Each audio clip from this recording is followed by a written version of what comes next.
Oh,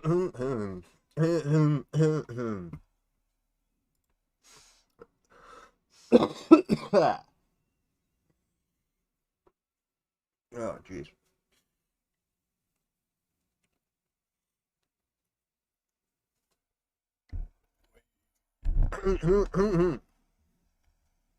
Oh, man.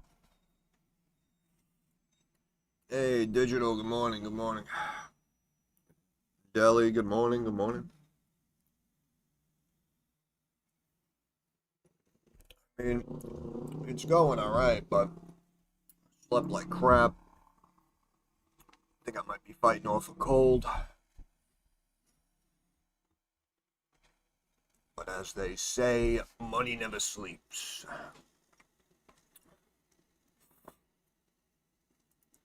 Tyler, good morning, good morning. Thank you, Deli, appreciate it. We'll be alright. Yeah, weather's changing. Usually happens. Yep. Yep.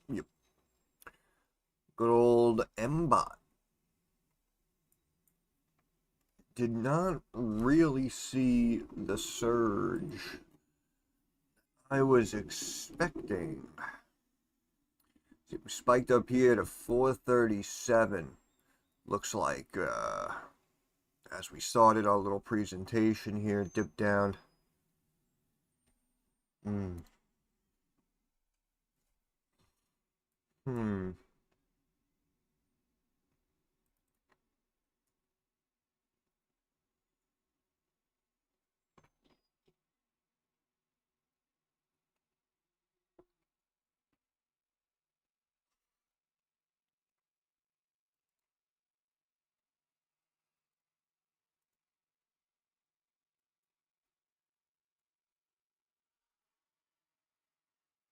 I ended up buying myself just a handful of shares in like the low fours, but we'll see what happens.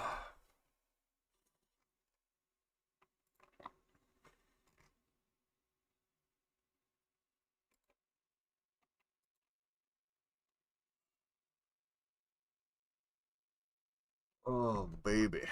Let's check some of our recent names, huh?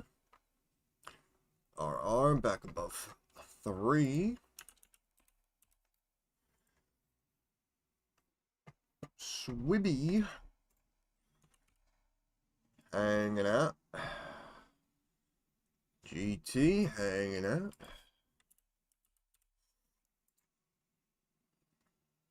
Yep, everybody's just hanging. How's Roku doing? Oof, $100. 200 yesterday. Sold RR earning 80. All right, Jose. Beautiful, brother. Beautiful. Just keep on keeping on. Stay on the path. Stay disciplined.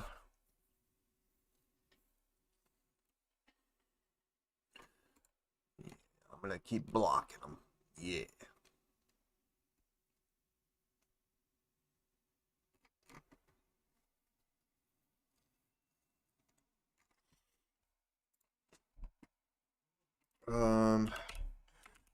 Place. It's up another 2% today. Ran up to 680 today. Oh, baby. Is it getting time to ease into Lulu? Why? Loaded up on HGRAF. Hey, HGRAF day.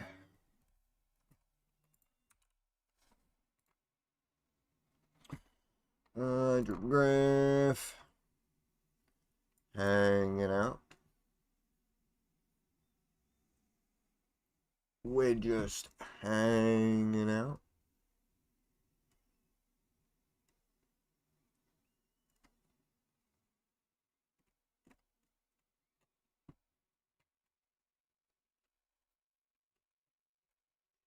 Mm-hmm.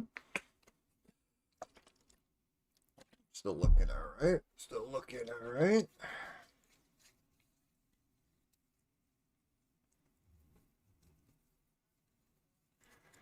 Oh, baby.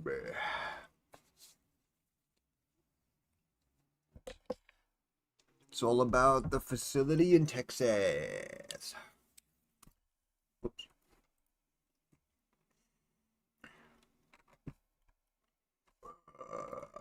Stars at night are big and bright, deep in the heart of Texas. Ricey on its way back to 15. Oh man, how about Blackberry? We're down a couple of cents. About that sports warehouse. Oh my goodness. We went up and then we went down. Obliterated. Yeah, I still like this one.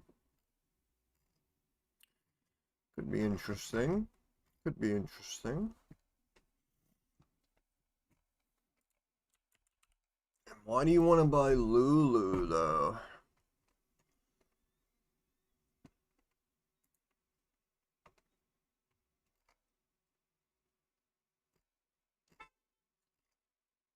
Beep.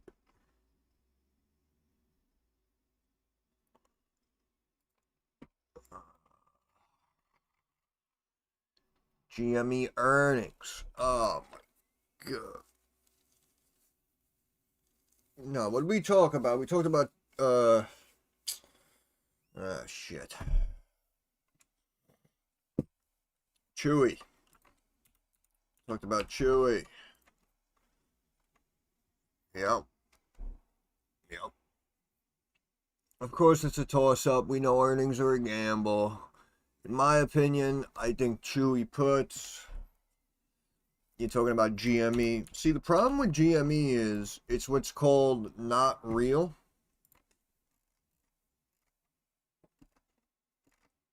Oh my goodness, look at this piece of crap.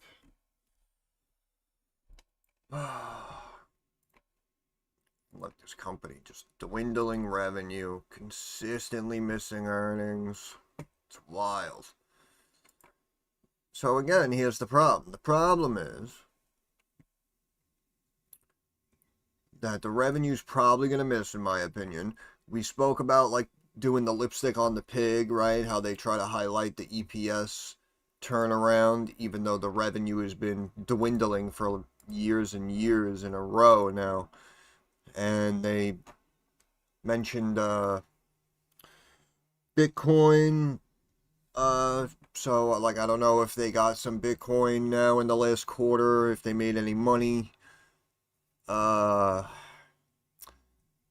don't know, honestly. I really wouldn't play GameStop earnings just because it's just nonsense. It's pure nonsense.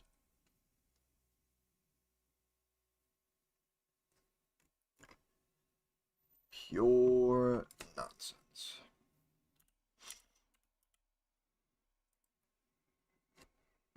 SMCI on the move right now. Yep. That's what I mean. See, people, that's what I mean. Stock drops, hangs out for a few days. We know what we know. All right, people are like, oh, you still like it here at 40? And there you go. See? So whoever asked me that yesterday, if you listened to me yesterday or this morning even, you're up 5% already.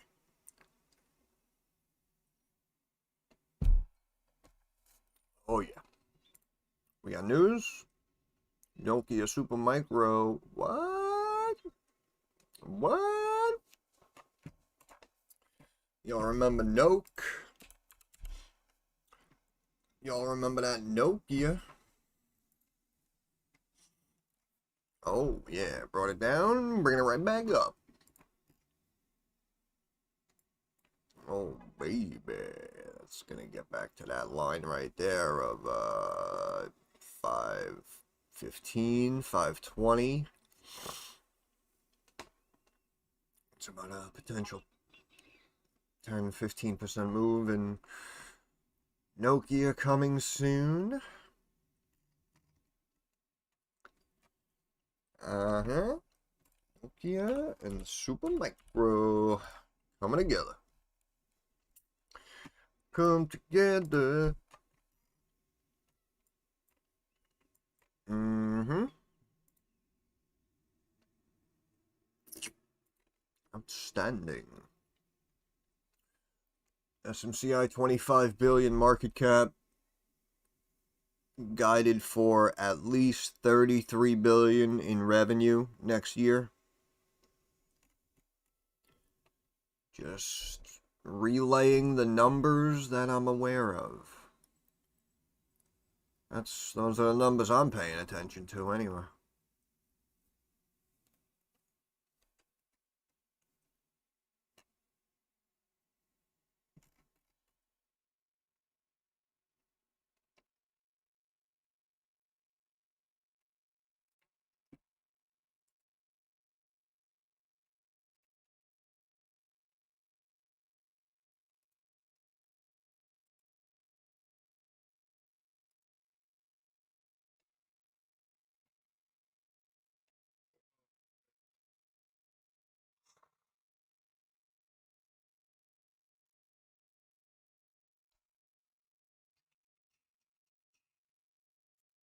A lot of street noise today. It's bothering me.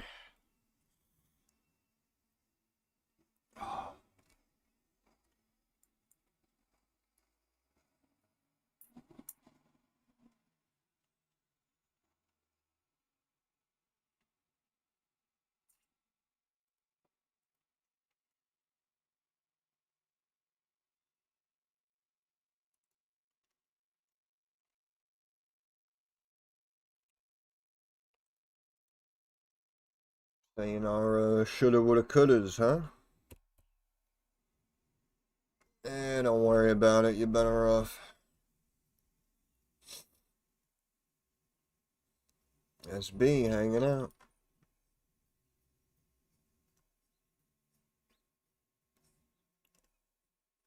Oh, man. Feel like I got hit by a truck.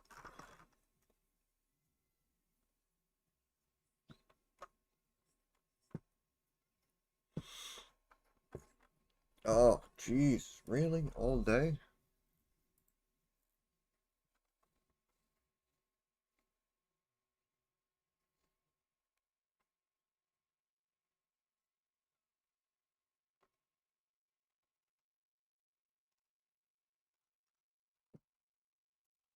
All I think about is you. Even when I'm with my boo. Oh, boo. I love you, boo. Hey, you boo boo. How about another picnic basket?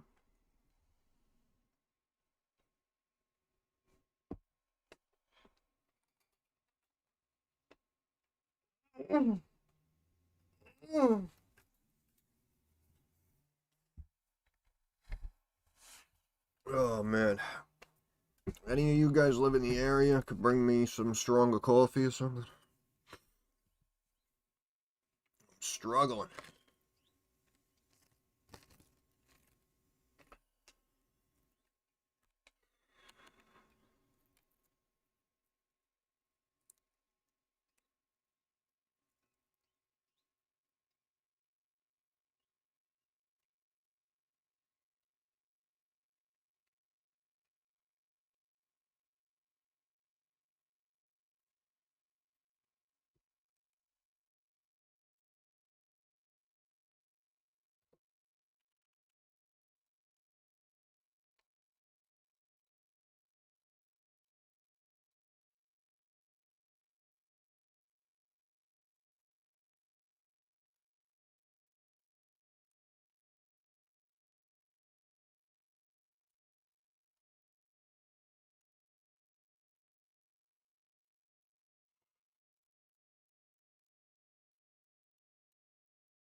Oh, baby.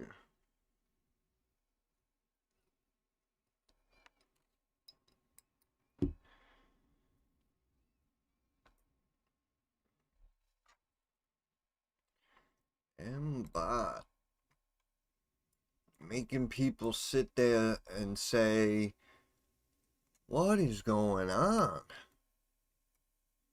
And usually, that's when it gets exciting. We have anyone looking at this?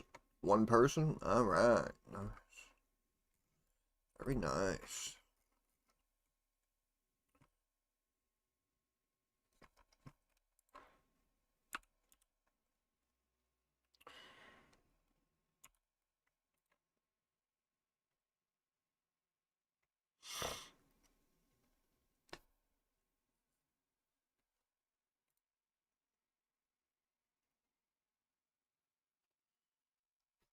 Yeah.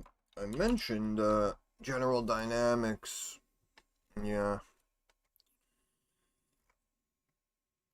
Yeah. I think I spoke about this one like right around here. Right, it was like after Trump won. I waited a couple of months kind of to do my Trump video. Mentioned the pullback here to this Q level of about 249. Obviously, we went down to about 240. But then you can see the bounce to 320. So 30% right there. Took a couple of months. Stock's probably going to keep going to new highs.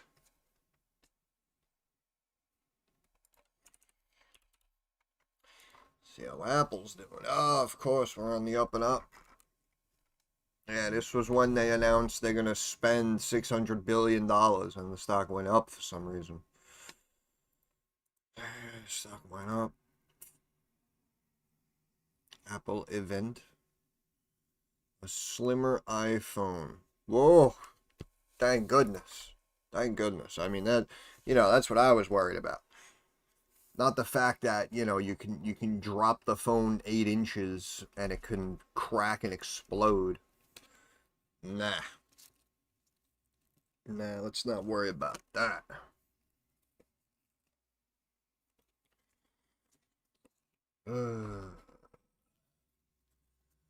We make the phone overseas for $12 and try to sell it to you for $2,000, right? No, let's not worry about that. No. We gotta make it thinner. That was the problem. That's the problem.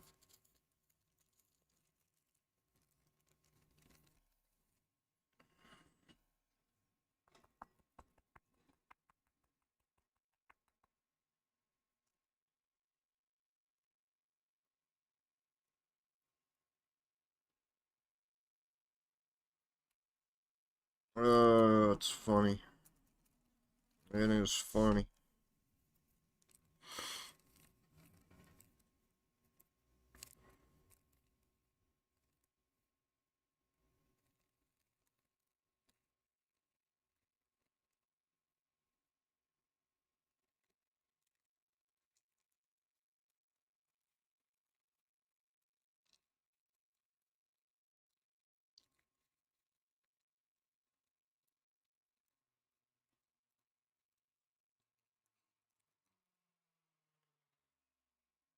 Then there's a credit card, huh? It's alright. Soon they'll just jam something into your face and you'll be able to call anybody you want.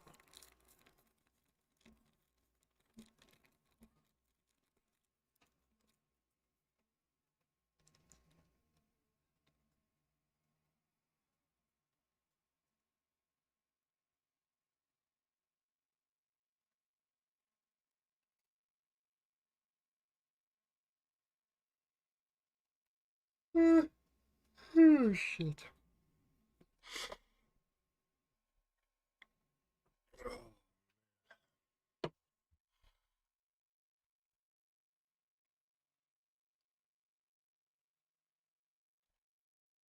Check out everyone's favorite stock.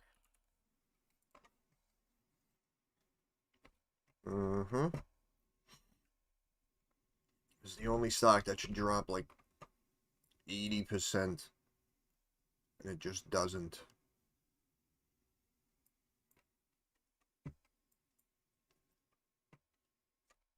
Oh, it just doesn't. Watching a show called Upload. Between the thumb and the pointer, huh? Oh, man. That seems like a bad spot. Who the hell thought of that?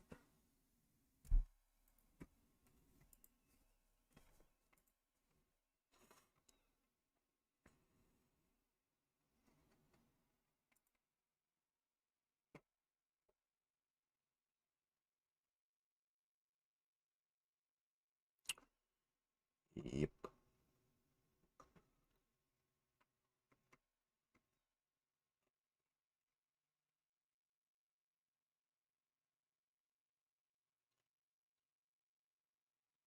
Oh, I see. Yeah. Yeah. Yeah, see, I don't try to speak too much about religion, but the fact that, like, the Bible spoke about all this, and it almost feels like some people at the top are, like, going out of their way to make it all come true. So, I mean, nothing's guaranteed, but I remember reading something about the mark of the beast. So, anytime they want to start implementing, like a tattoo or a special chip or something, well, I guess I'm going to be the guy on the street in the cardboard box, because you ain't getting me.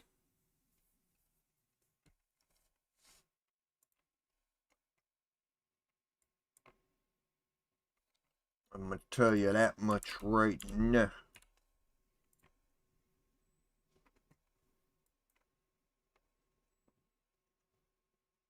So far with rate cuts coming. Yeah. In theory, yeah. Um, hmm. So far it's been up though, no? Oh my goodness. Bro, back here, $6, bro. $6. They told me I was crazy, bro. Told me I was crazy. So far.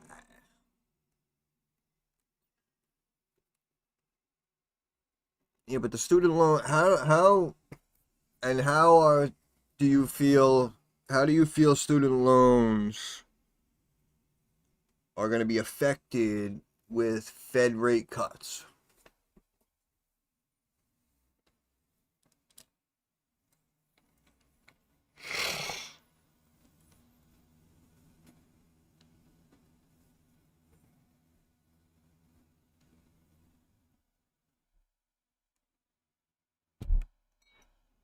Oh, I need more coffee.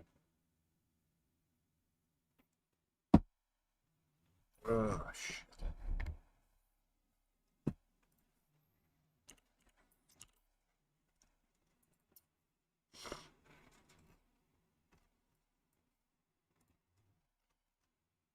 Oh, my goodness. Look at this stock, bro.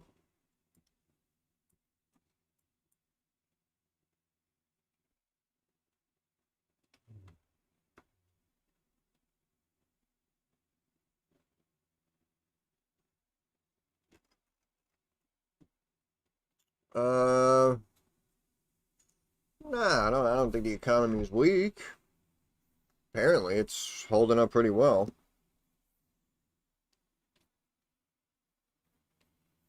Everything is phenomenal. That's the story.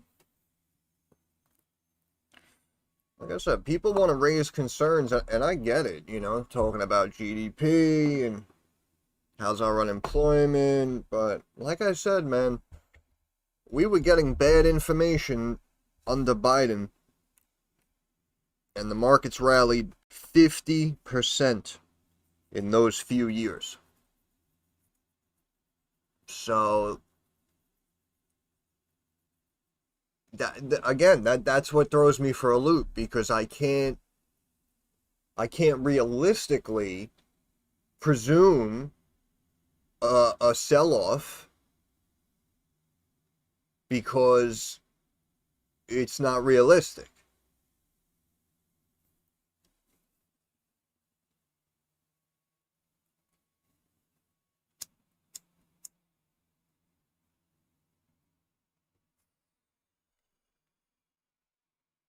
But yeah, I guess the economy's all right. If we need money, we could just sell BlackRock to the Chinese for a couple of $1 trillion.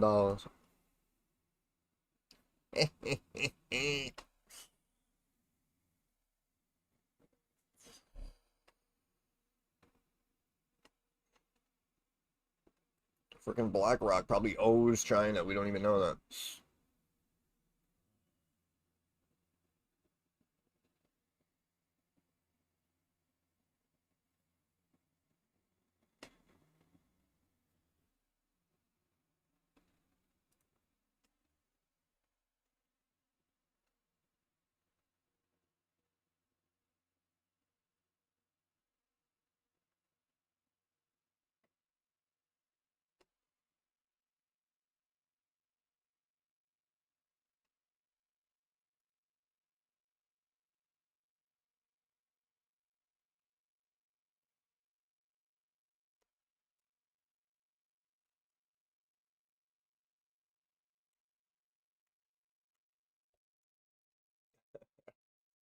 Peter's a character. Peter's a character. He loves Tom Lee. I've never seen anyone it'll be just so random. Just pop up out of left field like, oh, Tom Lee was talking about crypto and it's up today. Wow, this guy's phenomenal.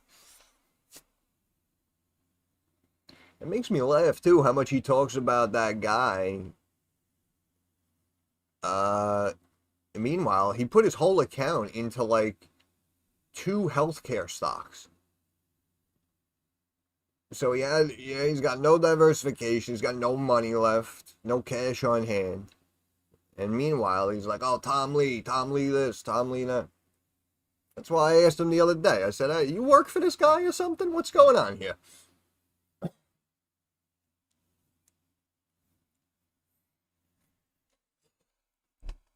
I have to assume he might be like an administrative assistant or something for this guy. I don't know. I don't know. He's mentioned Tom Lee more than I've mentioned Warren Buffett. Think about that. Imagine that.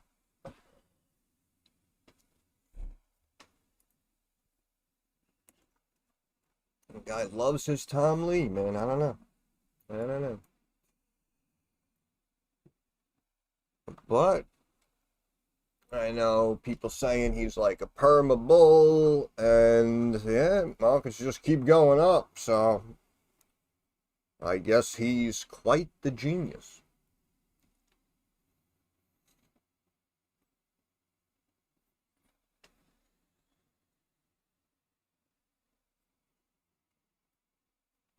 Yeah, honestly, you guys know I'm a straight shooter, and I'll be honest. I know Peter's been mentioning them and whatnot, but I truly have, I still really don't really know who this guy is. I'm assuming he ran like a hedge fund or something. But I mean, I get it. Don't get me wrong. I get it. But you got to remember, there's people out there who try to, like follow all of Warren Buffett's buys and sells, and sometimes they maybe just see like a little bit of a profit or something. So, just because somebody's on TV or someone, manages over $1 billion doesn't always mean that, they're always going to be correct and the returns are guaranteed.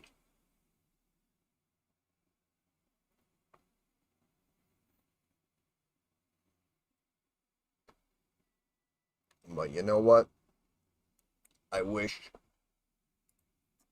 Mr. Lee and all his little assistants apparently that are floating around Discord servers. I wish all of them the best of luck.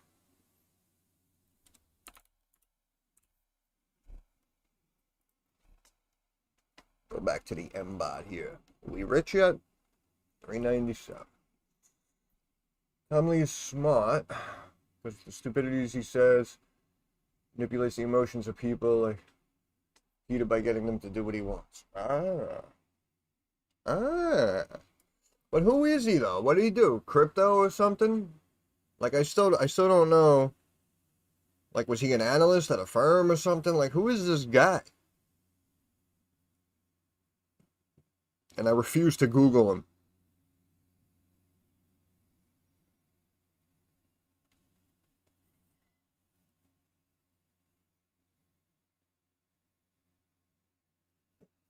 Check my account, see if I'm rich yet.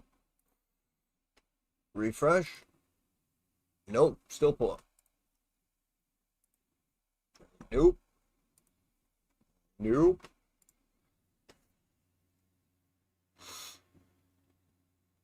Wade in the water. Wade in the water.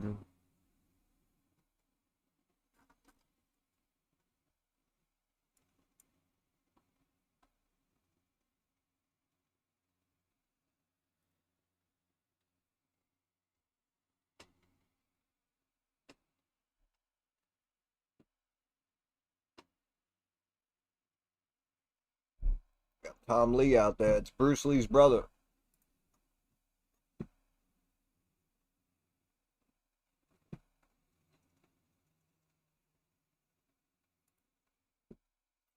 Yeah, I did not listen to the call or, watch the conference or anything like that. So I don't know if anything big wasn't. I don't think so. Actually, it looks like a potential descending triangle forming. They might actually dip it back down, maybe to like 380.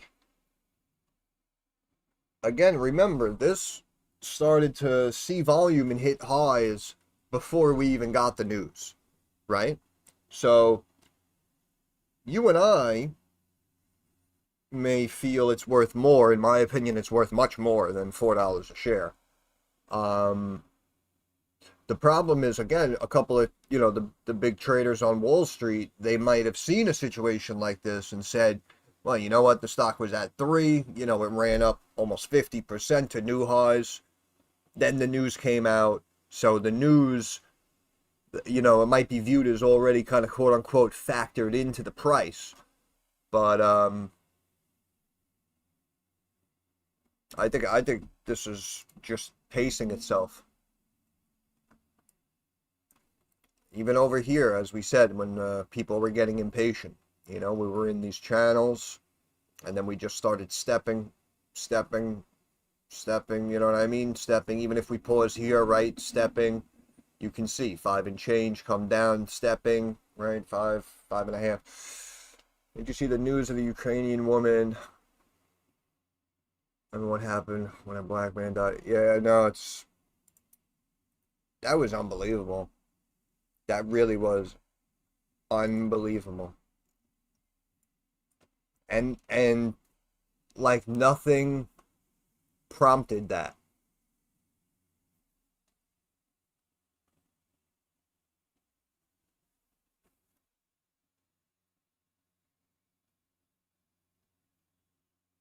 It seemed like the guy was literally just he was probably like going through the motions for the last couple of days before it happened.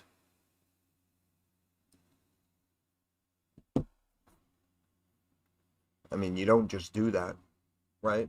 You don't just do that to somebody. So I have to assume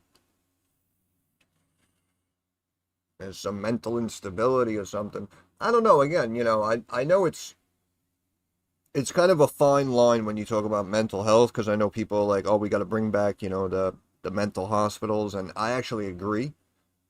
But Also, that's dangerous too, because I remember there were stories, back in the past where the police would, just say somebody's crazy and they would just come and take you and throw you in this mental hospital and nobody knew you were there and that's it. You were just gone.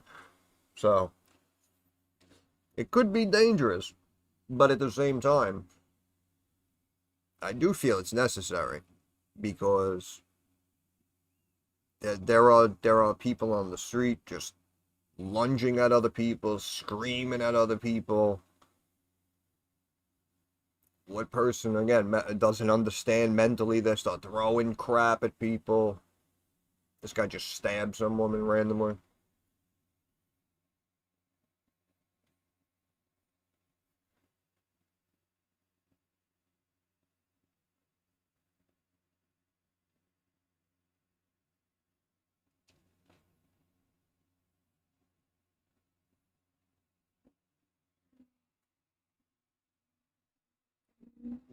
For a criminal, there are no excuses. No, absolutely. I agree. I agree. I agree. See, the problem is we've gotten, like, too nice.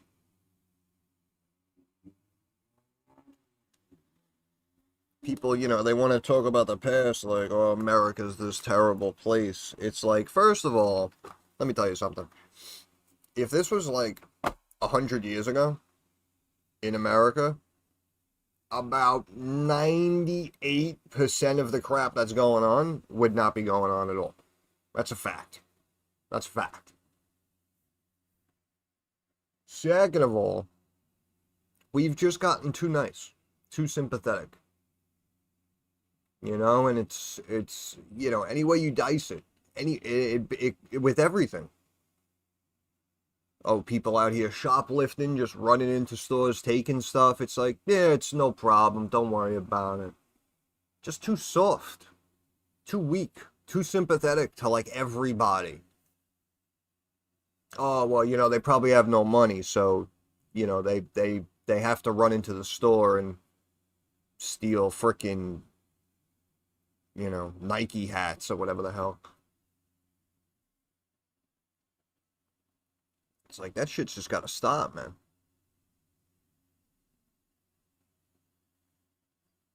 And that guy just randomly stabbed some woman on a bus or whatever.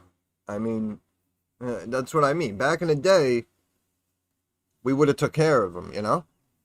Back in the day, we would have found that guy, we would have took care of him. Whether it was the local people in the community, or if it was, the government and actual law enforcement who went after him. But one way or another, somebody was going to get that guy. And we just lost that.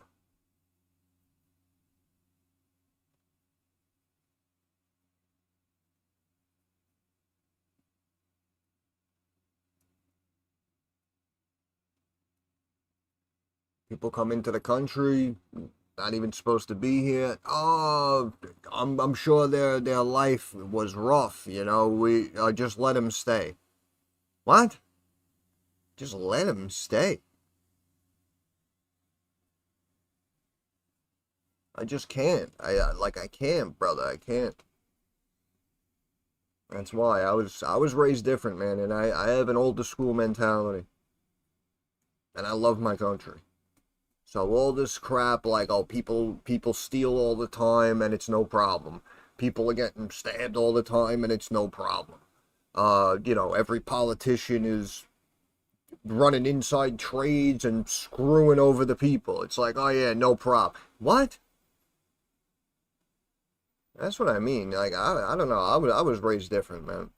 And I'll tell you, they don't want someone like me as president. I'll tell you that much right now.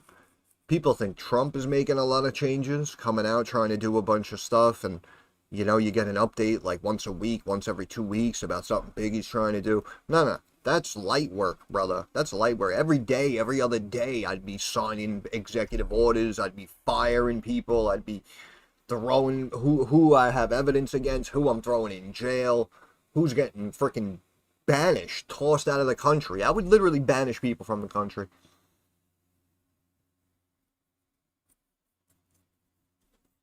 Everyone's just like afraid to be the bad guy, afraid to do the right thing.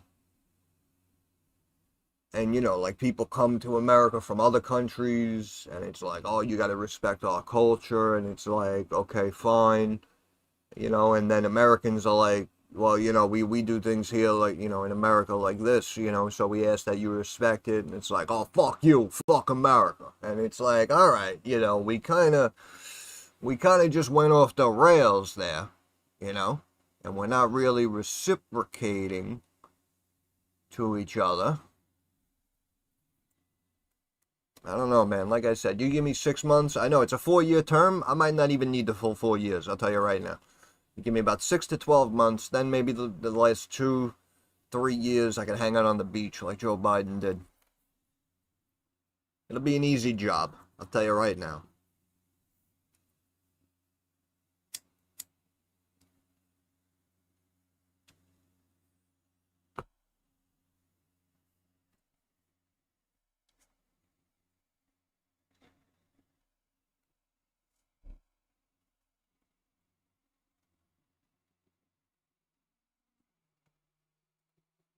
But little side note with MBOT here, I still say it was looking strong, right? It was on the up and up, hitting highs. Then we got this news that everyone was waiting for, and the stock did not explode as everyone anticipated, and it actually just kind of like topped out, and it's been slowly selling off for the last day and a half, roughly, right? So in my opinion, they want you to lose faith in this one.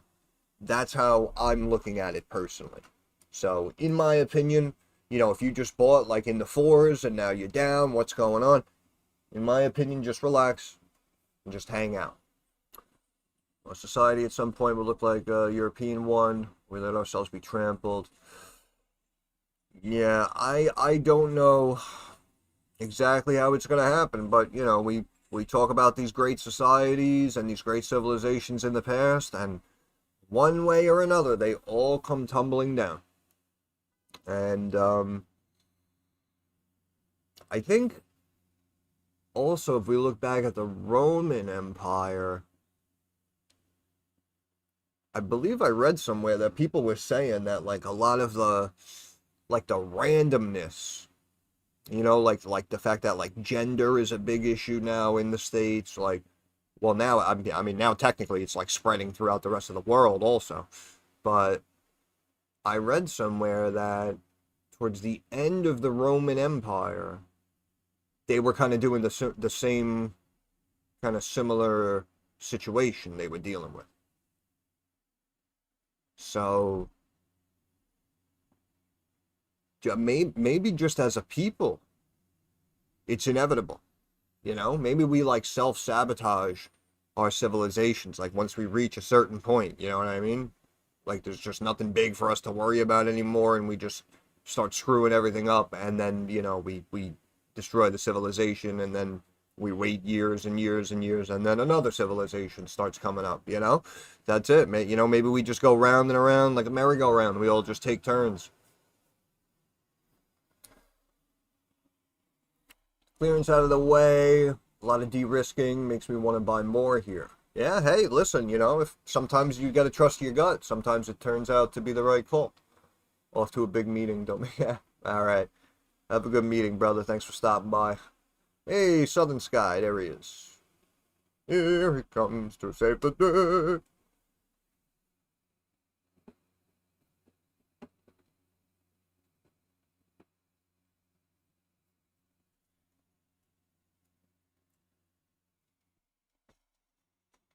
But yeah, I remember reading that about the Roman Empire. Like the same thing. They were like doing like the whole gender thing and stuff towards the end of society. So again, maybe it's just like human nature. Like we get to a certain point and then like the society, the civilization just kind of breaks down. And then, whatever, you wait 50 years, 100, 200 years, and then, another civilization, another area, region is able to build themselves up and become the next big civilization. And then they have their path of progress, and then, eventually the same thing happens, whether it's war or a famine or some bullshit nonsense that happens on the inside mentally to their citizens. It's somehow it always comes crashing down. It's actually kind of depressing when you think about it. Afternoon. They say history doesn't repeat, but it sure does rhyme. Do not know your history, you are doomed to repeat it. Yeah, it's true. That is true. And I remember when I read that about the Roman, therefore history is important to learn. Yeah, absolutely.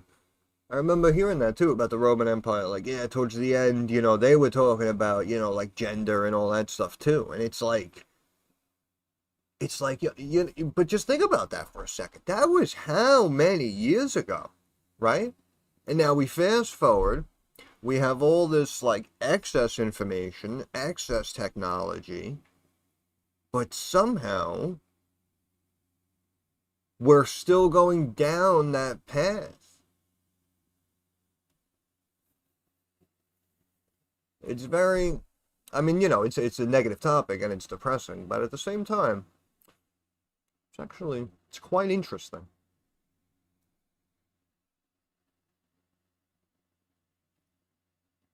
I was about to say it looks like MBOT is wedging and might pop up, but I don't know. Maybe. See what happens.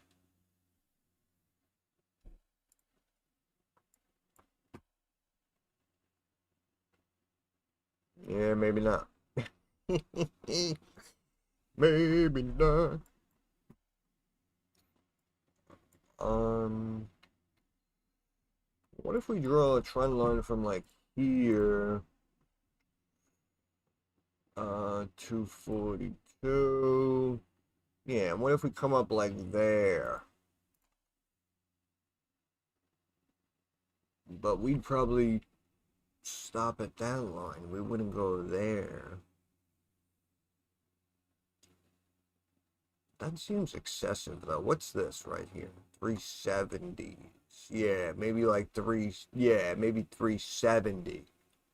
See how we popped up here, we tightened into the triangle, and then boom.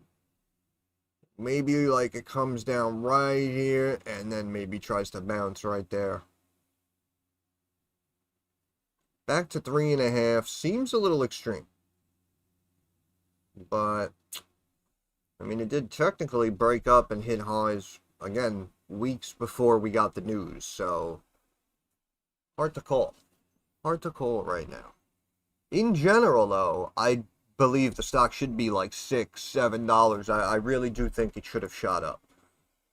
So, yeah, my opinion is just getting started. Even though, of course, right now it's down 15%.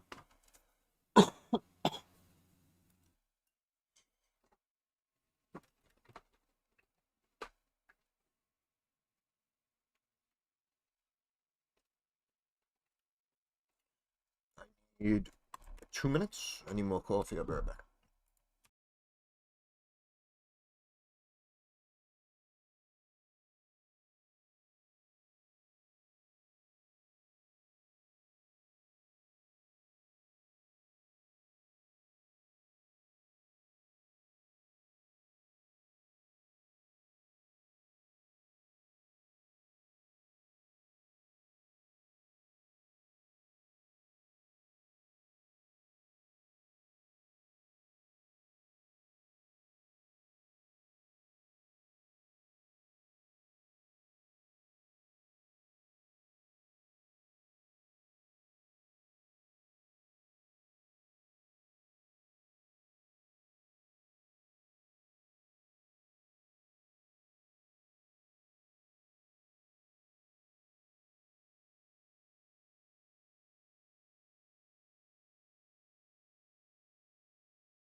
This thing won't work anymore.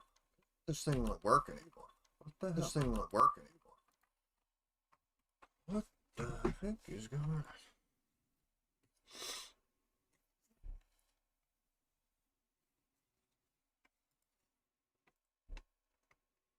All of a sudden, I gotta hit my unmute key twice. Heck did that start happening?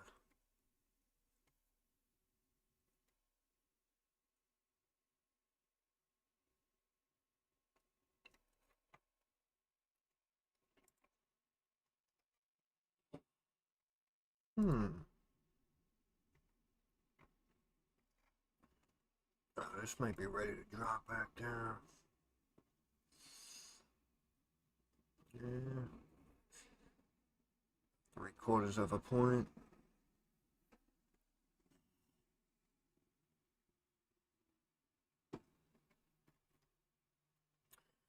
Interesting. Very, very interesting. Campbell soup.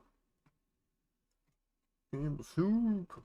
Actually looks like we're kind of channeling, getting ready to pop. Yep, we may see a big recovery here. Slow and steady wins the race.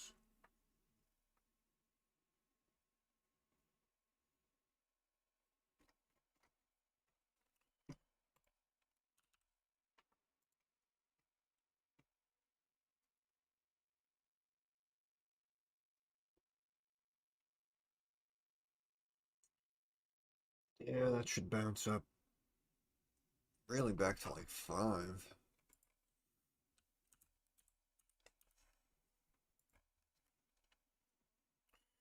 Our MTI having a day. Had someone, I think, just comment like last night, like, oh, I bought it like 178, it's at 160, you know, what's going on? I said, yeah, in my opinion, should be fine. Boom, look at that. Next day, right back to where you started, right? No harm, no foul, as the kids say.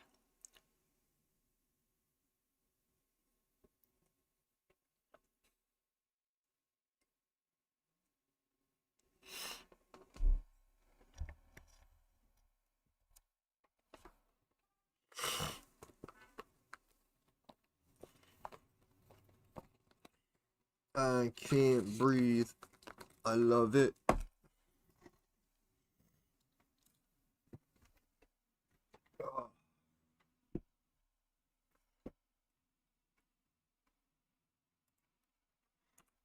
That was an Ampex.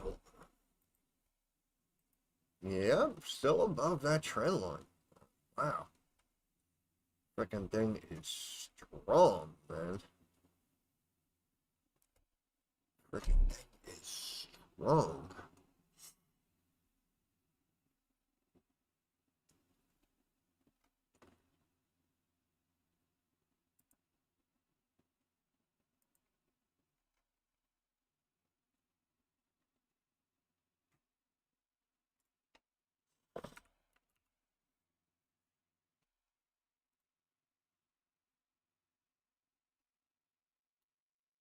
Now look at this one all the way back here, huh? Back in March. March, you say? Hold on. Let me take my crazy pill. Because I'm a crazy boy.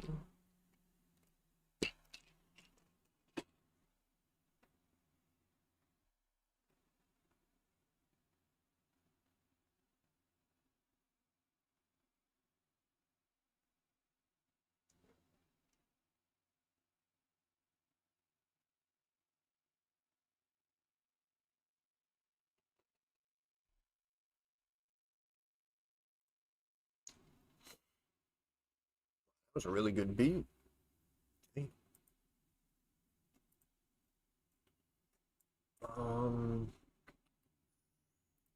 47.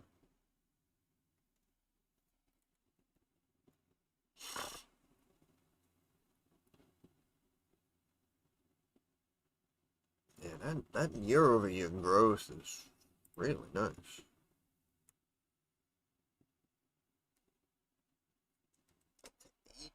Really?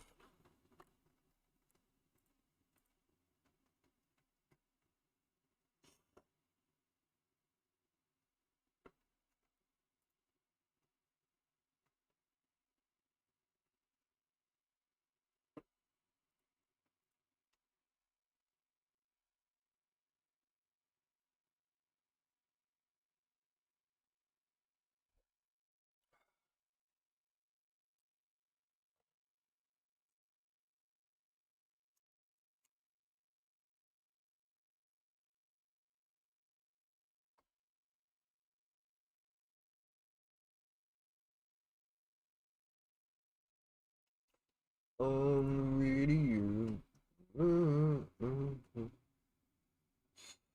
Uber. Hanging out.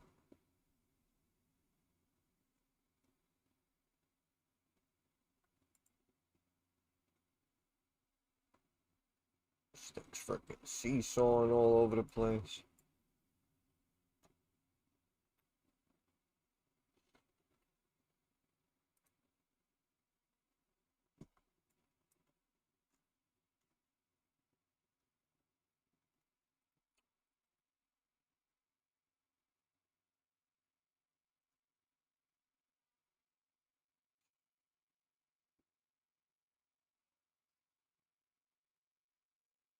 Uh-huh.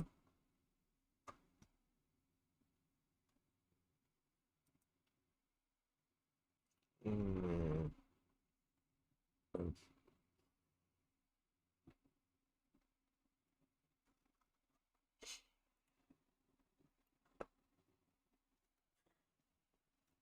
I say Hershey puts here, in my opinion.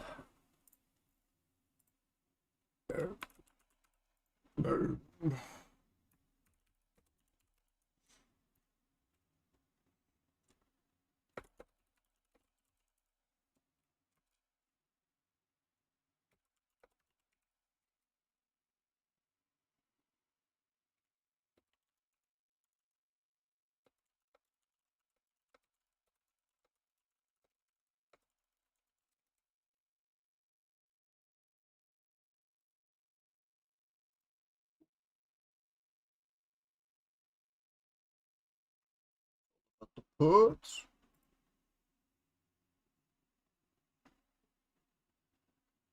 I see it is all about the puts.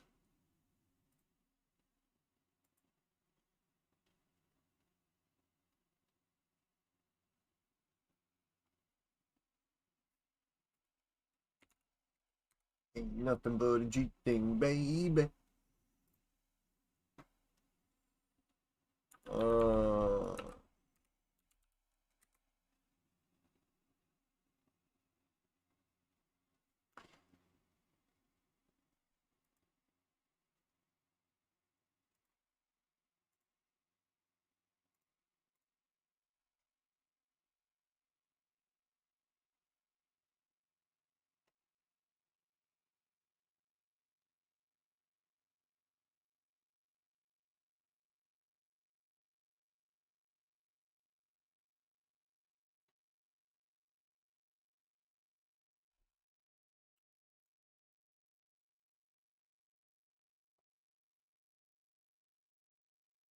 Uh, RC Cola, you gotta have the faith, brother. You gotta keep the faith, man.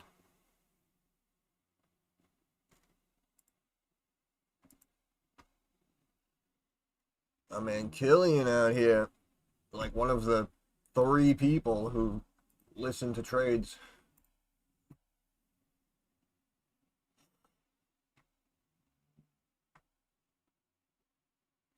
My bank account is not loading. Does that mean they stole my money? You took my money.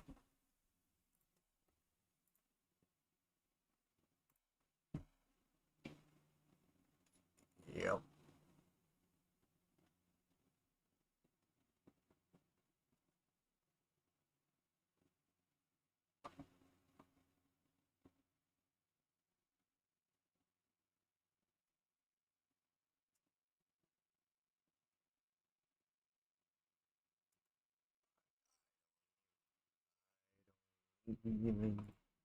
Understand. Dub in the chat. But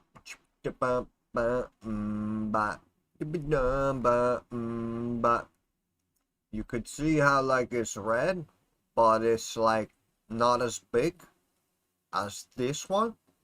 Yeah. So it's gonna just hang out and then it should go back up.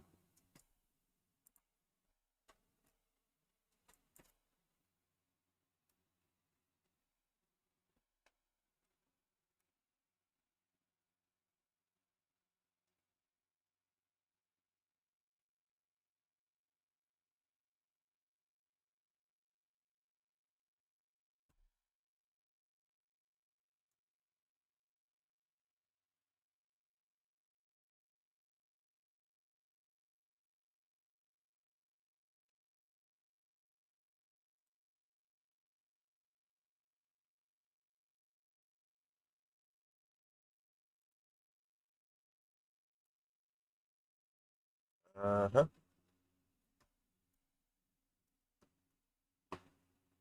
Uh-huh.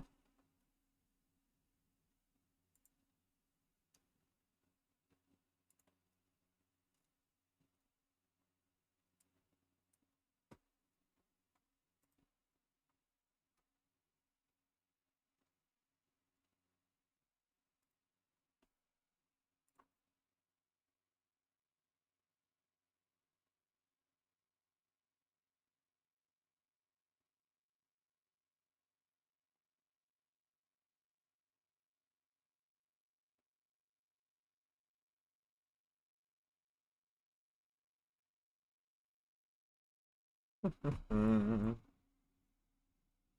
So I don't believe I can trade right now. Set my cash on hold.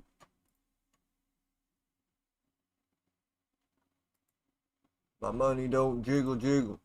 It is on hold.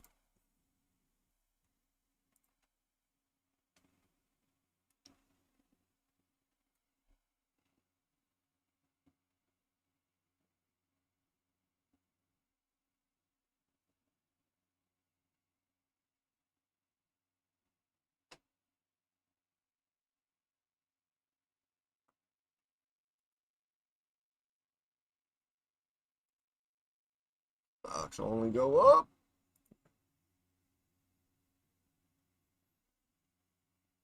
Let's go. Pump it. Pump it. We have the dollar up and yields up and stocks up. Outstanding.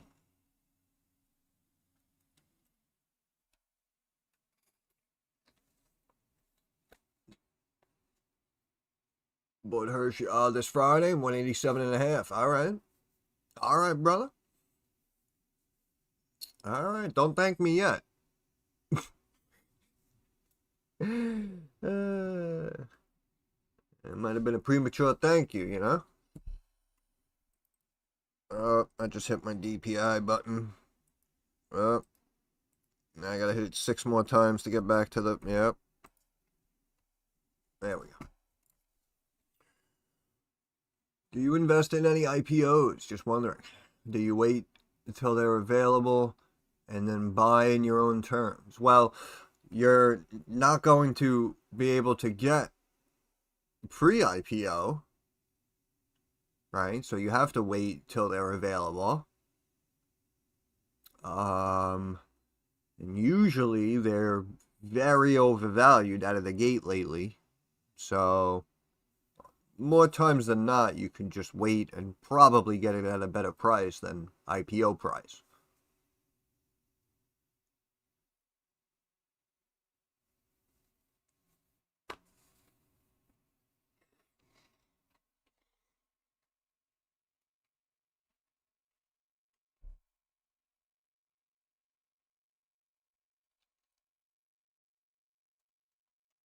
I don't even really pay attention to IPOs. I know we had, what, Figma come out, right? You're welcome. Yeah, see what I mean? Right? So this came out at 80 or whatever, probably lower, right? Because it popped up immediately.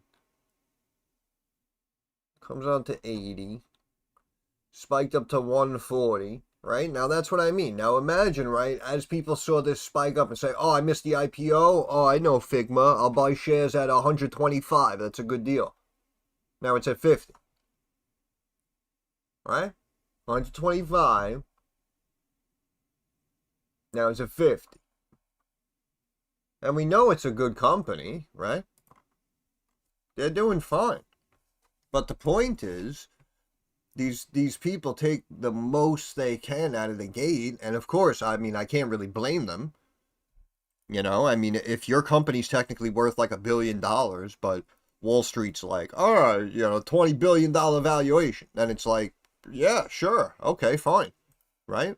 All of us, all the insiders here, we're all holding hundreds of thousands of shares. So if you think the company's worth 20 times as much as we thought, then yeah, that's awesome.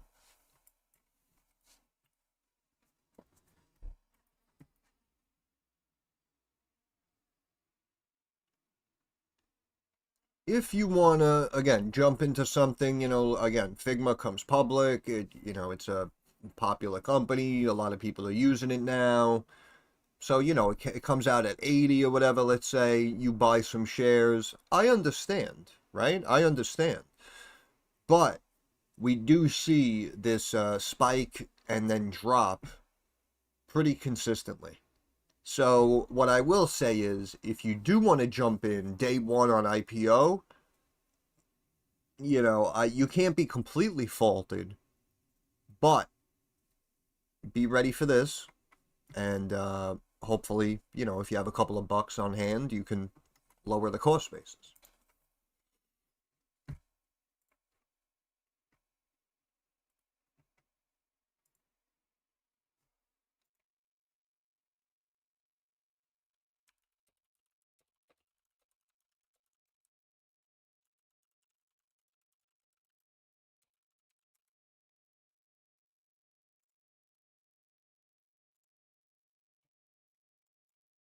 Boom, ba boom, ba boom.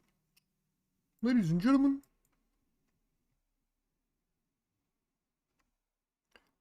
don't you somebody to love? Don't you need somebody to love?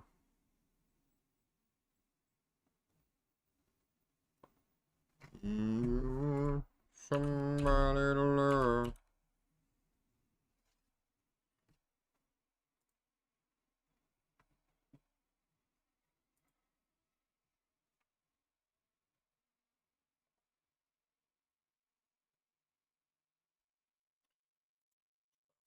3 back to the line. Yep, yep, yep, yep.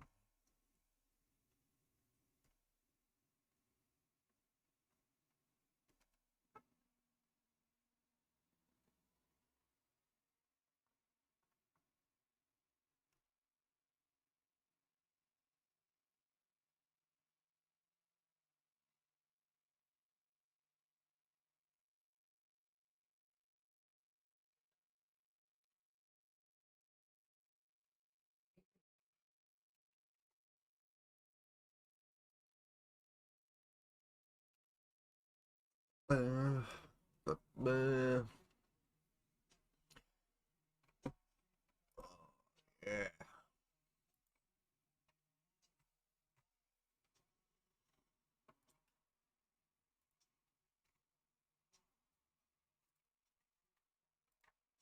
Oh yeah, we're bumping that gangster shite. MBOT, oh no, are they going out of business? The pumps and dumps are real.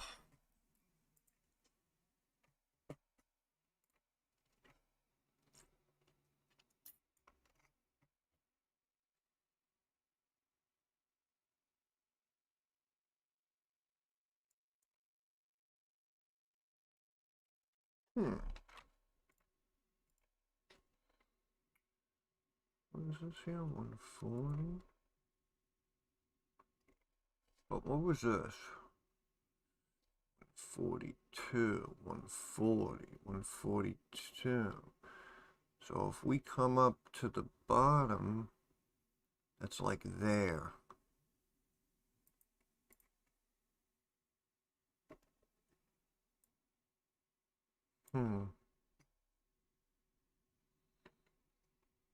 Technically did look strong coming off that line.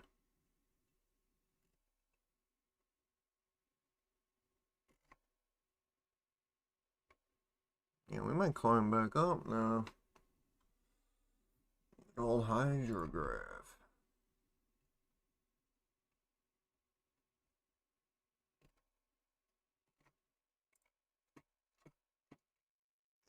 Up. Up.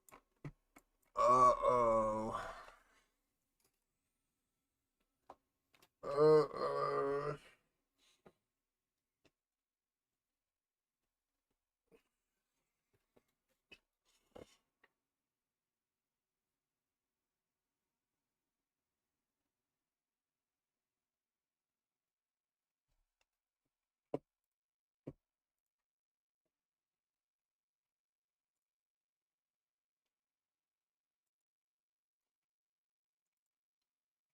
Don't you want me, baby?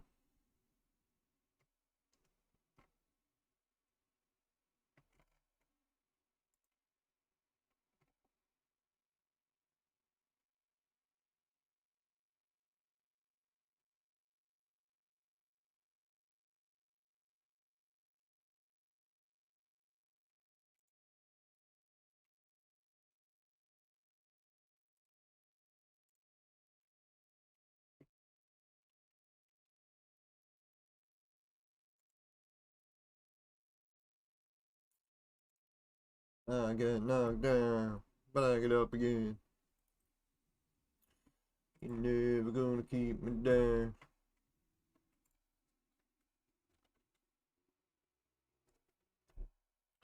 What else were we looking at recently?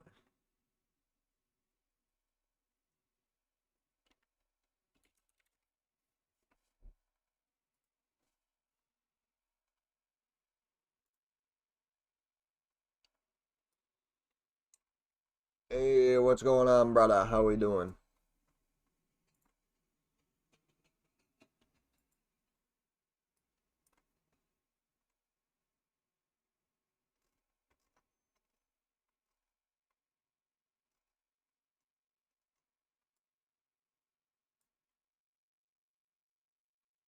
Hmm.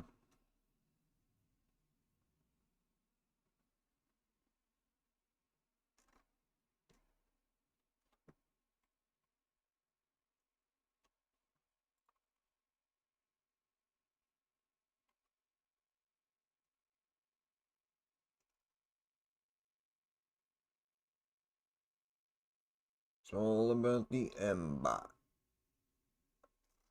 MBOT. MBOT. MBOT.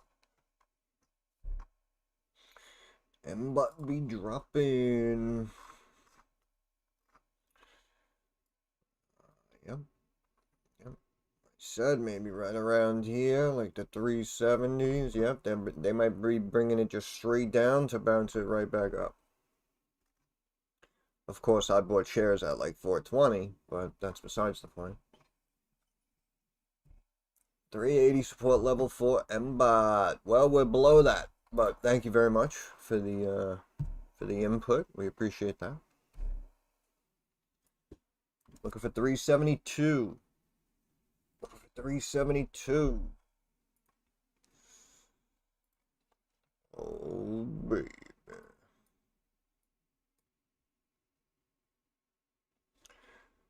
DCA, what you really want?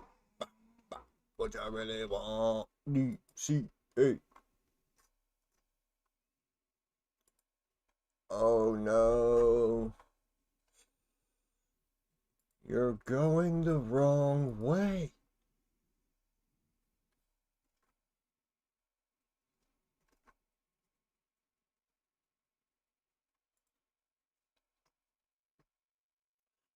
Ba-da-ba-ba-ba.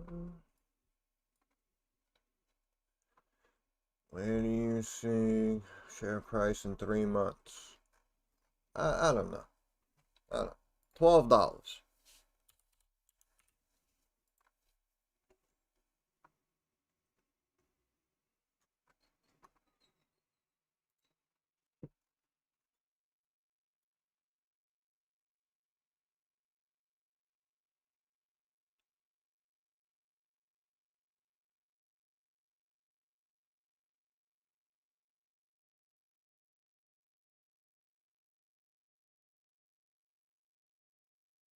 Had some Twix bars last night. So good. I forgot how good they are. Anybody doing Disney again? Yeah, still say Disney puts. Company sucks. This stock sucks.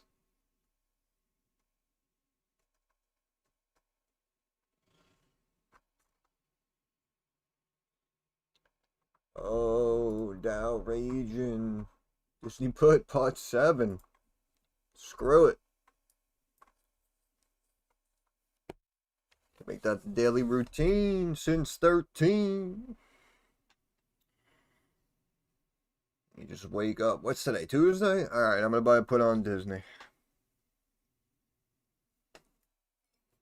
Just roll out of bed 1 in the afternoon. What is it? Thursday? Alright, I'm gonna buy a put on Disney. Oh, you think 11? Alright, okay. I did just kind of throw out a random number, but sure. 11, 12. Sure. Whatever works. Whatever works. Ah, you are a character.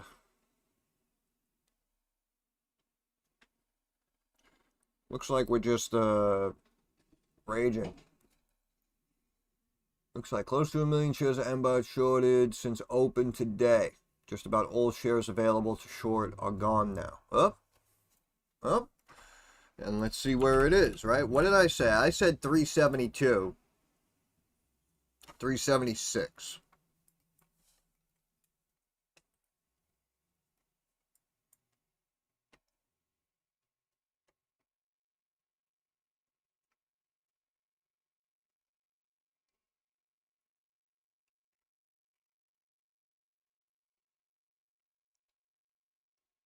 The Dow is steadily climbing. Up almost 200 points.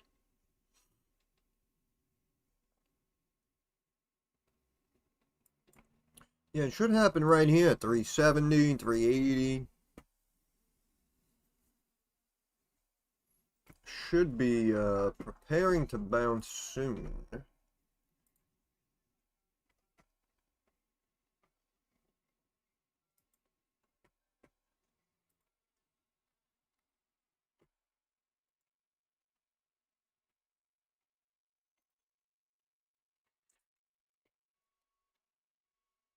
Yeah, I said wait till today. Oh my goodness. When did you buy them though?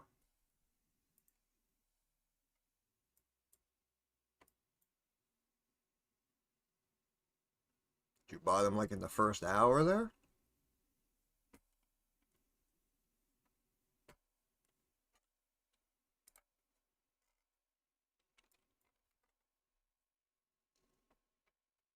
This morning early, yeah. Yeah, see what I mean? It was running up all day, making the calls more expensive, drops it in the end, and then you can see the spike and then the drop, right? And that's what I mean. This drop, this flattening back to where it was, burning an hour, you know what I mean? That's what would have chipped away at the value of the call. That's why I was saying to just kind of like hang out, wait, and then obviously now it's looking good. This was a nice big spike right here. Aw. Very kind of you. Thank you very much. Glad it worked out. Stock spiked straight up to 138 and hit new highs. That was interesting. That means it wants more. It wants even more. Ah, what is this? 130. Yeah. Yeah, I could see why it stopped there, but let's see this here. 136. Open 137.60. Low 137.89. Low 137.75, right? So that's the key level right there. And they spiked it clean up to 138, not 137 blah, blah, blah. And you can see 138 even is nowhere. 138 even is nowhere. So, yeah, I do think it wants more. Friendly reminder to everyone in here to short everything Tom Lee has touched. Wanted to hold for more, but getting profits out of options has been a battle recently. Yeah, no, it's wild. It's wild. It's extremely stressful. You have to sit here, you have to watch it like a hawk, right? You got to watch every tick. You got to watch the price action. You got to keep an eye on the technicals. You got to, oh, what's the volume doing? It's very stressful.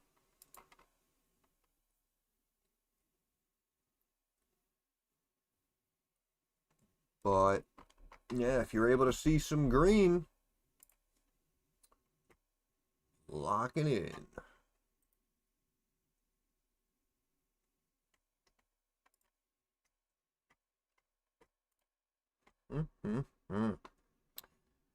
The Dow is still climbing.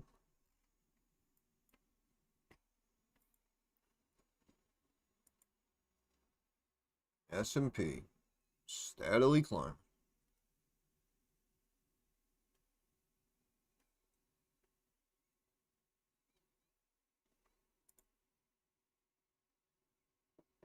Okay, the dollar is now jumping up 1/3%. Market's apparently kind of following it.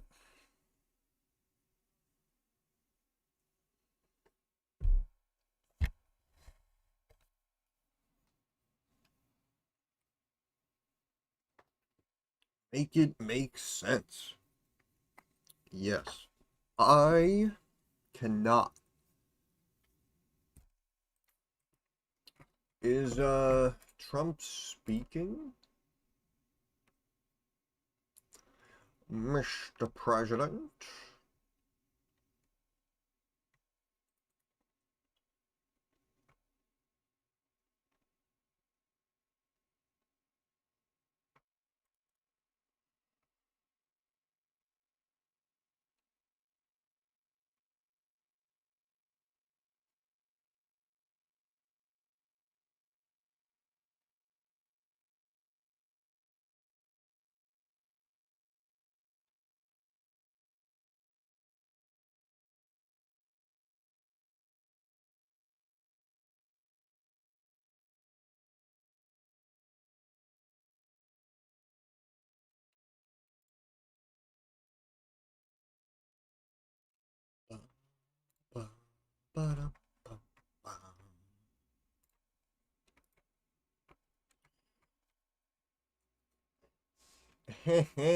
Great call. What's the next one?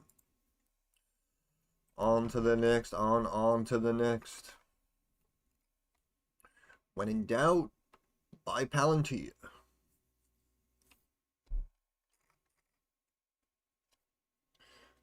The Dow is chunking up, which unfortunately is not good for Hershey puts, but we'll see, we'll see.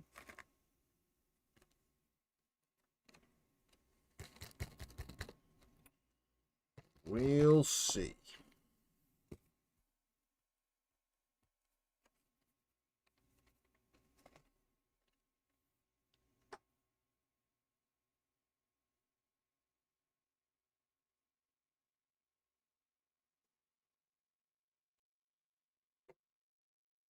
Yeah,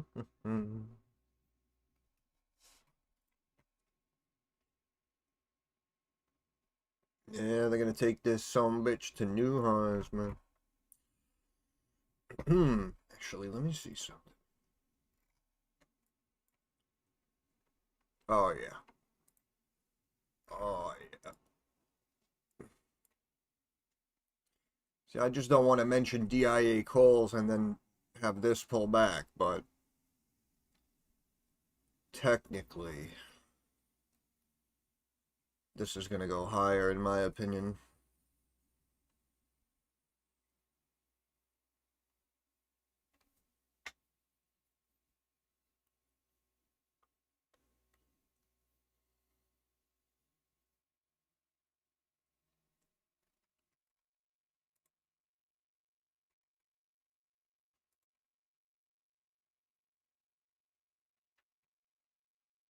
Hmm. Hmm.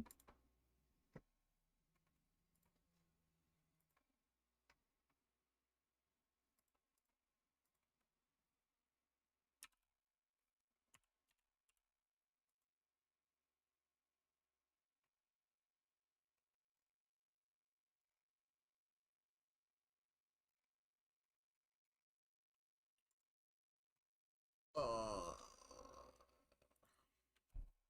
anyone live right now?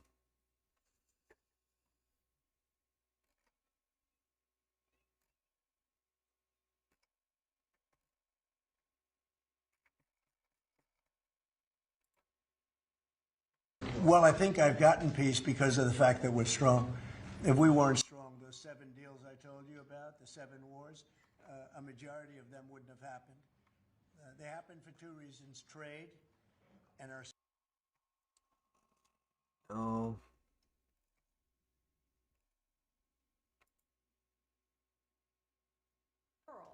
Have brought into our country drugs, cocaine, heroin, fentanyl, methamphetamines that's killing our kids. And we have to stop that. And that's what you've been It's doing, not. not only in DC, but around the country at your leadership. No. No.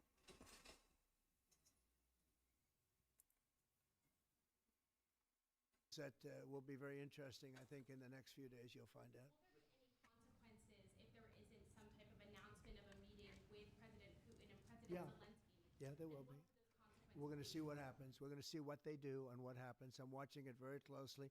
Last week they lost 7,000 between the two countries, 7,313 soldiers to be. Don't know if this is actually live, but for no reason whatsoever.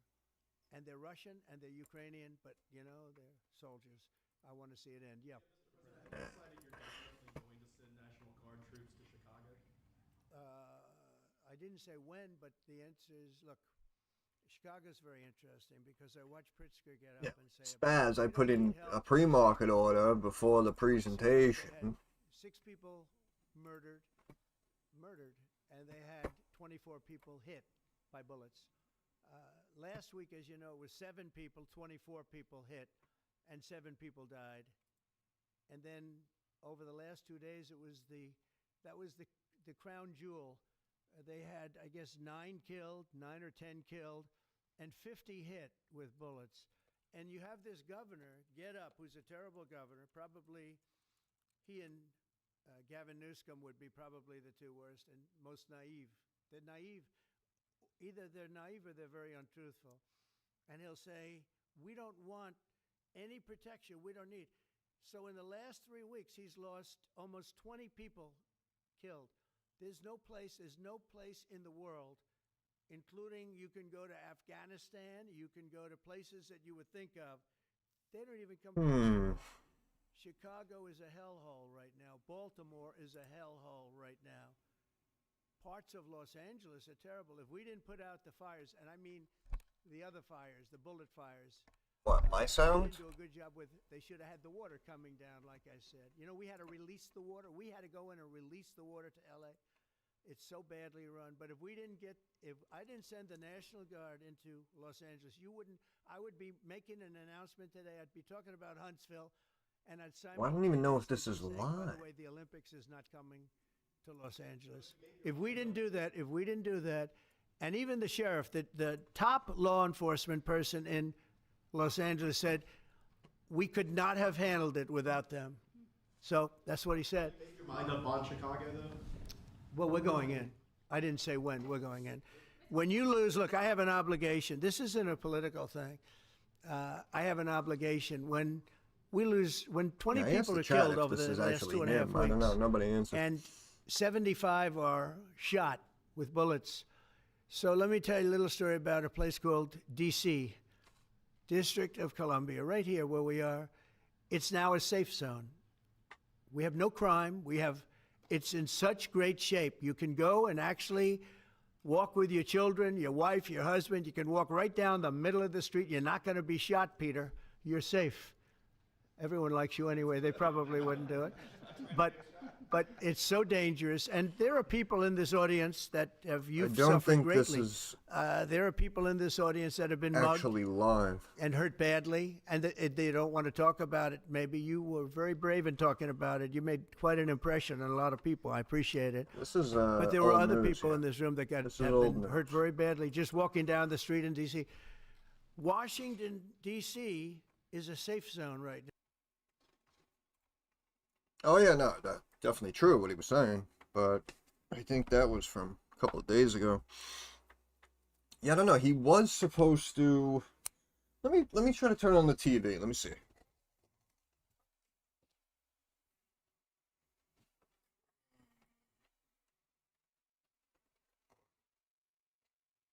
Oh, Mr. President, where art thou? Are you in the TV?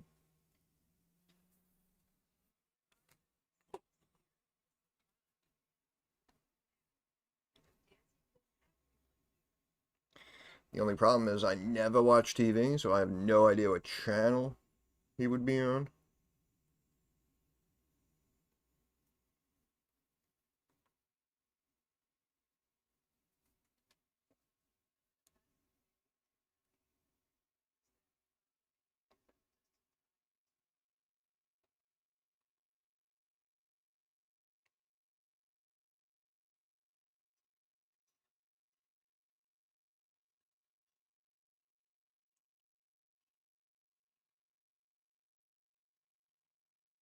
Oh, okay, wait. Let me see if I can pull this up.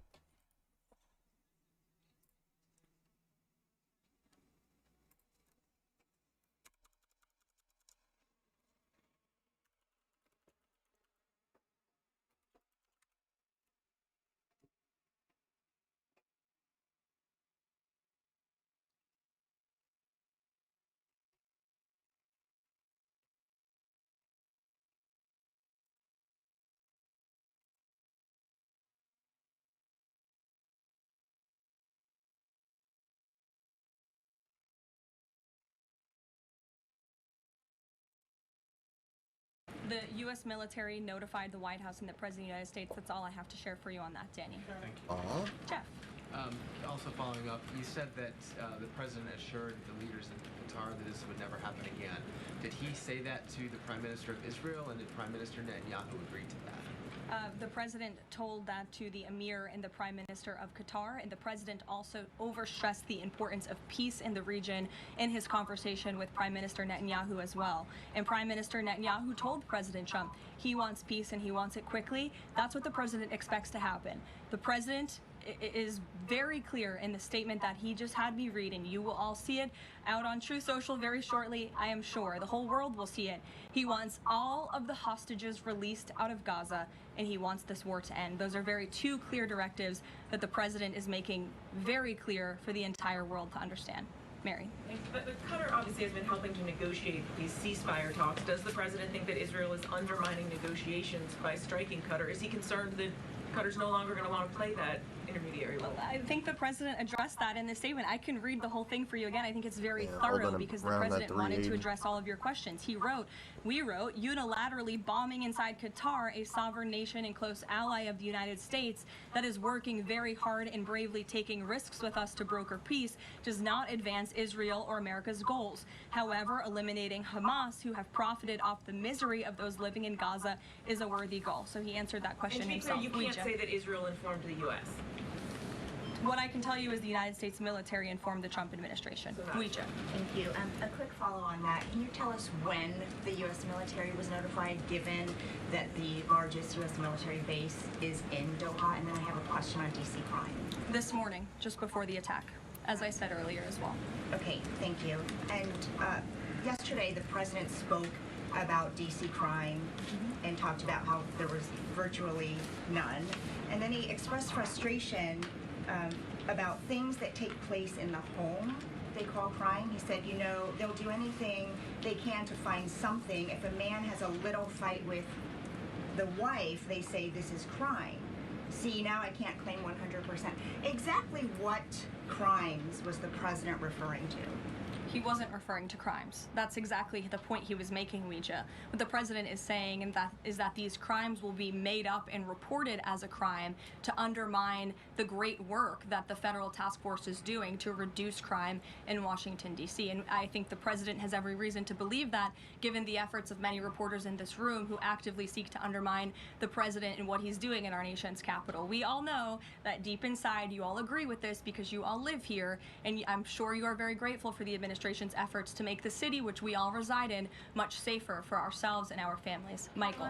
Thank you, Caroline. Florida Congressman Randy Fine is calling for judges to face consequences if the violent repeat offenders they release go on to commit new crimes. Is that something the president supports? This is not something I've heard the president discuss. You can ask him yourself next time you have the opportunity to. How's that? Caroline, one more question. On Thursday, President Trump will head to the Pentagon and also to New York City in honor of the 24th anniversary of 9/11. Has the president expressed any interest on creating or having congressmen create a new 9/11 commission to answer some of the ongoing questions many Americans have about that day? I, again, have not heard the president discuss that. You're welcome to ask him yourself, but I do know he very much looks forward to going to both the Pentagon and the Yankees game in New York City on Thursday to commemorate the 24th anniversary. As you know, the president is a New Yorker at heart. He loves the city very much. It is his home, and you'll hear more about that on Thursday when the president speaks on this himself. Kelly. Caroline, thank you. I wanted to ask you a question about the president speaking yesterday before the Religious Liberty Commission.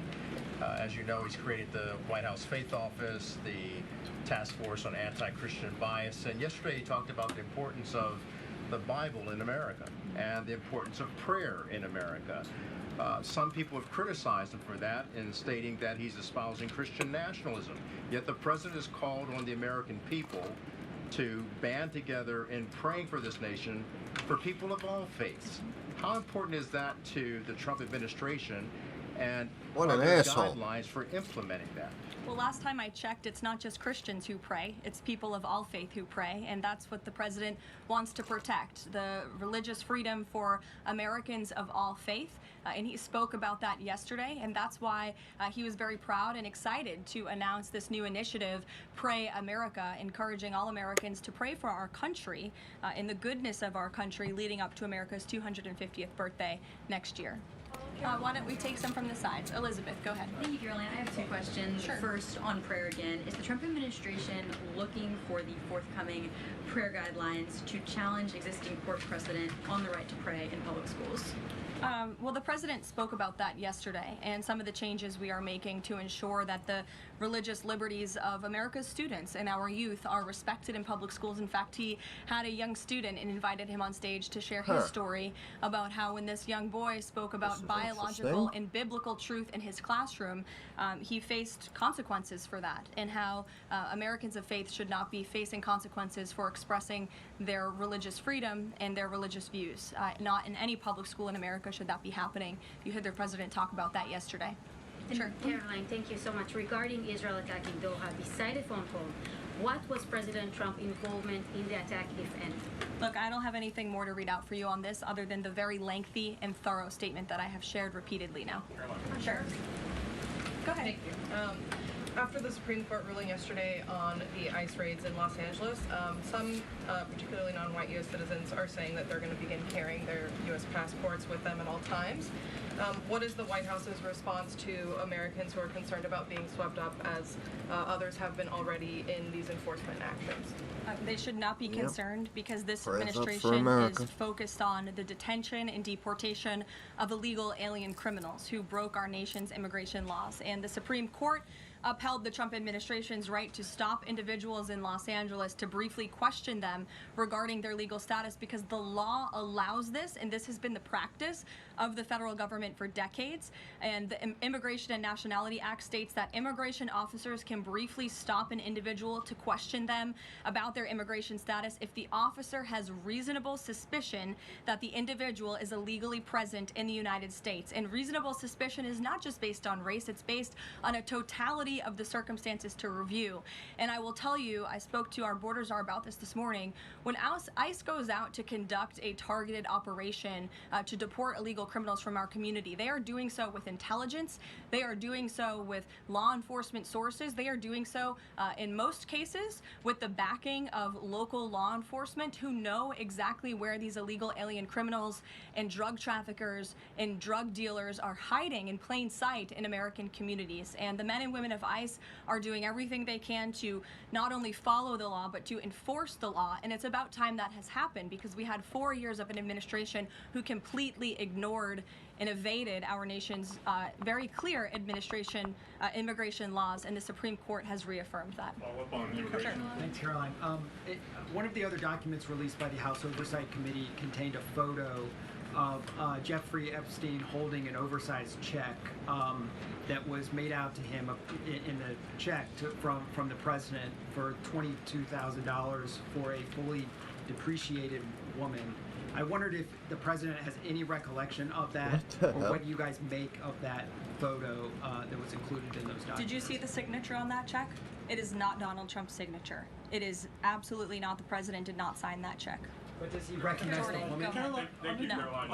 On the New York City election, Caroline. is he Well, considering? I'll take both of you. Go ahead. So first, is the president considering offering Mayor Eric Adams a job? If so, why? And does he think Curtis Lee was a serious candidate for New York City mayor? Look, the president has made it quite clear he wants this race to move forward in New York City. He does not want a communist to be running New York City, but as for weighing in on other individual candidates, I'll leave that to the president to do himself. Caroline, and then following up on Reagan's question, many of these highest crime cities in America, they're led by black mayors, including the 3 that you mentioned, Jackson, Memphis, there's always someone out there trying to start shit. Given that, what's your response to criticism from the left that Trump is targeting black mayors? Isn't he just trying to protect black people?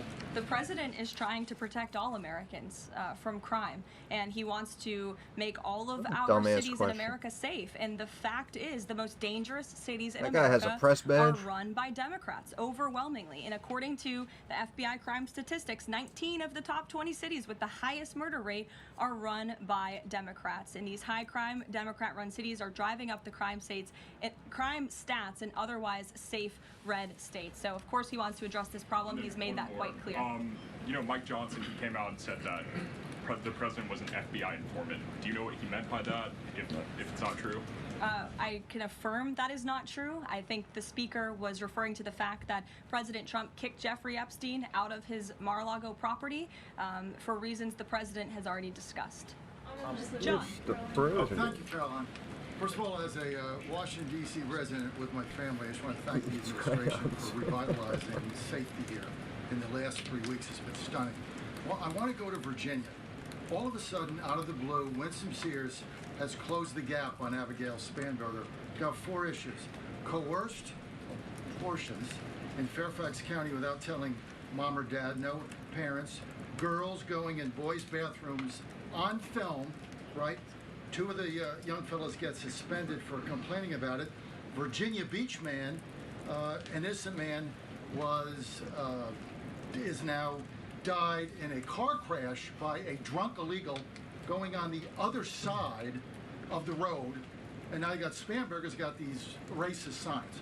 When are we going to get the president to make an official endorsement of Winsome Sears and maybe come and campaign in South and West Virginia? Well, as you know, I'm very limited in what I can talk about when it comes to political endorsements in future elections from this government podium. But all of the issues that you just mentioned, I know, are very important to the president, and it's quite common sense. It's the foundation of the Republican Party, and it's what sent this president back to the Oval Office. We want to keep men out of women's sports and bathrooms. We want criminals to be locked up. The president wants to see law and order in every state across the country. But as for political endorsements, I'll leave that to him and his political advisors to make those. Sure. Haley. Evening, Caroline. I have two questions for you, if it's okay. One on Doha and one on immigration and crime. Sure. On Doha, ahead of the strike we saw today, did the administration at any point try to dissuade the Israelis from the potential for an action like we saw today? Again, I have answered questions repeatedly on this. I have a very lengthy statement which we will release after this briefing for all of you to read and to report on once again. Okay, and then on a case in Maryland, the killing of Dakara Thompson, there are reports that the suspect arrested for her murder was in the country illegally and arrested and released for driving under the influence both in 2022 and in April of this year by U.S. Park Police.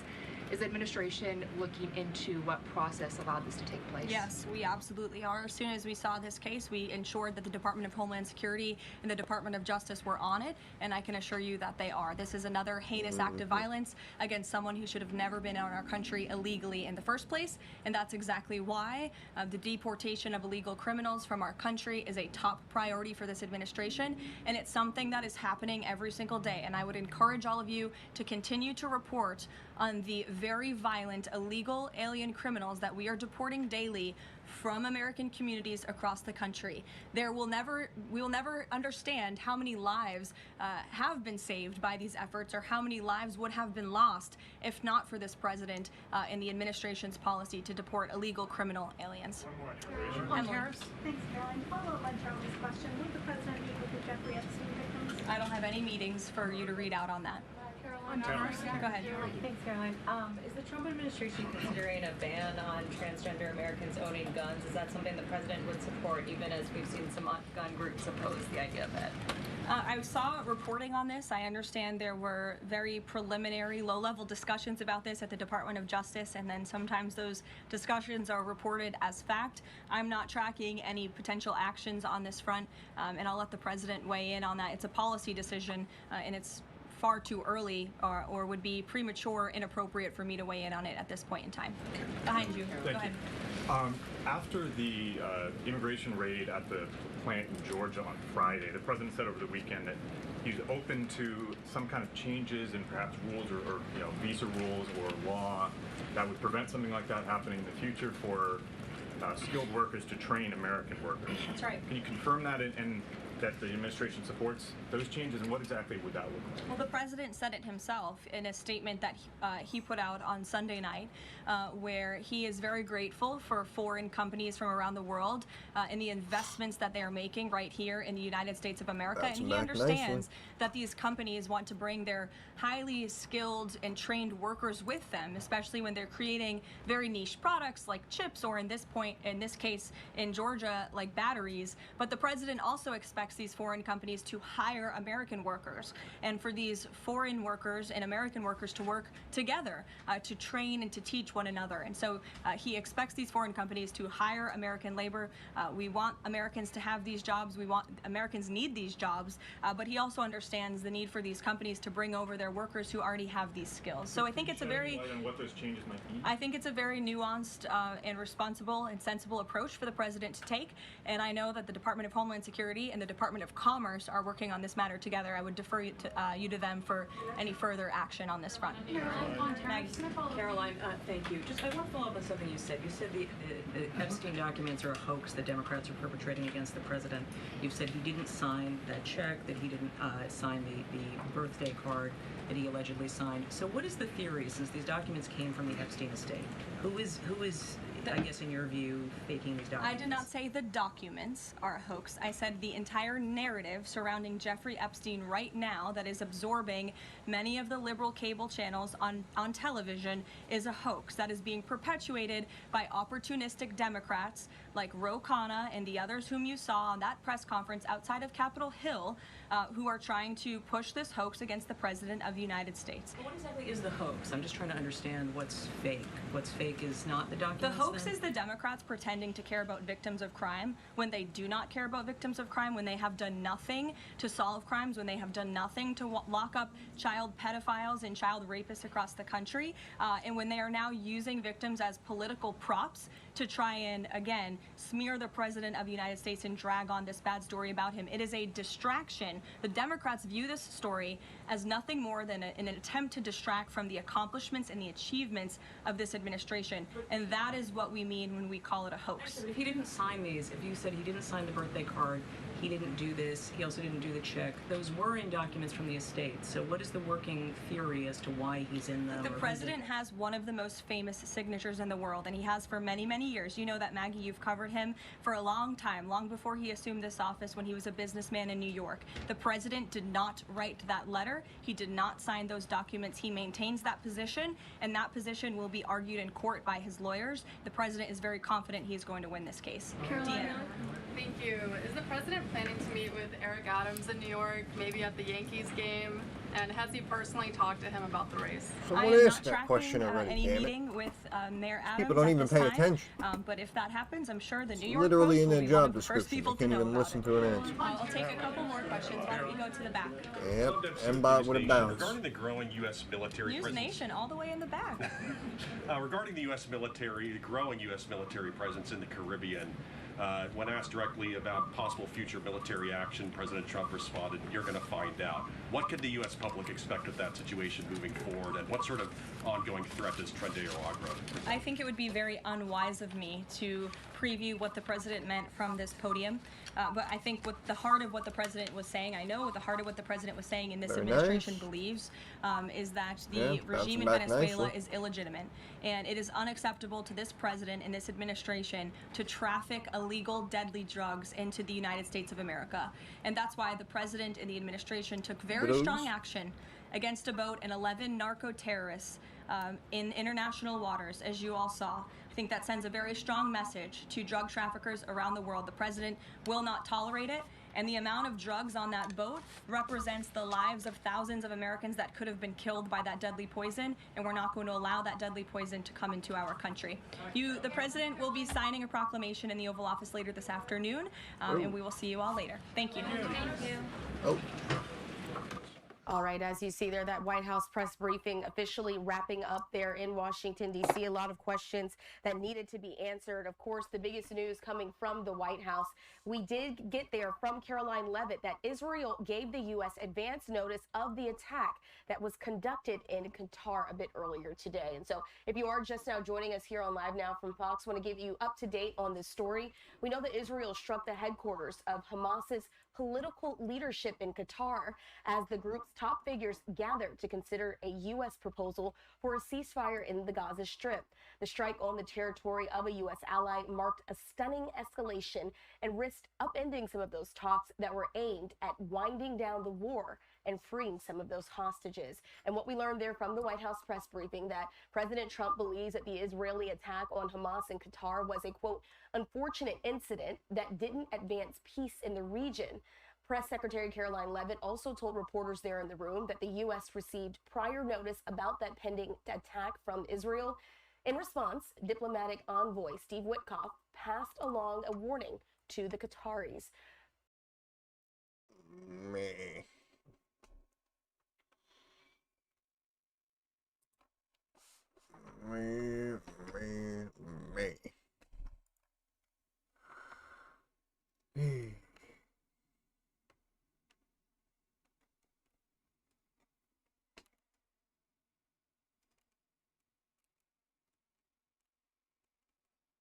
Yeah. Yep. We're just on the up and up here. I actually do think, I don't know, see, I want to say DIA calls. I don't know, I don't think so. I don't think so.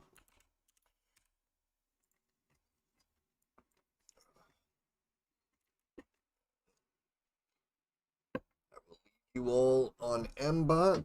I'm gonna go stretch my legs. I'll be right back.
Testing. Yep, okay, we're unmuted. Beautiful.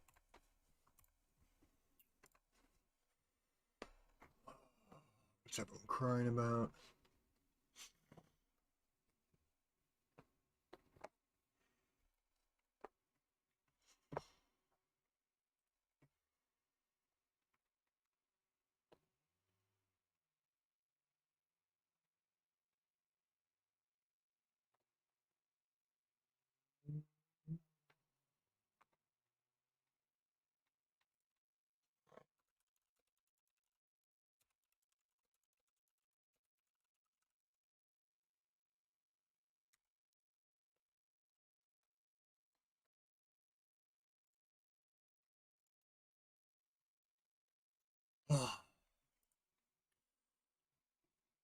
Yep.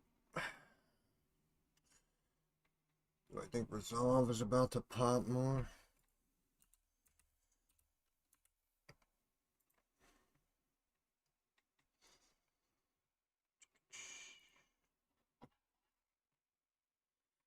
Yeah. Oh my goodness. Yeah, what was this? A freaking SPAC? That's making a whopping couple of 100,000? A billion? Sure, yeah, why not?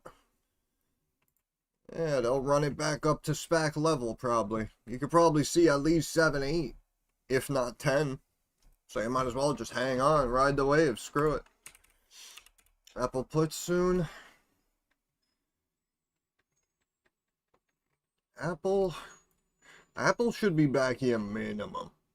Minimum, in my opinion. You're welcome, Ricardo. Right here, minimum, in my opinion, right? Apple really should pull back like 10%. Could drop like 20 points. Even if we don't completely break it down, it really should pull back. 3.5 trillion.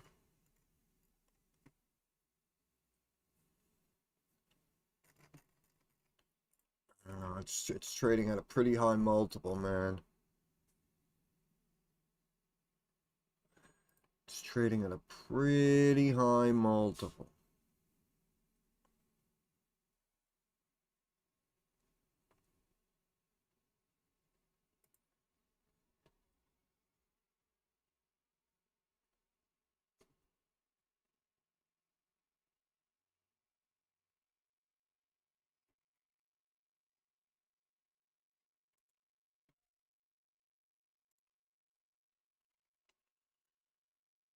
Oof. On the up and up.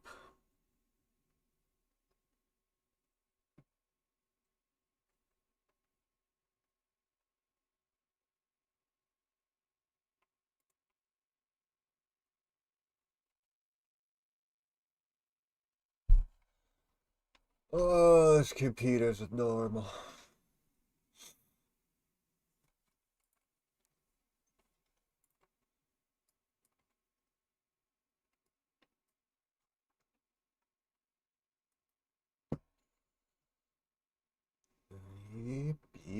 Yep.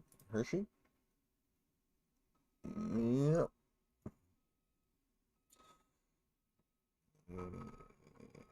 Still say Hershey topped out. Dollar still climbing. Dang. Dang.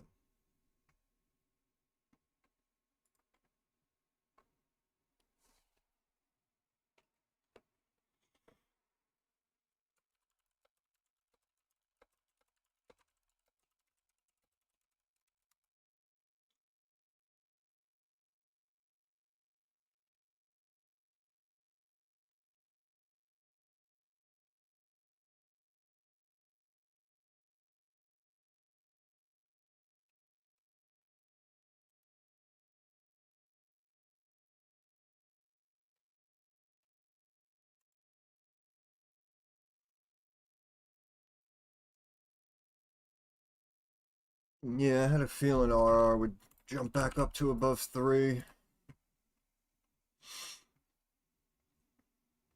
308. Nice bounce.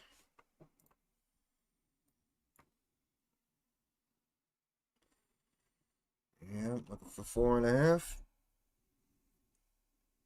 The Dow on the move. My goodness.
Feel like a fucking kindergarten teacher.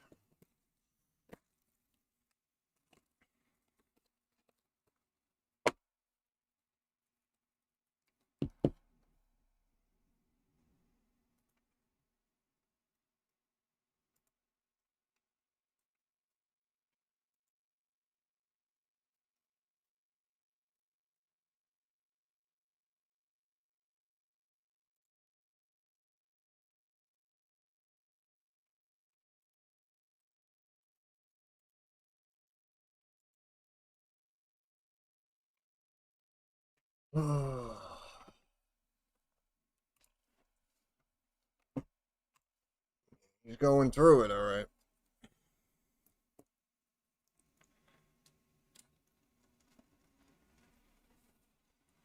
People are crazy.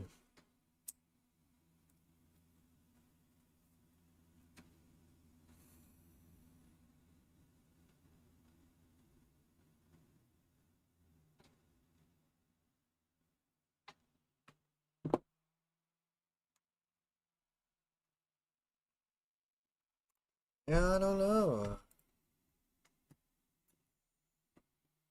And even like Nick said, bro, like, you know, this kid puts in like a random trade, you know, and he's like, oh, if only there was someone here, you know, live streaming to help you out. I don't know, man. People, maybe it is true. Like I used to say, I used to think some people have too much money. Maybe that's what it comes down to. Might just have too much money right now in his situation. Might have to take a massive hit, which unfortunately is what usually happens. Yeah, let's hit highs. Let's go. Pump it. Pump it. Yeah, basically. See what I mean, though? Like, you know, it's all about him, right? He's got to post freaking 6 messages. Posted 2 giant emojis. Like, just childish shit, bro. That's what I mean. Like, the constant spamming, the nonsense and shit. First of all, that should be in a different channel. Second of all, as I said, you know, it's not all about you, bro. It's not all about you. And that's why you can tell. You can literally tell who the childish frickin' pikers are, bro. And again, I hate to call them out, but that's what I mean. This guy, all this nonsense he's doing, that's what I mean. Frickin' piker, bro. Piker. Gloria, again, not to jump down her throat, but same thing with the MBOT in here whining. She only speaks when it's something she's about to do or she owns or that's moving for her. It's unfortunate. They're missing the big picture.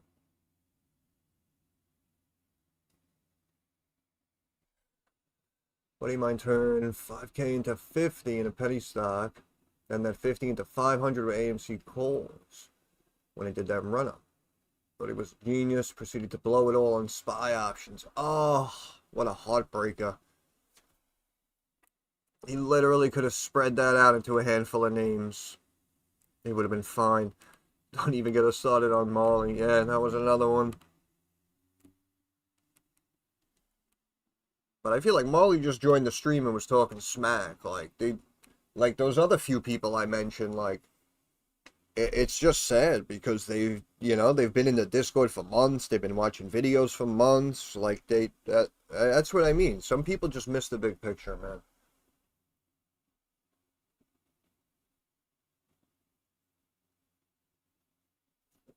Yeah, it's definitely a grind. If you see growth like that, and you're trying to go all in on freaking options, bro, whatever they are, it's basically a recipe for disaster, honestly. It's basically a recipe for disaster.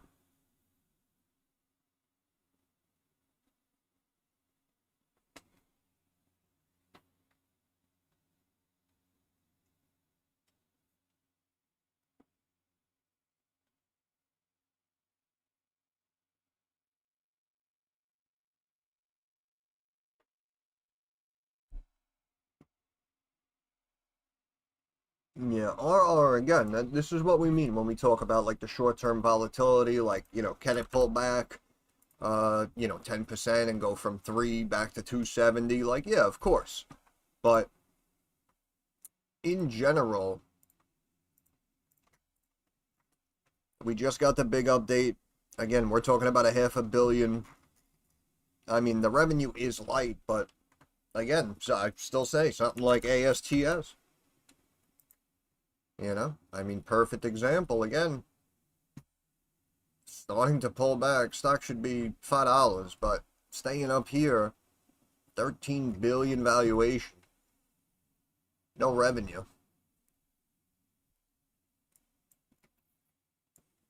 Yeah, it's probably going to gap fill right there at about 31 and a quarter, it looks like.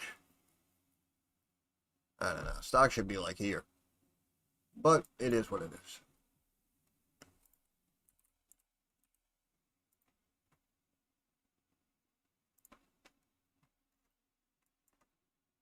Launch being delayed. Yeah, people just kept buying. Yeah, no, we gotta pump it. We gotta burn the puts. Because anyone with a brain was probably like, oh, this is too high, I'm gonna buy puts now. And they just kept pumping it, so they burned all of that money. Now they're gonna bring it down.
Deli, thank you, brother. Appreciate it.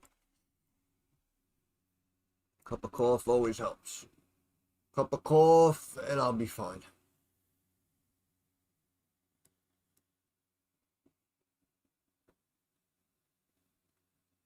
Can of corn. Can of corn, and I'll be fine.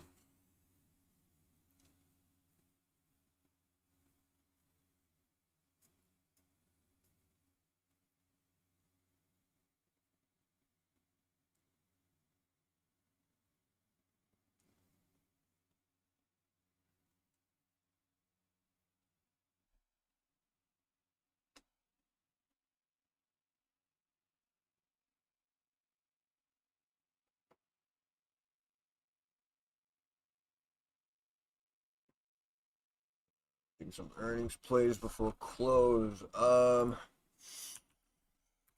Let's see, today, Tuesday, after close, we got Oracle, we got GameStop.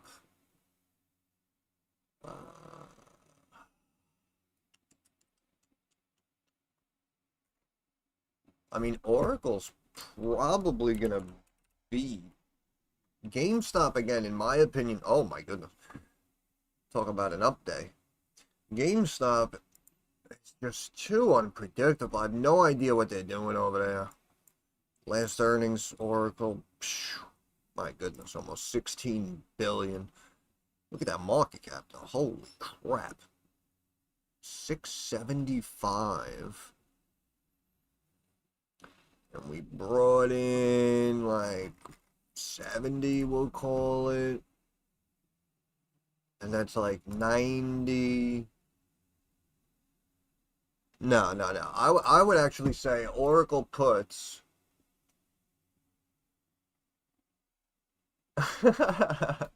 Get a call and I'll be fine. GameStop is a toss-up. Oracle, in my opinion, actually Oracle puts. And then, of course, we were looking at Chewy, right? Which reports before the open. So, you have Oracle and GameStop really are the big names, it looks like, today after the close. Tomorrow before the open, you have Chewy. So, I don't know, kind of looks like puts across the board, really. But, again, GameStop is a toss-up. If we're playing the actual business, and we're not talking, you know, any random shit that this guy, whatever his name is going to say,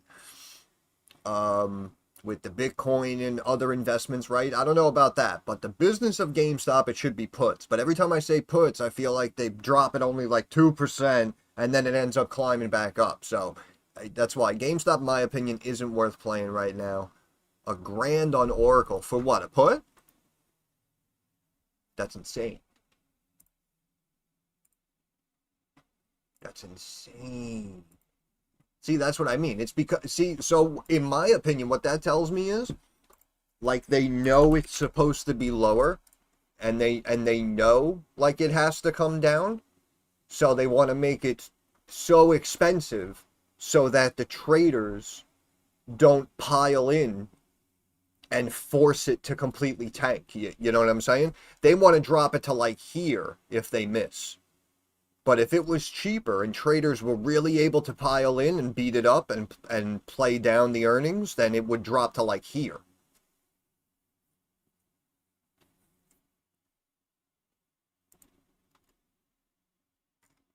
Yeah, that's crazy. That's expensive. I still say Chewy. Chewy could be the play. Probably the cheapest play, too. GameStop. Let's see.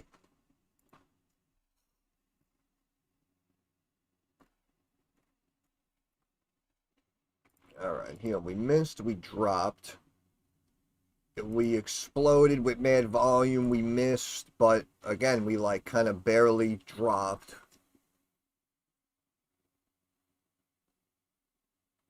Chewy puts, here we go.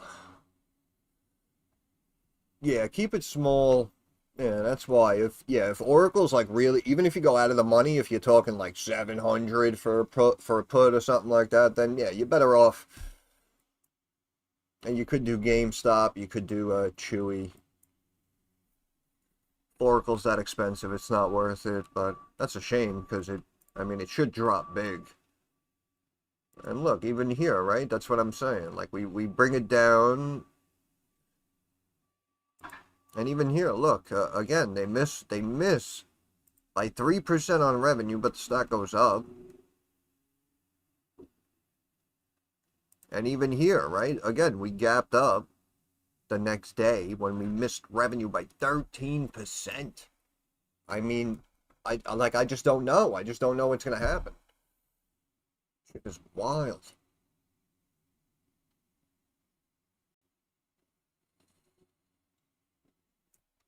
Oh yeah, Apple sliding. Whoop. Whoop.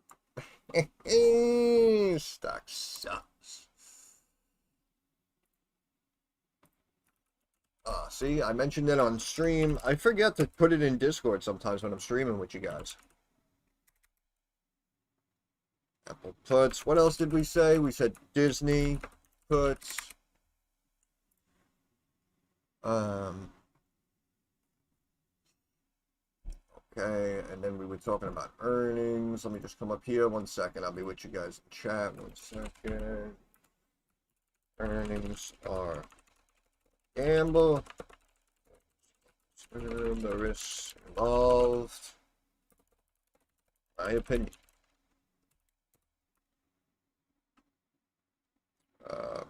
What did we say? Chewy, Oracle, and I'll even say GME puts as well. Screw it. We'll go on record. We'll say GME puts. Why can't he just get it together? I don't know, man. He's lost. He's lost. Sugar, you lost and confused.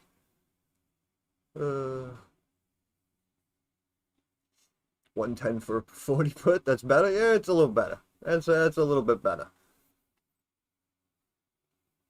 Oracle and Chewy. Yeah, see, it's a good thing I didn't type that one out. I mentioned the Dow puts and just keep climbing.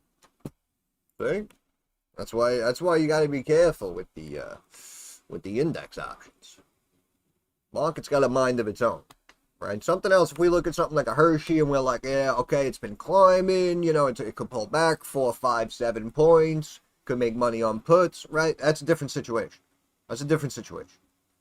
But right here, if we're like, oh, you know what, maybe we should buy puts on the Dow, you know, you got freaking Trump who'll come out in 2 minutes and be like, oh, I just got $88 billion from, you know, Brazil or some random country. And all of a sudden, the Dow will jump to 50,000 if we buy puts or something. So it's more of a toss-up with the indexes. Yeah, you're better off. You're better off with the DIA. The good thing, though, I will say about the DIA is that they're weekly options. So if you jump in like Monday, Tuesday right now, and you're like, okay, market's too high, I'm going to buy a put. And, you know, it keeps going up a little bit. Maybe it's up like tomorrow morning and then it starts to sell off. Like, it could still work out well for you because they're weekly. I know like the QQQ options now, like on the NASDAQ, they have daily expiration. So sometimes you try to time a pullback, you know, today, right now, but it keeps climbing so you get burnt. Or if you buy one for tomorrow, same situation, right? If it climbs going into the close, then you could have got it for so much cheaper, and now you have to hope that futures are down and you open red, otherwise you're going to get burned. It's rough. It's rough.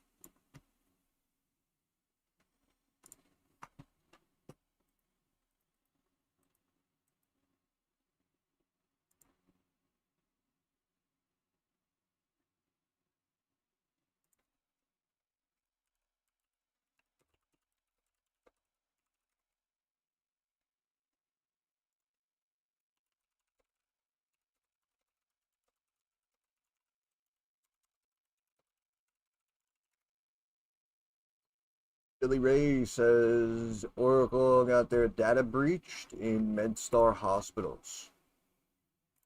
I wasn't even aware of that, but if that happened recently, you might see some effect. You might see some effect. But in general, though, I think that stock is overvalued. But that hasn't stopped the market before, as we know.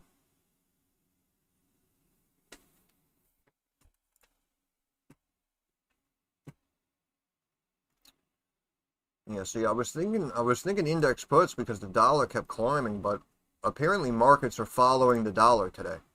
So I guess that's off the table.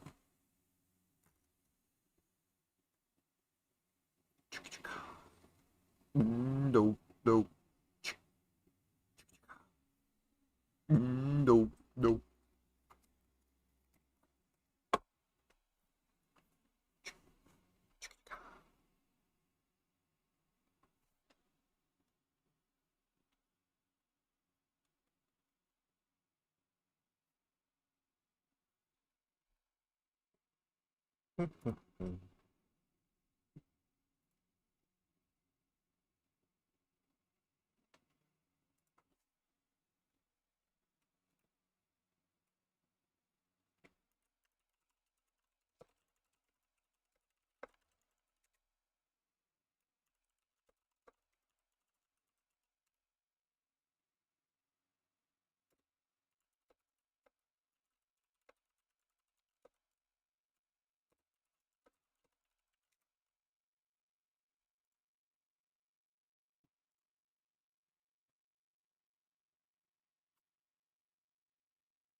Dope, dope.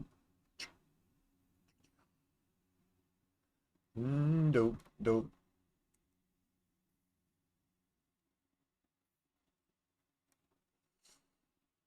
Punjabi trying to talk some sense into him.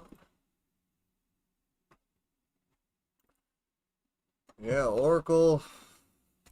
I stand by my analysis. But again, I know Delhi said the puts are a little expensive, but everyone's in a different situation. Yeah, puts are expensive. Let me see. Let me pull up the puts here on the other screen. And let's see if we can find something. Go. All right, so if we go the 12th, right? So you'd have to go. Oh no, yeah, you'd have to go far out of the money. I mean, you'd have to drop at you're looking at least 300 in my opinion. At least 300.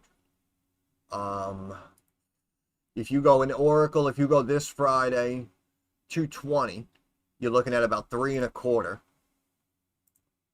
215 is 200, and 210 is 130. See, that's what I mean. That's the way I used to play it. A situation like this, if it's heavily overvalued and it could see like a 7-8% drop, I would go just far out of the money with something that seemed cheap to me. So like these 210s for like 130, like that. I understand that could be expensive for a lot of people, but also it could be viewed as cheap for a lot of people. So if you had $100 and change, you wanted to take a shot. Is it going to hit 210? No, probably not. But if it does chunk down and drop, the put will probably move, whatever, 50, 100% or whatever. You know what I mean? But that's just my opinion. If you guys feel more comfortable playing Chewy or something else, then of course that's entirely your own prerogative. Bitcoin miners doing well. Bitcoin is down. Bitcoin miners doing well. Who? Like Mara? Yes. They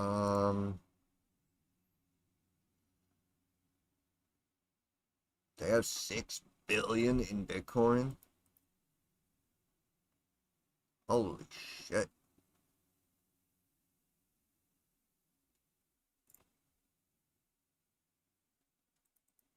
You're welcome, Nick. 6 billion.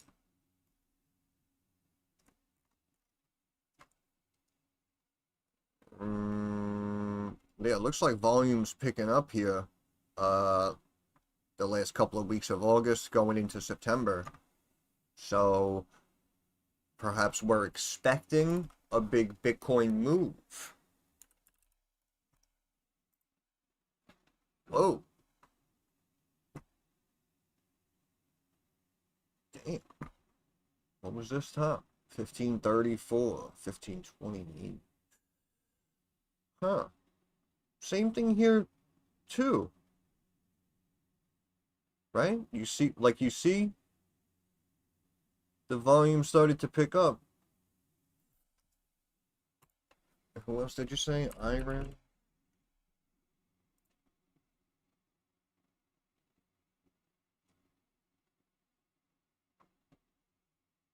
Yeah, kind of the same thing. And they just reported a little light revenue, too. Okay, well, this got a...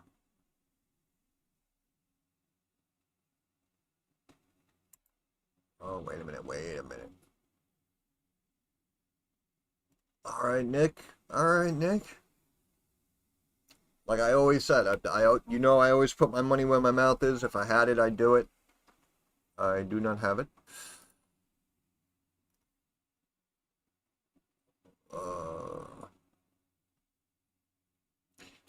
Shares in peers, CoreWeave, Iran, TerraWolf, or also shareholders bet on similar deals being struck in the future. So is that what's going on? Are we That's what's going on, it seems like.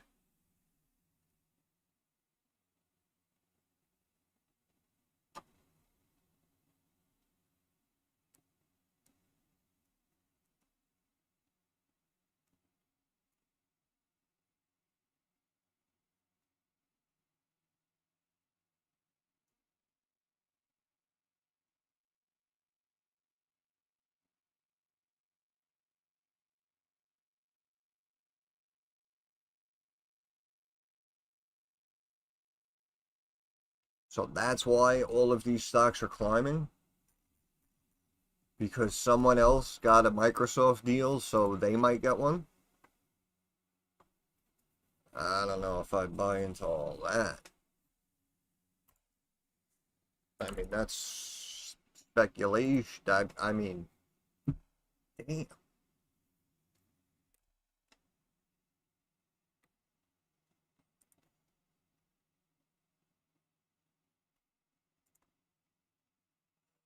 $3 billion market cap on this thing.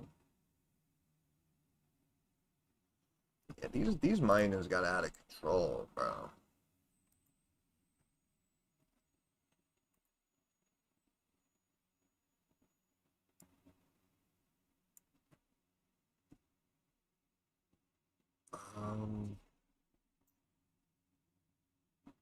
Honestly, it looks like it's about to go down, actually. This is interesting. CBOE Global Markets will launch continuous Bitcoin futures. What? What? 10-year expiration.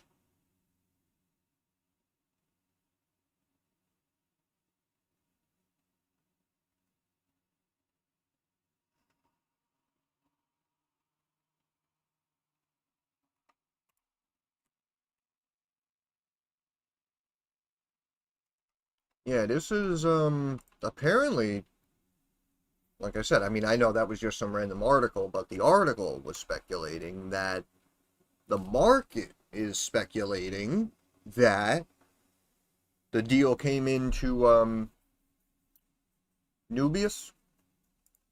So now more deals may be coming.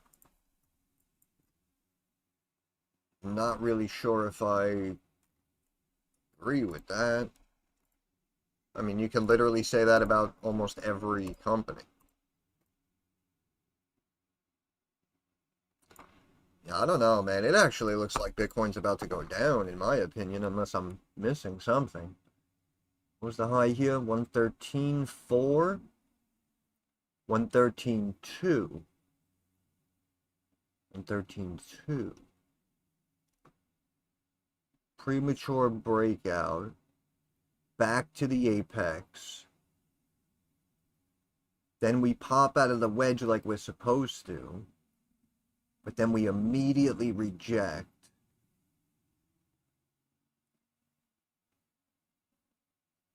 Climb. This was a hard rejection. Slowly, slowly, slowly.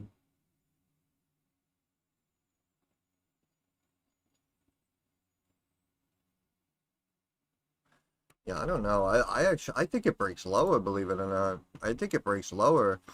And if Bitcoin is set to either remain flat or sell off potentially, and if the miners are up big, then those puts might be in play.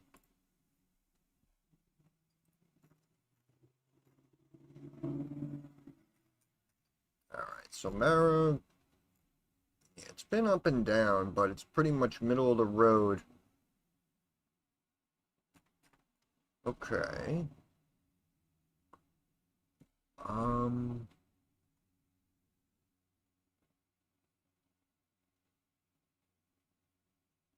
Yeah, it doesn't really look like a head and shoulders, does it? Alright, wait. 5 billion. Right, but they got mad Bitcoin. They got 6 billion worth of Bitcoin. So, this isn't the one that you bet against. Who'd you say? Riot. Let's look at Riot. Jeez. What did we say that was again? 1534. Wow, it's almost the same market cap as Mara. How the hell is that possible?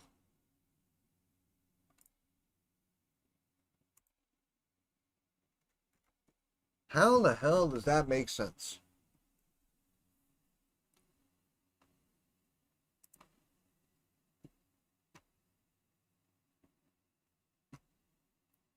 Produces 477 Bitcoin in August.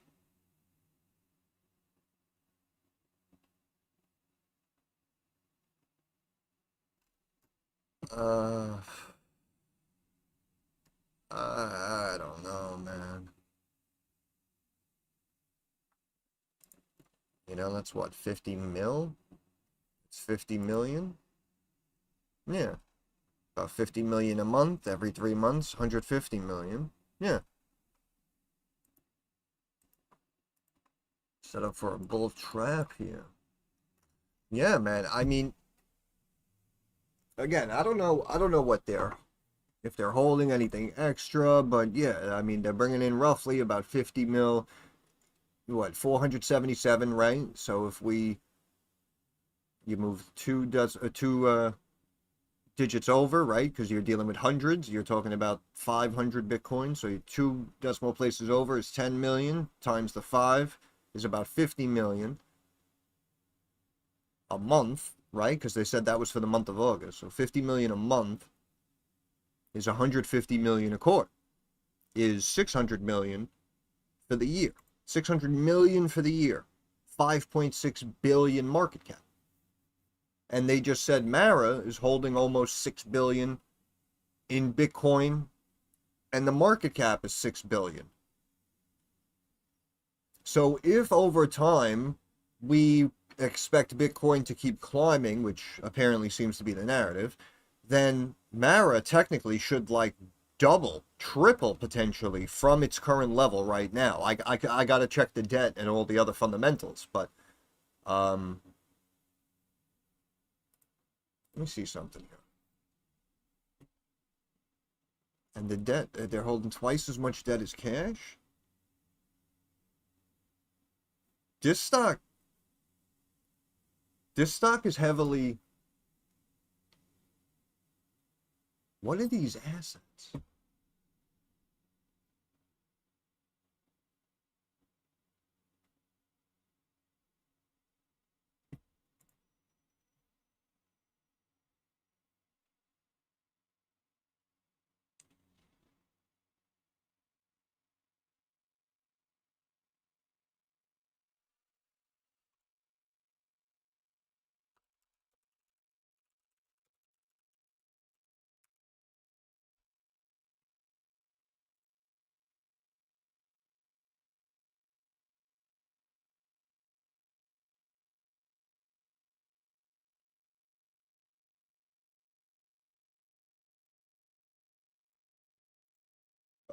Do that.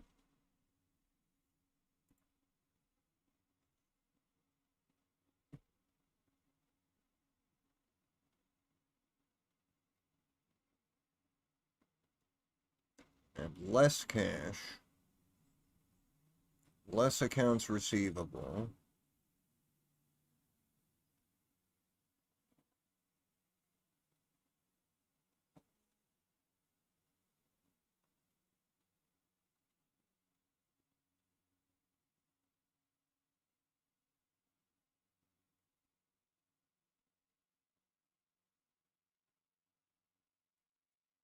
One seven in Bitcoin. Huh.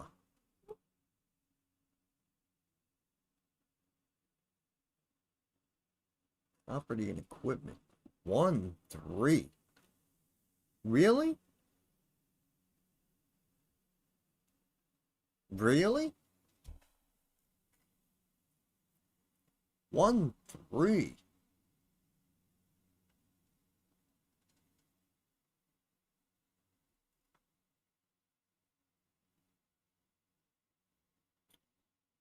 Abilities jumped up.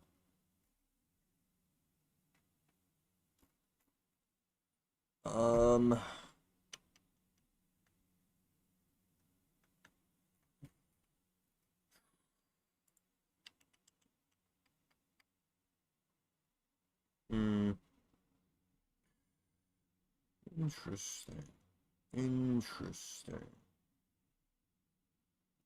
Yeah, okay. Yeah, I don't want to go back. Is it just gonna show me? Yeah, okay, good.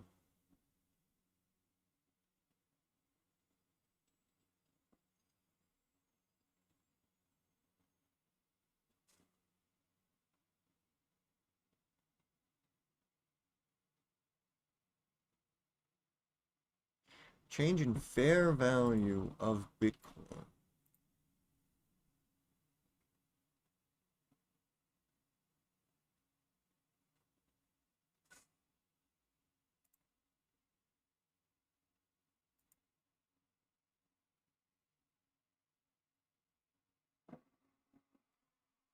What did that say again? Change in fair value of Bitcoin.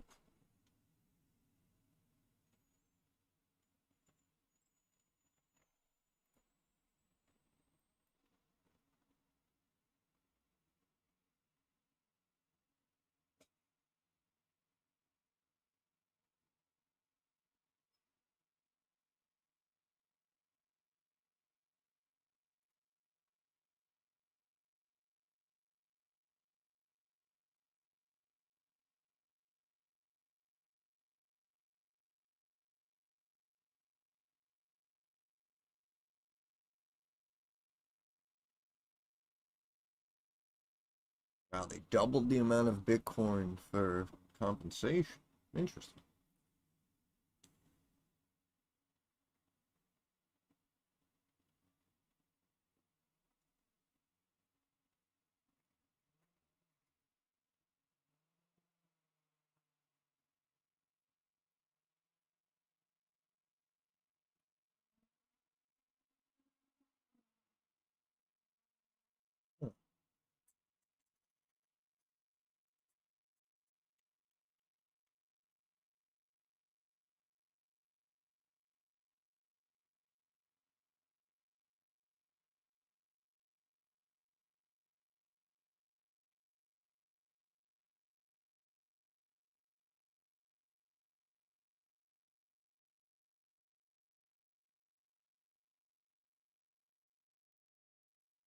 Hmm.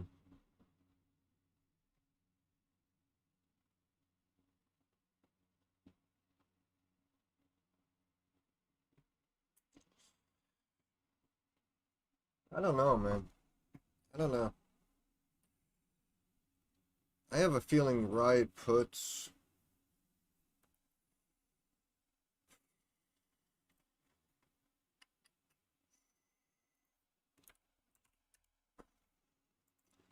the other one you said was Iran.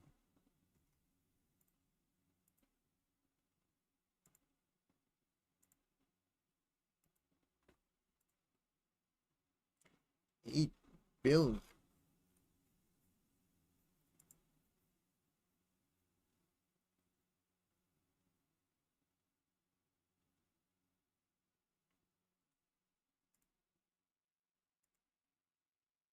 And we're seeing some mixed numbers here, but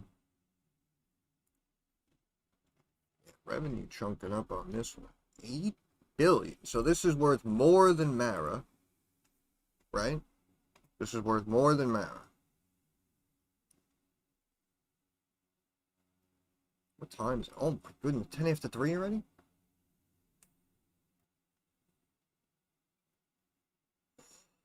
Time flies when you're working, baby, I'll tell you. Look at the shares. Wait a minute. Wait a minute.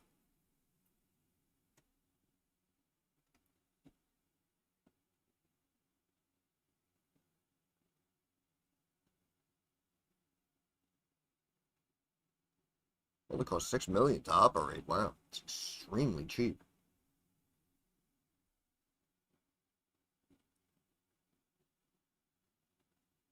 Yeah, that was the most so far.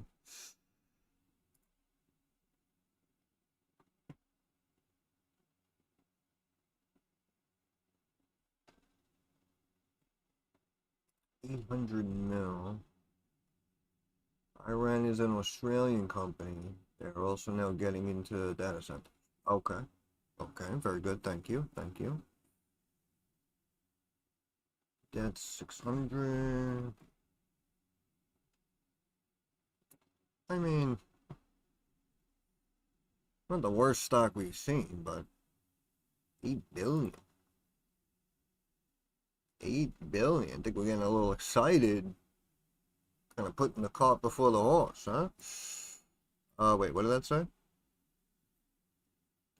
The new round of NVIDIA chip purchases and projected a 10-fold growth in its annualized AI cloud revenue by year end. Huh. Alright. I guess I see where some value is. How's this looking?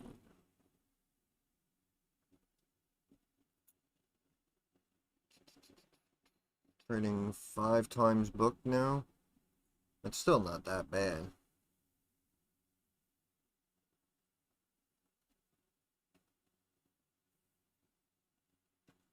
$26, $18. This is nice. Yeah, operating margin improved very nicely. EBITDA. Oh wait, what'd you say? EBITDA? Terrible.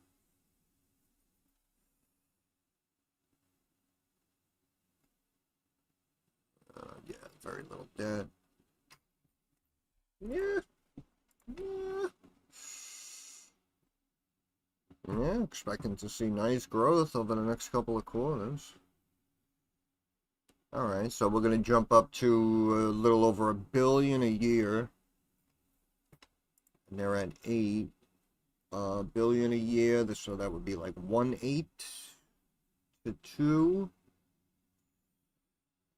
1.8 to 2 with no debt.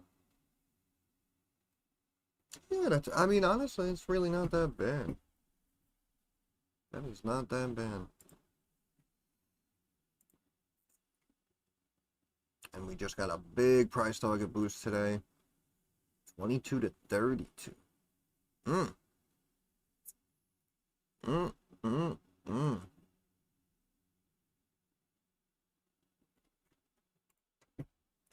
But see, here's my question.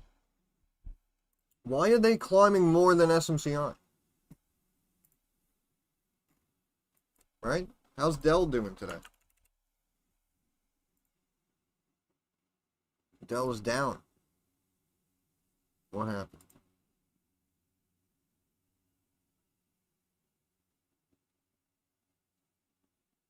Oh, the CFO randomly resigns. Oh, yeah, that's great.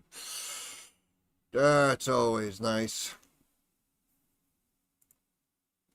Guess that's why Dell is not up. Man. And we were looking at their debt last time, right? Yeah, see, they've been kind of mixed as well. They're not getting beat up as much as SMCI, though.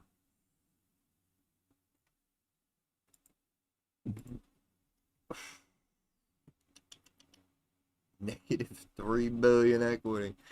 Look at the debt on this company, bro. Are you serious?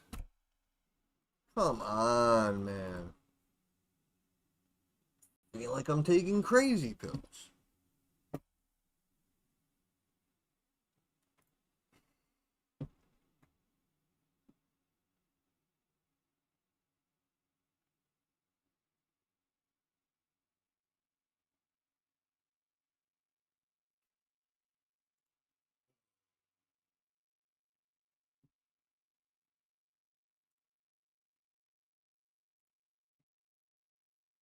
Yep, some people mentioning that jumped in some earnings plays. Of course, you know, wish all of you the best. Wishing you all well. Hopefully, everything works out. I still think Dell actually sucks too, man. I mean, do I just put it out there? Yeah, really should pull back to here. They'll probably only pull it back to like here or like here, 112, 113, 7-point drop, 7-point drop. Yeah.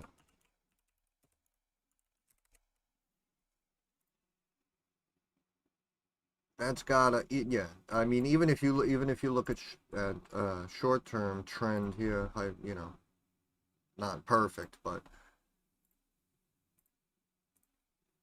and you can see again, even if it would want to close at or above this trend line, it's still gapped down on this news, right? Like we said, I didn't even see this news today. You know what I mean? And the CFO just randomly stepping down, as we say, surprise departure.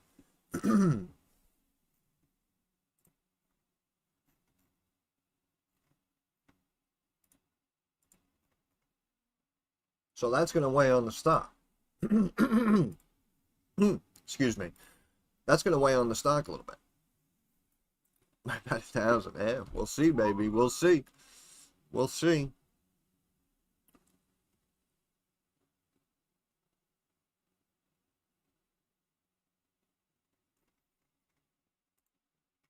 Yeah, this should kind of weigh on the stock a little bit. And then, you know, the RSI will approach that benchmark. They'll see it's beaten up, and then traders will jump in and try to play the bounce. My opinion, anyway. The debt on this company is 38, 40% of the market cap. They're holding in debt. And again, you know, the other company I like, SMCI, I mean, you know, they're holding debt too, but not that much. Not that, even if they took on more, yeah, they took on more recently, but again, 5 billion. They have that much in cash, right? See what I mean? See the difference? They have more than that in cash. In the short term, we're heavily outweighed. 6-to-1 ratio to our liabilities. Right? You understand what I'm saying? And again, we'll call it 5 billion in debt, even if we round up. Market cap right now 25 billion, right? So 20% of their current market cap, which in my opinion is undervalued, is debt. And Dell, you have a different story. And granted, I understand they're doing more business, right? They're doing whatever, 20 billion in revenue a quarter. So, you know, I understand you have to take on more debt, you know, to make more money and build and grow. Like, I get it. But I'm just talking, you know, as a comparison standpoint. SMCI should be higher. And, you know, if they don't want to decimate Dell, I get it. But definitely looks like it should be coming down, kind of forming that long-term M pattern. You know what I mean? Bang, bang, bang. You know what I'm saying? Like, whoop, whoop, whoop. And this technically was a lower high as well.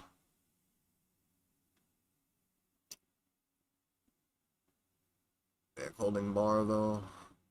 I'm bullish long term. Yeah, Marvell was usually good. Yeah, see, over the years it's done very, very well. It was a good name, again, even back when I was at the firm. Recently gapped down, huh? What, earnings? I mean, that's nothing. That's barely a miss. Up 1%. Amid positive ratings. Despite a downgrade by B of A. Alright, we got the sirens going as soon as we look at Marvell. I don't know if that's good or bad for you, Moonshot. I don't know what that means.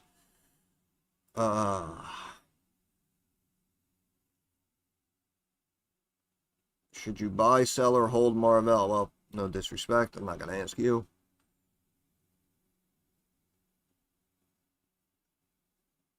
Growth overshadowed by market parent. Analysts bumped up price targets on Oracle, but expect there will be a sell in news. Okay.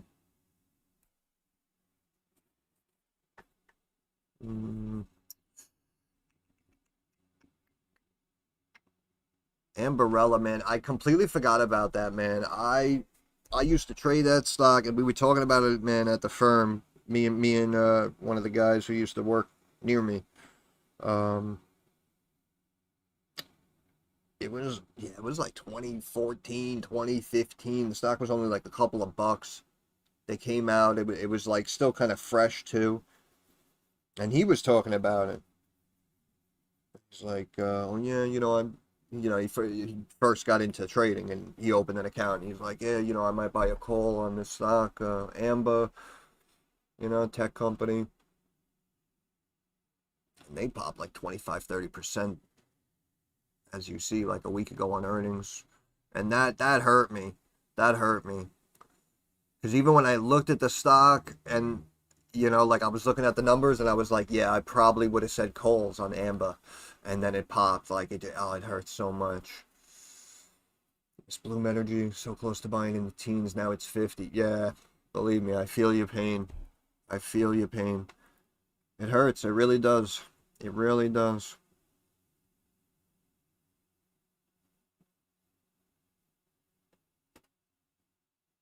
All right, they're saying AI hype fades.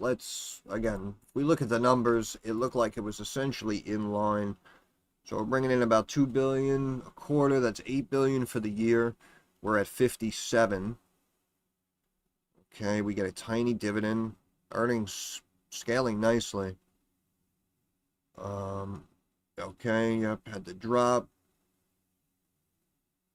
We're readjusting. Yeah, they were negative, really? With almost 6 billion? Yeah, see, and now it looks like they need more than 6 billion. Oh, actually, no. Looks like they took care of it. Okay, okay. All right. So even if we say hypothetically Q3 and Q4, let's say, are flat and they don't even bring in money, you're looking at about 8.5 billion for the year. 8.5 billion. 5 billion in debt, 1 billion in cash. Dividend holding. And debt seems to be steadily climbing. Cash over 1 billion. Cash flow improved. Assets outweighing liabilities. Leap. And we got debt.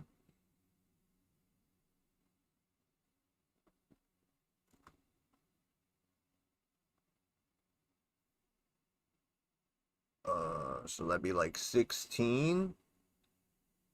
So now we're trading over 3.5.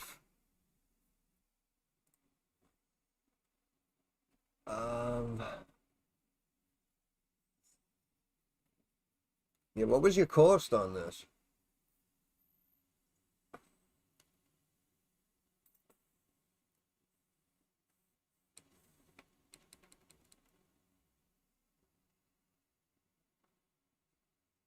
Depends what the cost was.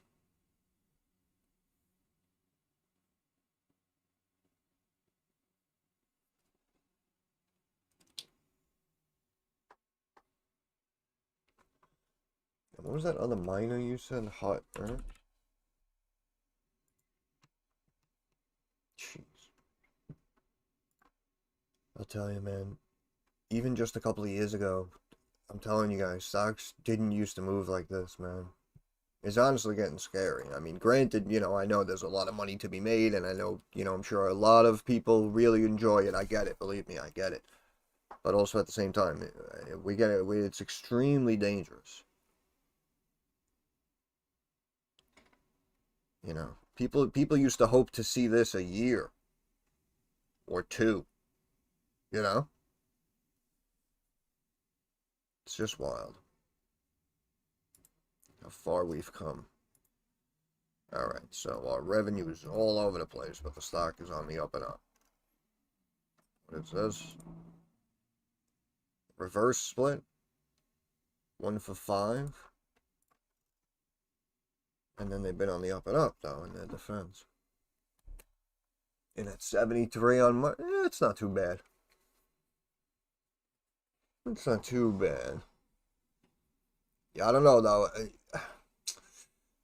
In my opinion, man, I don't know. If it fills that gap, whatever it was, at 70, I'll look in a second, but if it, like, fills that gap, even if it's a tiny loss, in my opinion, you might want to consider getting out. Because, I don't know, I just think maybe some other tech names in the space might show you more growth. But again, we don't know, right? We don't know. I mean, you know, you could turn out to be a genius, and next week they can get some massive contract or something.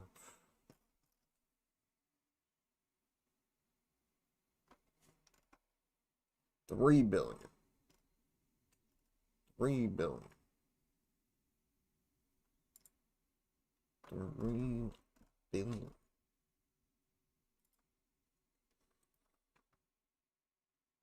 17 analysts, all giving this a strong buy. Really?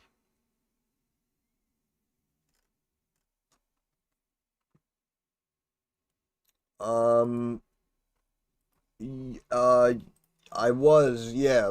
I'll recheck the numbers though. We can compare it to something like Marvell. Yeah, yeah. Just give me a minute.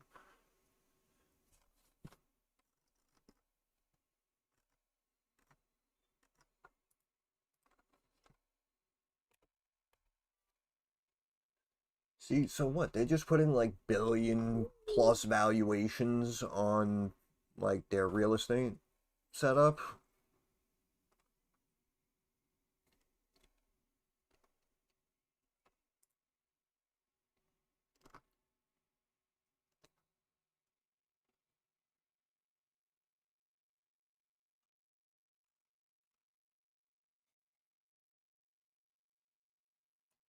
Oh man.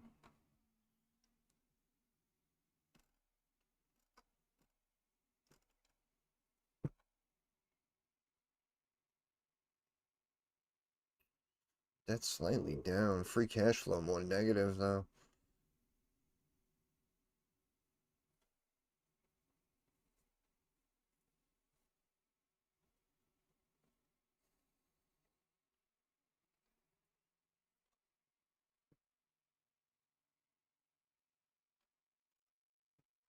Honestly, I think this one's overvalued too.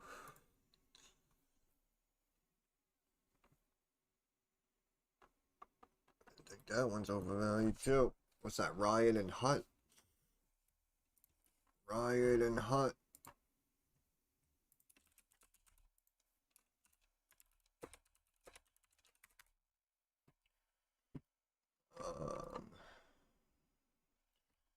Let's check AMD for you. Yeah, AMD, I was looking for.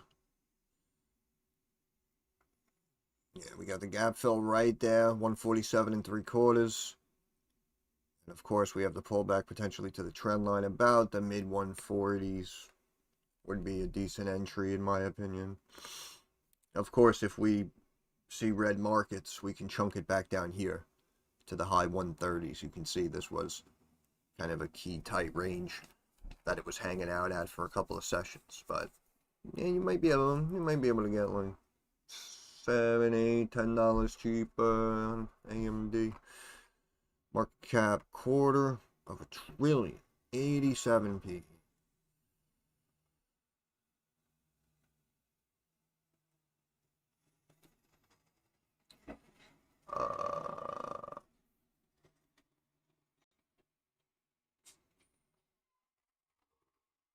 Hmm.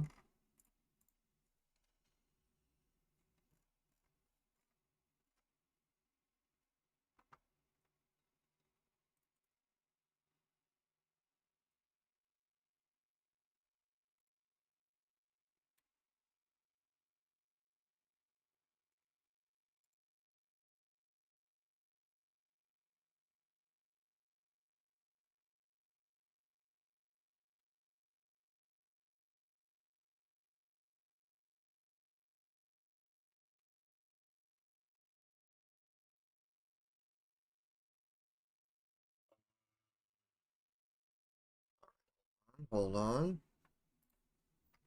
Now I was looking at Marvell for you.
Sixth.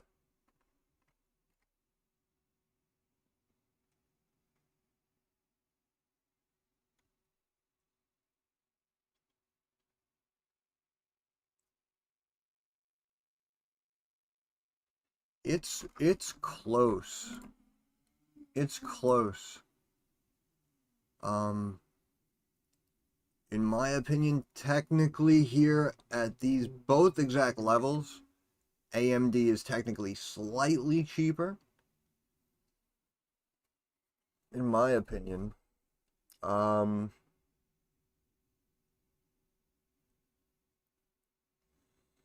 They both should go up though.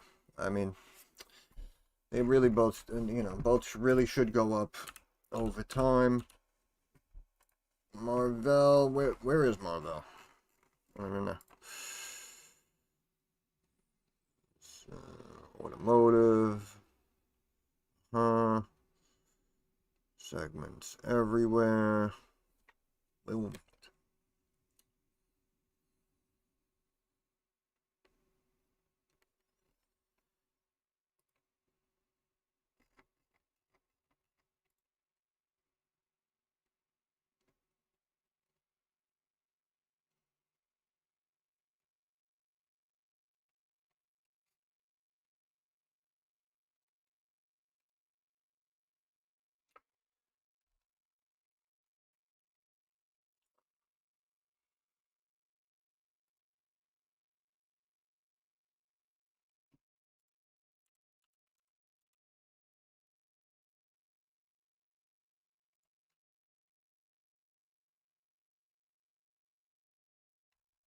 Okay.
Some of our, yeah, you can see, not a major red flag, but you can see how the debt to assets and the debt to equity ratios have gone up.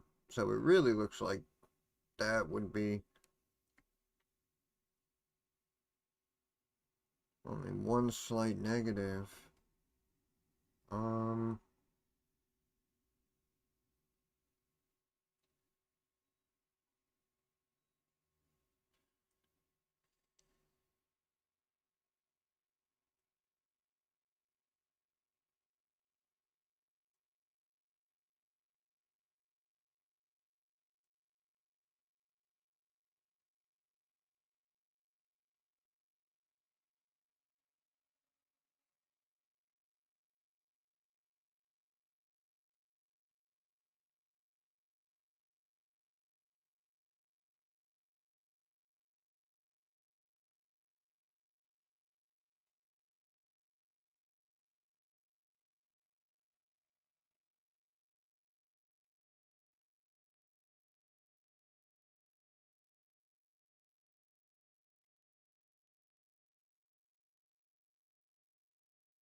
Yeah, yeah, it's good.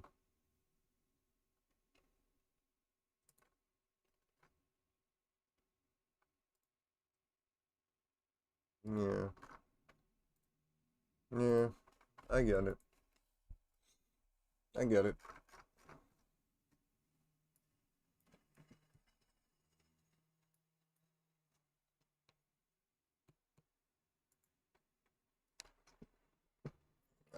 Hershey back down. Oh my God.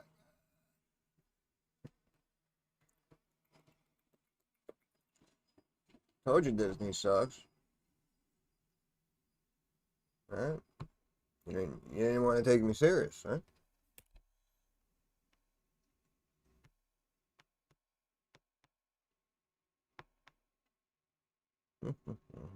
I feel like they've been playing with copper, man. I've been watching SECO. It's like pop and swing like 34% back at 2, 3, pop, pop, pop. Interesting. LAC. It's holding 3. They brought it right back down to the 2.8s. Uber. Oh, the U-turn. Don't call it a comeback.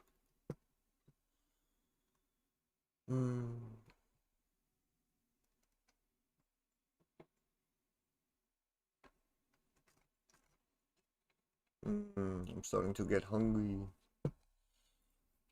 How is good old MBOT doing?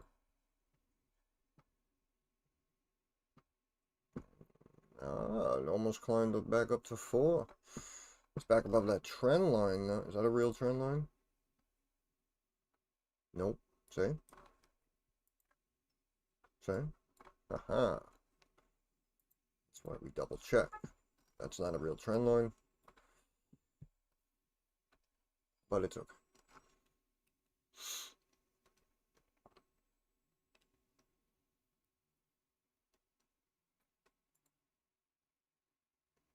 Oh, staying up. Look at that climb.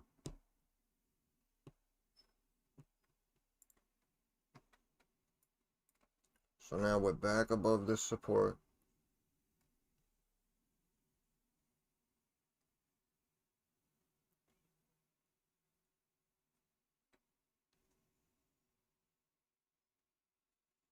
I keep climbing actually.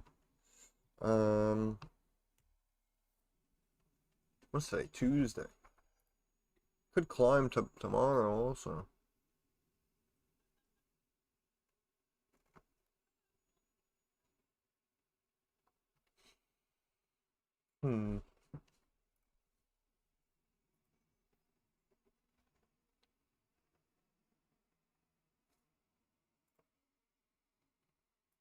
No, they logged me out.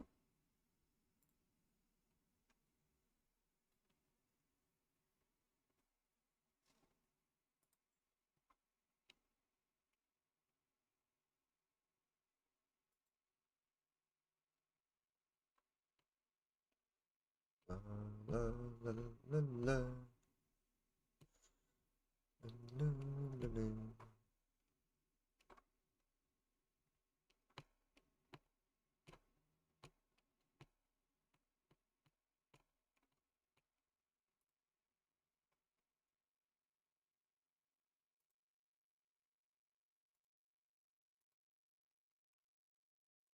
Oh, Big Bird. How we doing, baby? How's Elmo and the gang?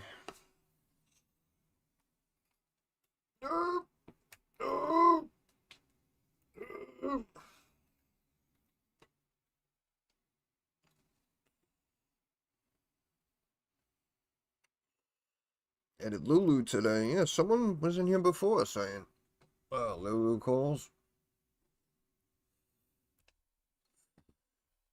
Is that the talk? The talk in the town? That it's time to bounce the Lulu. Lulu.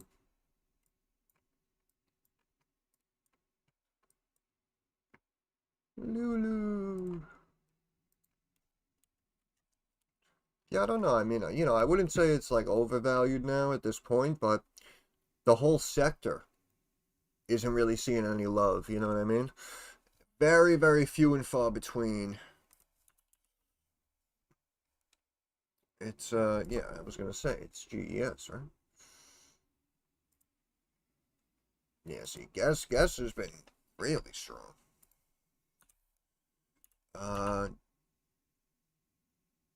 No. No. Is it Gap? Yeah. Why did I think it was GPS?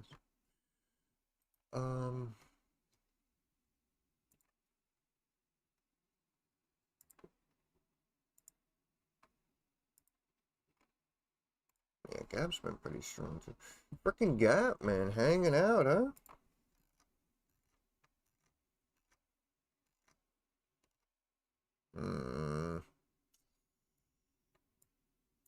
Yeah, see what I mean? I don't know. I feel like every couple of years, like, I don't know, you know, there's like shipping issues or oil, you know, spikes up, executive decision, you know what I mean? Legislation, like, it's difficult. It's difficult.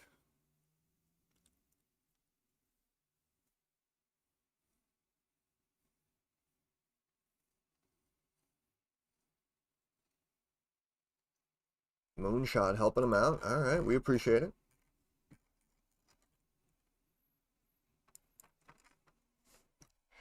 Yeah, where's Hood now? Friggin' 200? Up, almost. 18.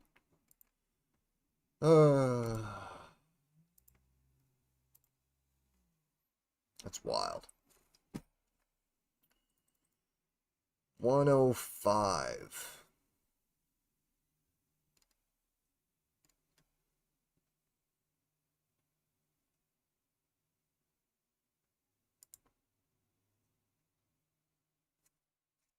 Only one positive.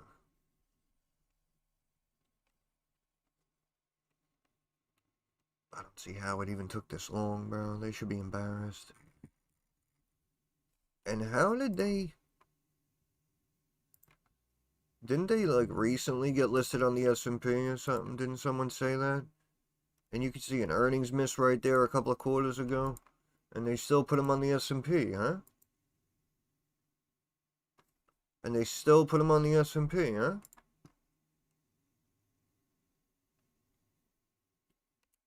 I don't know, man.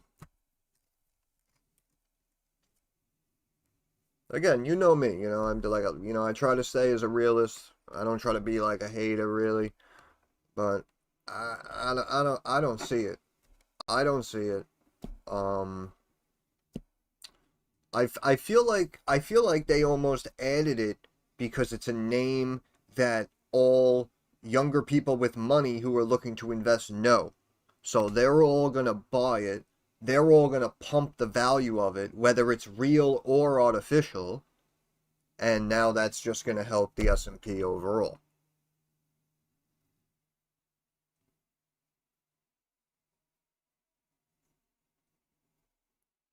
I mean, I don't know.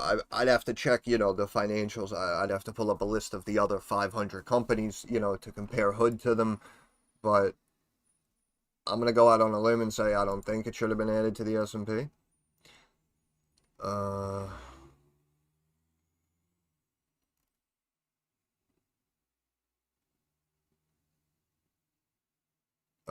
A fill at 61 is nice, though. I mean, up almost 100% right now. So that was like 4 billion profits expected. Oh yeah, now all of a sudden we're on the up and up, right? We were struggling for so long, now all of a sudden we're on the up and up. Okay. No idea what changed, but okay.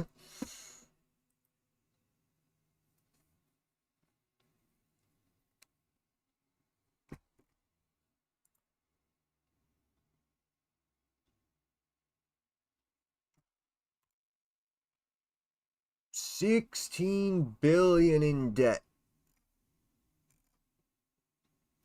16 billion in debt.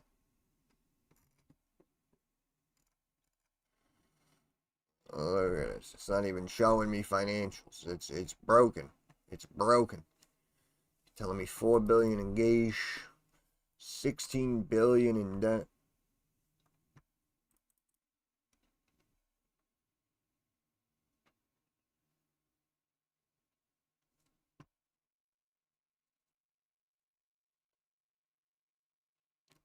That was what I wasn't expecting. It just caught me off guard a little bit.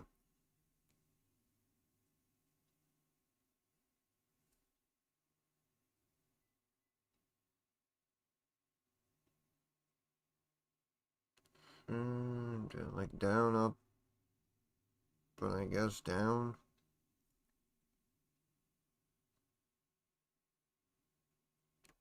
It's pretty much holding.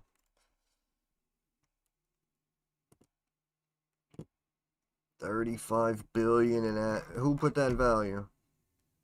Who put that value?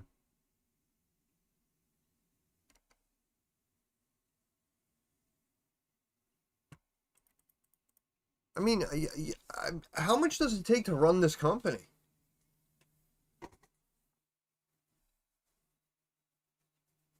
I don't understand.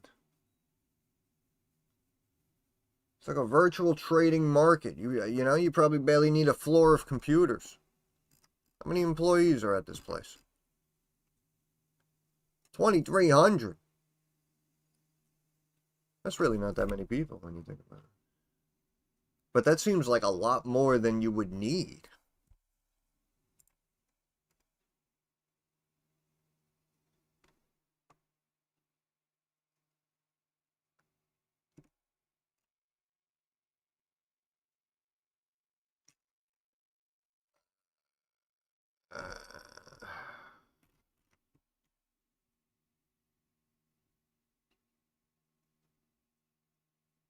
What happened? What happened here?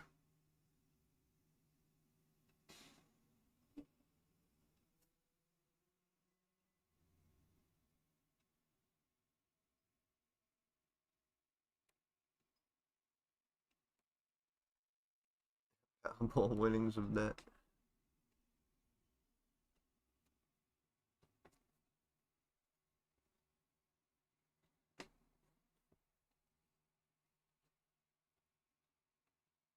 Robinhood Cyclical Company, yeah. Yeah, but I mean, if you pump a stock, that's one thing. You just toss it on the S&P. Like, I don't know if I really agree with that. 26, and that's all I hear from people my age. They're crazy, bro. Honestly, I mean, well, it's not you, all right? But that's crazy, bro. Come on. I mean, they're bringing in $1 billion a year now, which is no, excuse me. They're bringing $1 billion a quarter. Yeah, we're bringing in like $1 billion a quarter, which is $4 billion for the year, and you're holding 4x that in debt, right? And literally, in my eyes, the only thing that's keeping them afloat here was you know, these big pumps here in asset value, which again might be real, might be real. I'm not exactly sure what happened here. I don't really follow this company. I'm assuming, like, I don't know, that one or two acquisitions were made somewhere.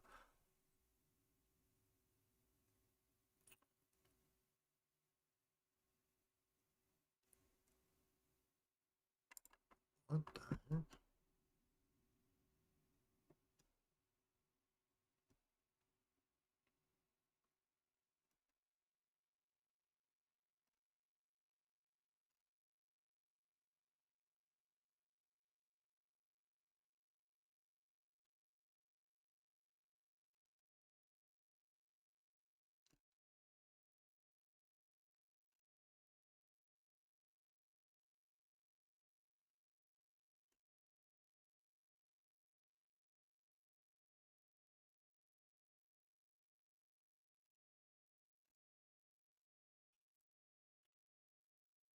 Ugh.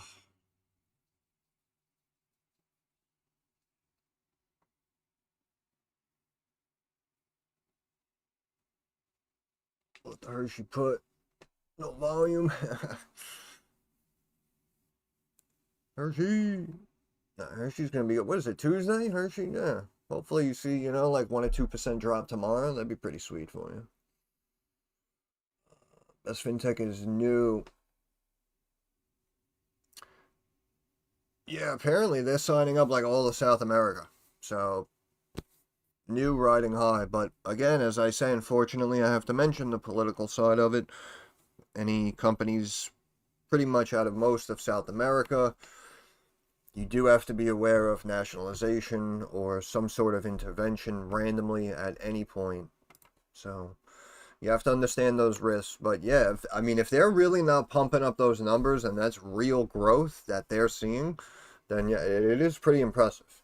It is pretty impressive. But we also, I mean, you know, could be real. We know there's a lot of people in South America.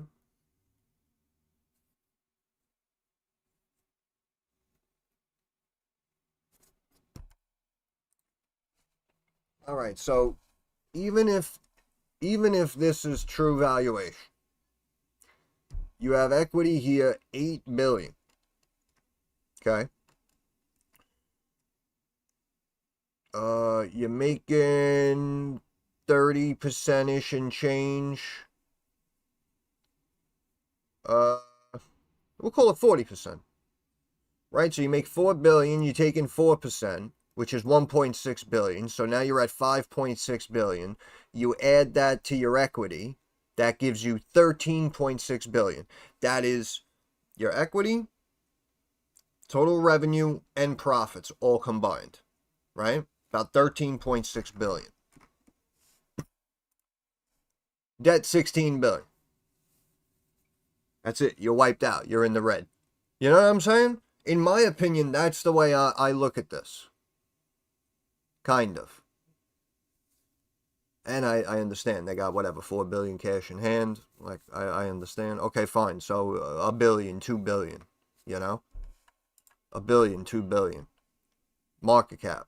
105.25 billion. You know what I'm saying? Like, just think about that for a second. You know what I mean?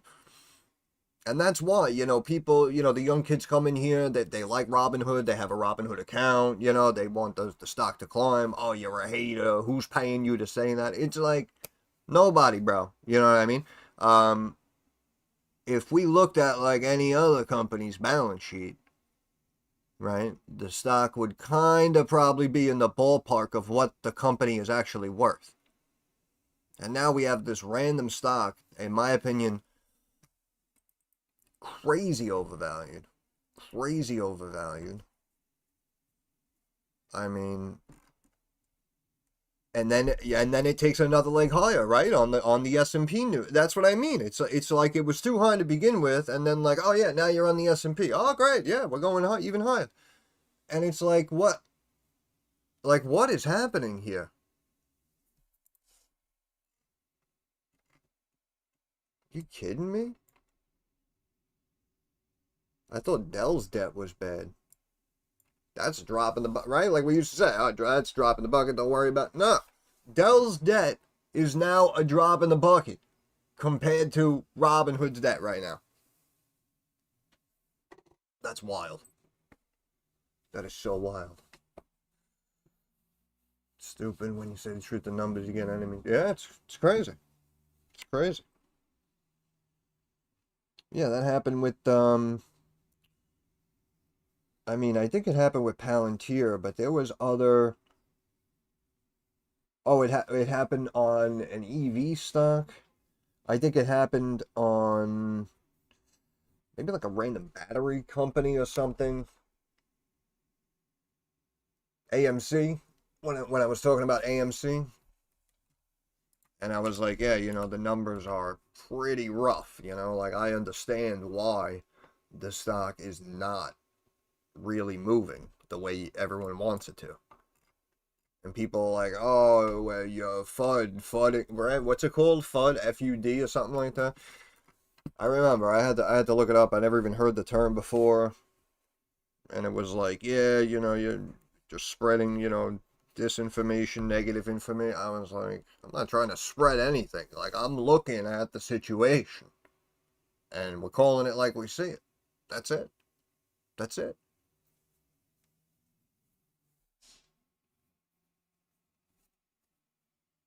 And we look at so many stocks on this channel, you know. I mean, I would literally need $10-20 million to influence it, to bet against you, you know what I mean? To say one thing, but, you know, try to do another. Like, it's...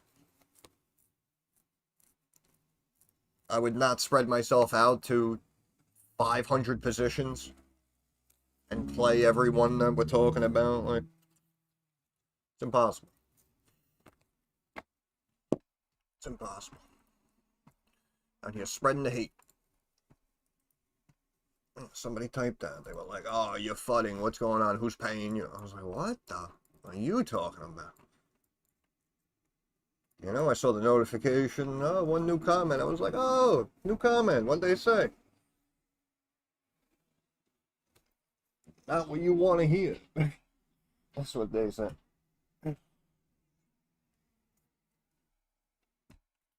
Wow. A little spike right there.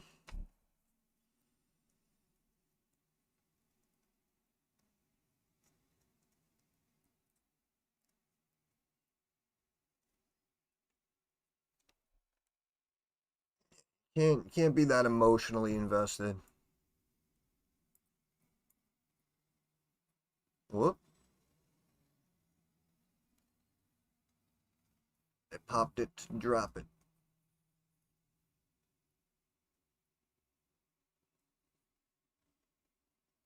S&P raise, closing up 17.5 points to close above 6,500 again. Nasdaq up 1/3%. Dow. Oh, it was so close. It was so close. Which probably tells me they're gonna just pump it tomorrow, have it hit highs. Why not? Why not? Who cares? Pump it. All of it. Robinhood, S&P, Dow. Pump it. ASTS. All of them.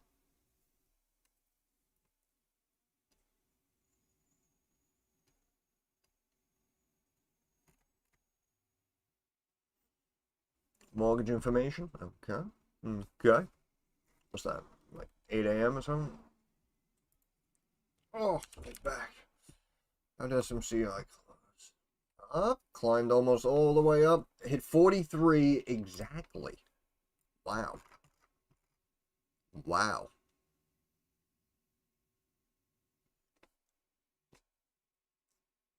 Right to the line. Yeah, it is. It's early 8 a.m. All right.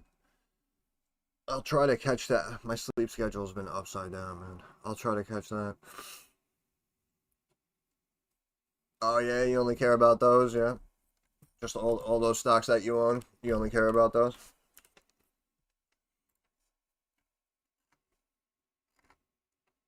Sentinel 1 still chilling down here. You like Dell better than SMCI right now? Give me your address. I'm coming. Coming over. Them's are fighting words. That's it. Coming through.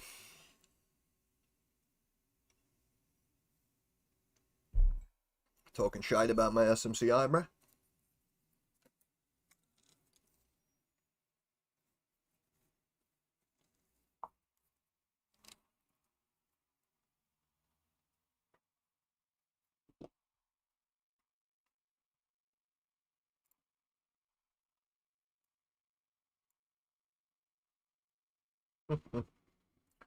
$6 billion.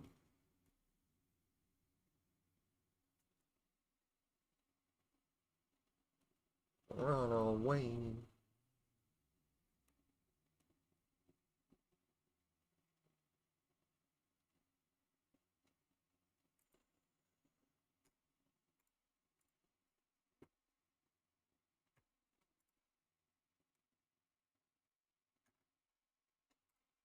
I still like this one. GME so easily manipulated. Oh, right, yeah, I forgot.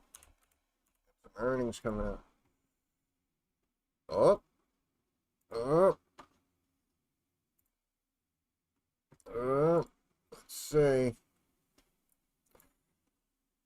I love how they show us like the EPS and stuff when no one cares about it. No one even cares anymore. Net 168 million. Bitcoin holdings, $500 million. Who cares?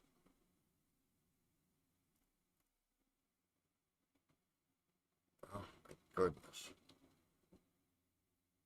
Destiny. Ugh. Gross. Gross business. Right? Because that's what everyone's doing nowadays, is going to GameStop. Right? I mean, come on. Ah. Yeah. My ass. My ass.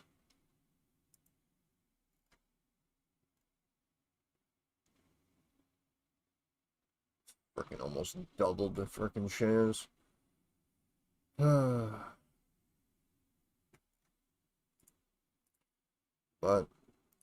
what do I know?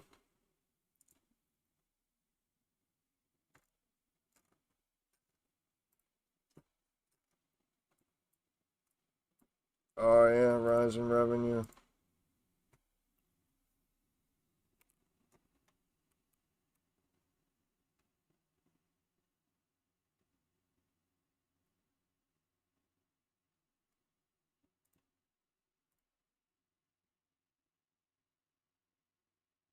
They randomly brought in 972 million.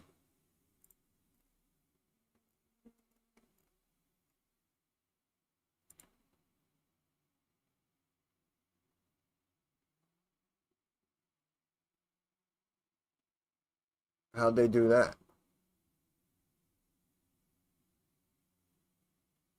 How'd they do that, though? Random. Random.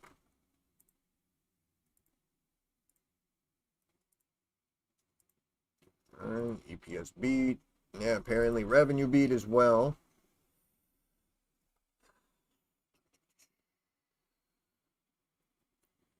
GameStop announces dividend of warrants to shareholders. Okay, hold on. I just want to read some of these numbers.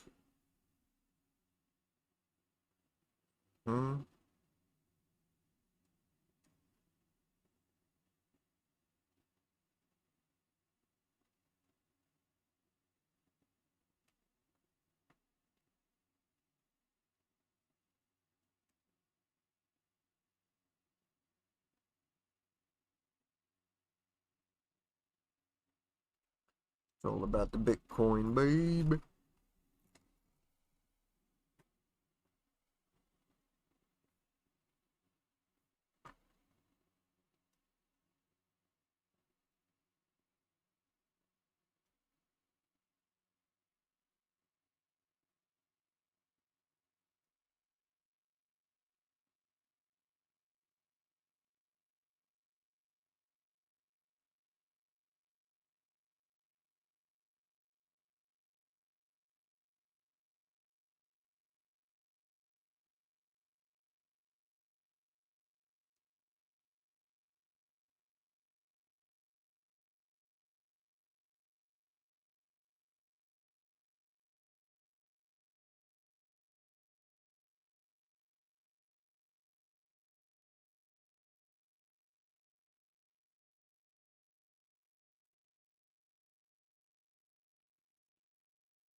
Surprised they made money in Canada.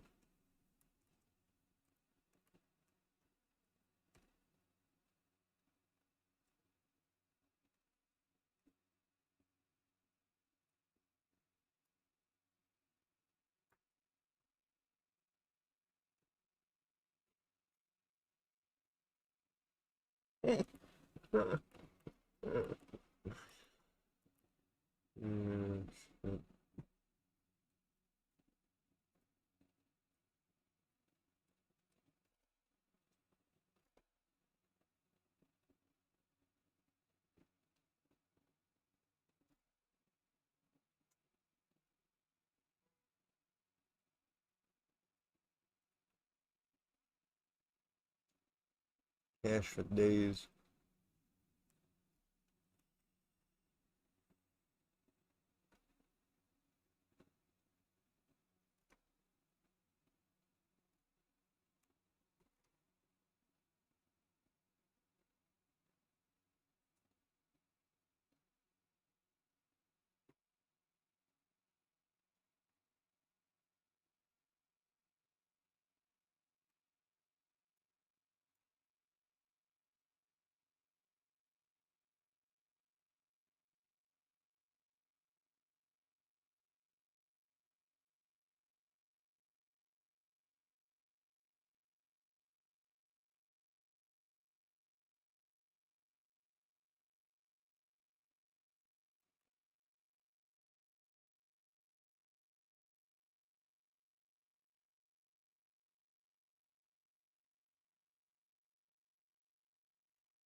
No, like I said, I get it. The cash pile's growing.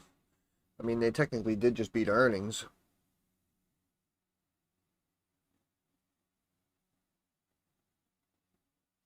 but some people love him, some people hate him. Technically good quarter. Up a little over 1% right now.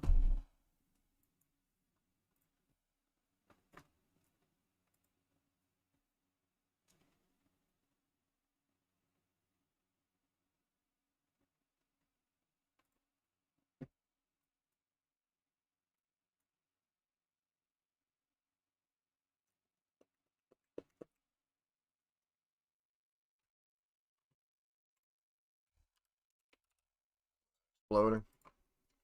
Yep. Oh my goodness.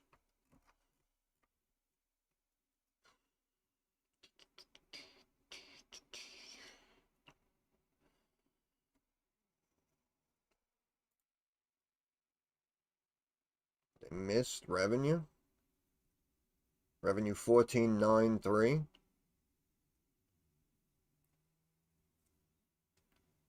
Adjusted EPS 147 versus 140. They missed EPS as well.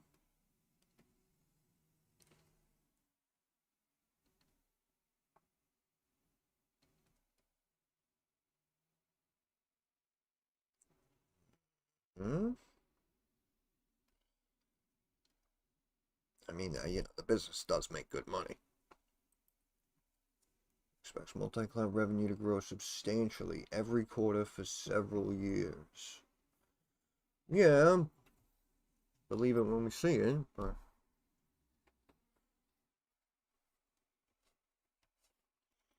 expects to sign up several additional multi-billion-dollar customers, and RPO is likely to exceed $500 billion over the next few months.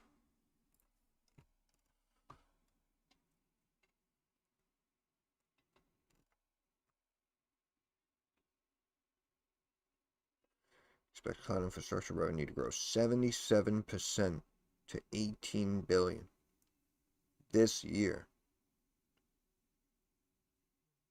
Huh.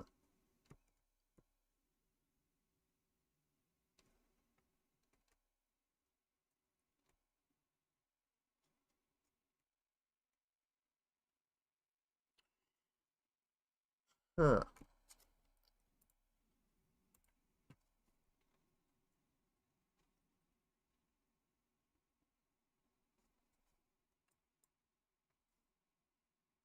I mean,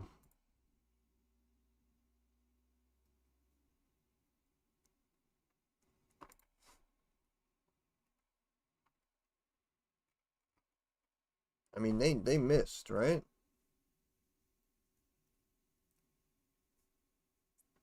Wow.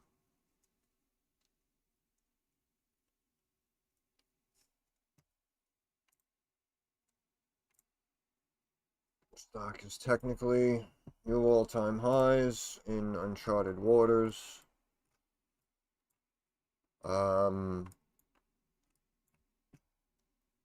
Stock should be down. I mean,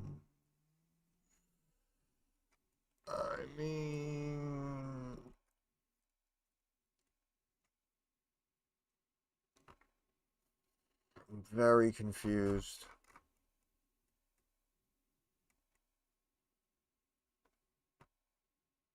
Just remember, SMCI missed earnings and projected beast guidance and future revenue as well, right? And the stock got decimated. Now, again, I understand companies are at different points. I get it. But you can appreciate my point as well.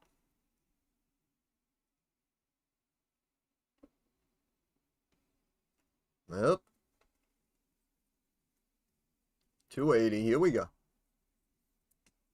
Here we go. Pump it. 300. What are you even waiting for? Come on. There you go. There we go. Now we're talking. Now we're talking.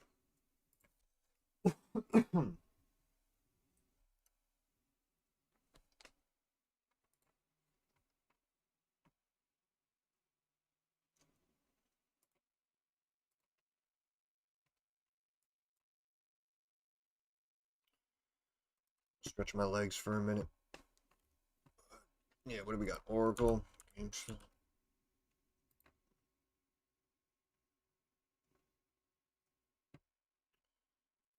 Yep. Looks like maybe you had some big sells come in at about 25. What were we just looking or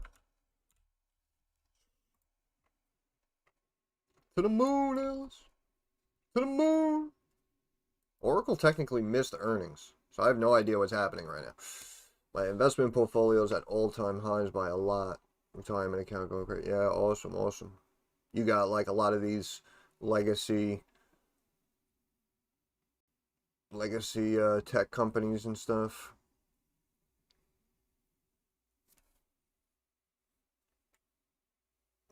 Hey, you don't say rip yet, brother. It's only been a few minutes.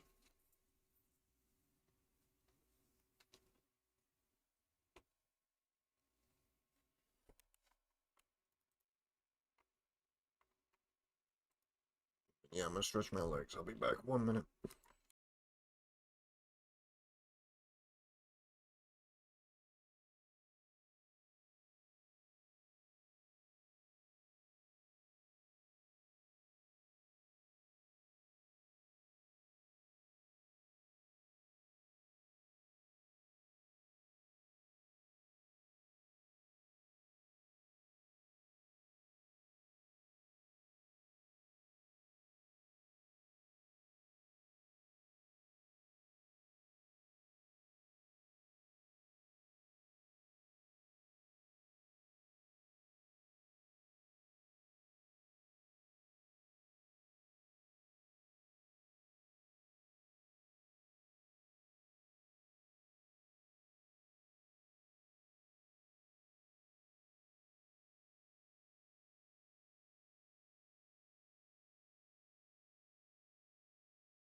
Yep. Yep. There we go.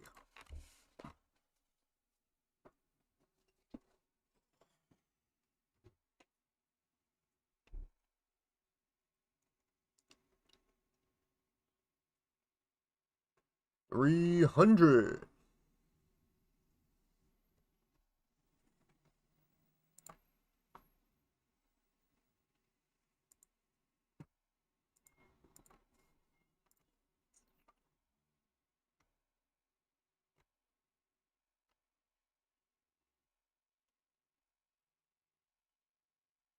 Ow. Say AMD. Oh. AMD seeing a little bit of a bump.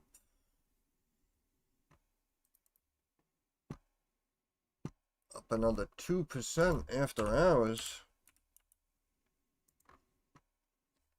SMCI seeing a pump. Above 43 now, back above that trend line.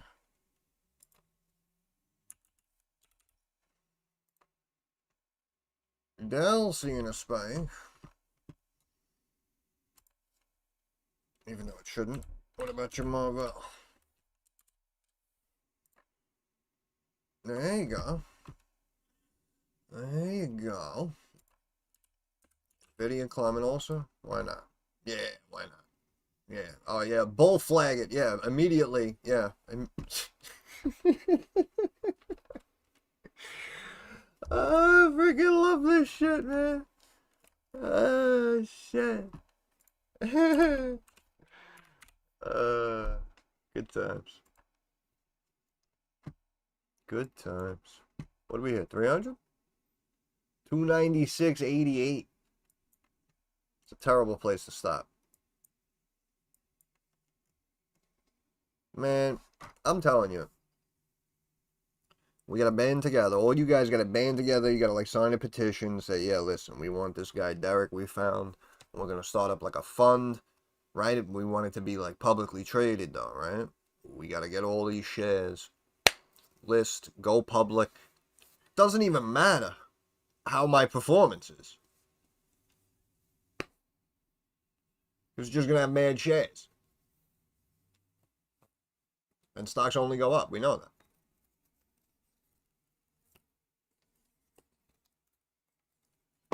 Like I said, SMCI missed and raised guidance, and stock got decimated. So unless I see SMCI go all the way back up to 60, back where it was, I don't buy it.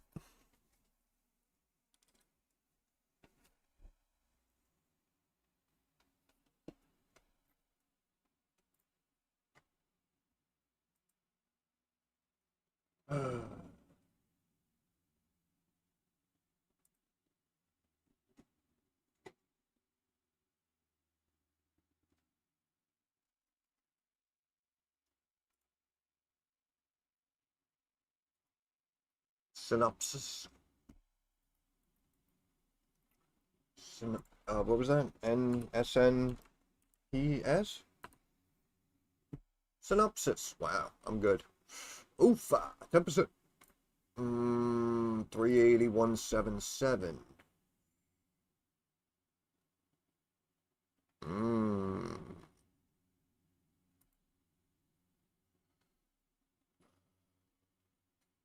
174. Okay. 14% increase compared to same time last year. Looks like Wall Street was looking for 177. Slight miss on revenue.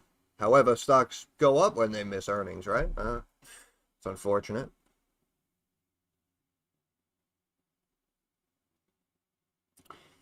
Net income down.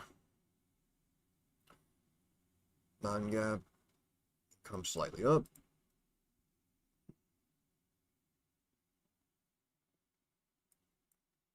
IP business. Ansys acquisition.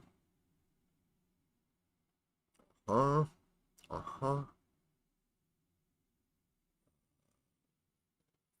quarter. Expecting full year revenue between 7.03 and 7.06 billion. Q4 2.23, 2.26 billion.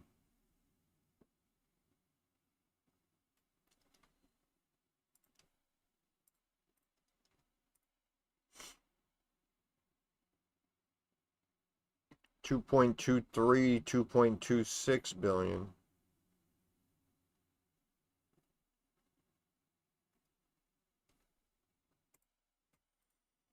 Alright, that one wasn't perfect, so they chunked that baby down.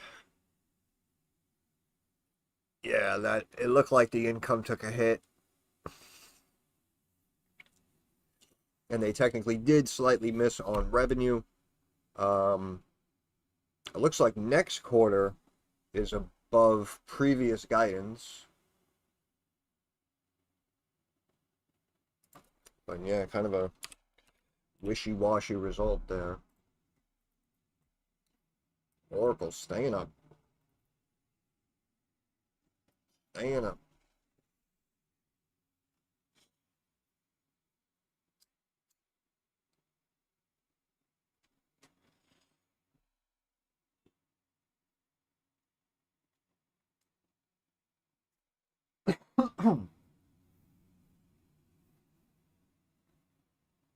That's why these markets are dangerous, man.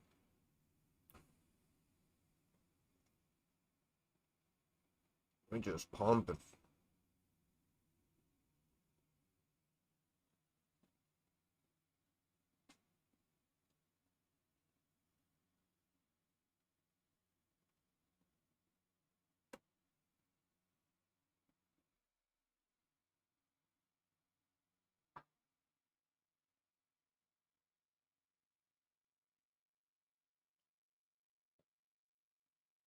You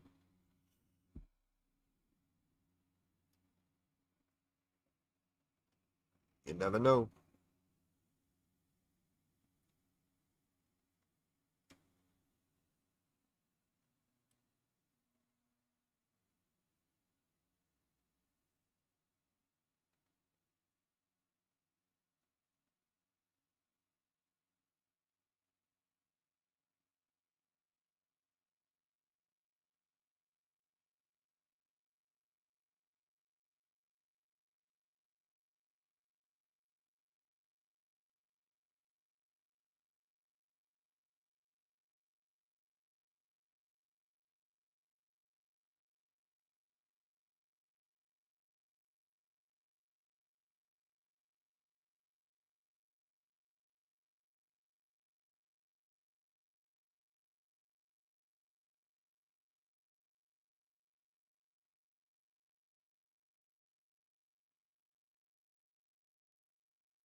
Oracle on the up and up. Let's check out buddy AMD. Hey, almost back to 160.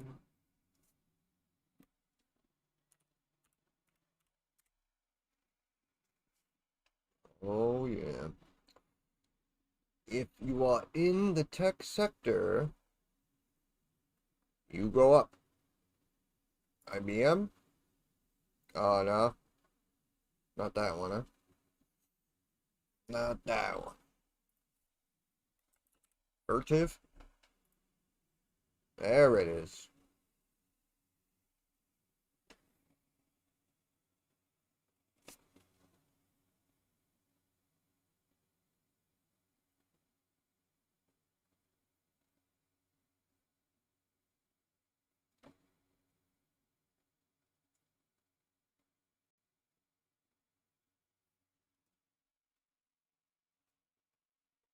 There it is.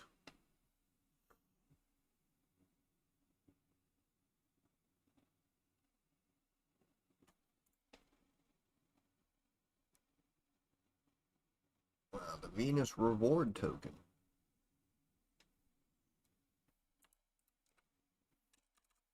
check in on GameStop, bro. Huh? Up.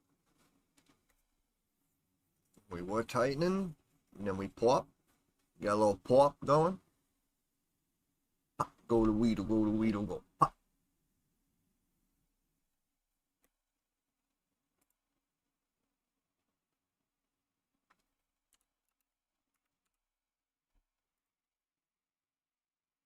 Oh, baby. It's all about the forecast. Don't worry about the earnings. Don't look at the earnings.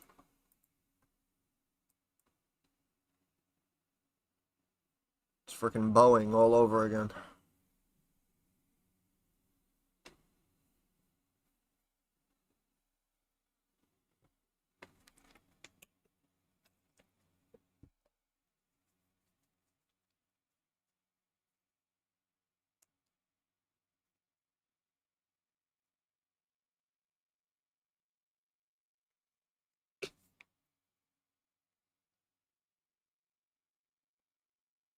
Rubric. Oh, my bad. I didn't see that. BTPS 91%, revenue up by 10%. Rubric. Look at this. I just know all these symbols, you know. Amazing. Well, you had the initial spike right there.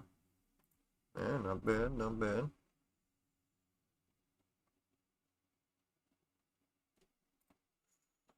Rubric. 19 billion. Wow, we've been much more profitable than Wall Street has been expecting, huh?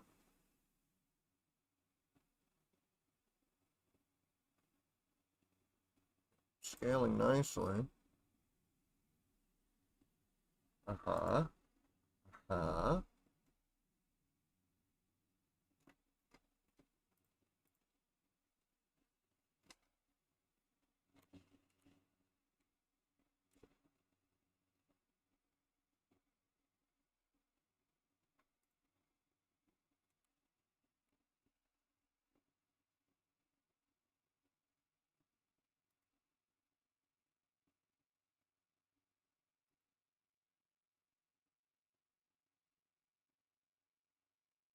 They're not going to be anywhere near a loss of 97 cents.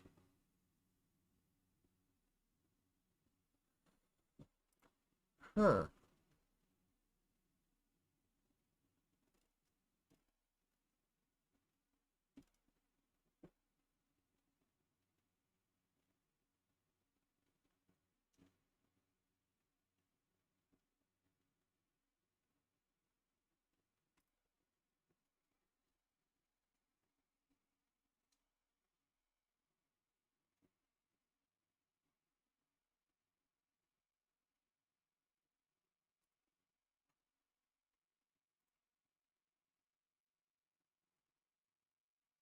Yeah, I looked at this before.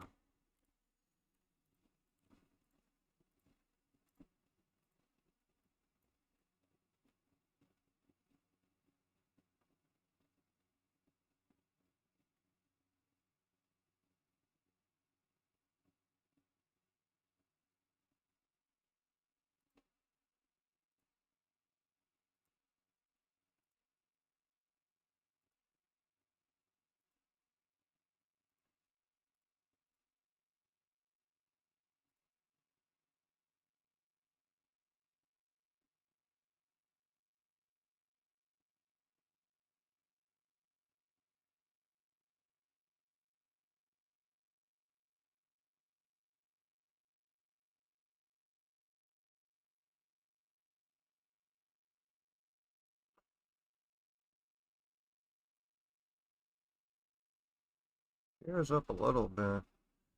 I think they're waiting for that, I think they're really waiting for that operating income to really start to tighten up.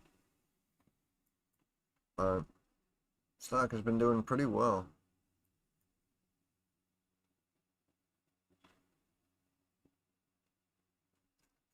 It looks good, you know. I would of course personally wait for a little bit of a cheaper entry, but not bad. Initially it popped up, look at that. Hit new highs technically after hours. 110 even.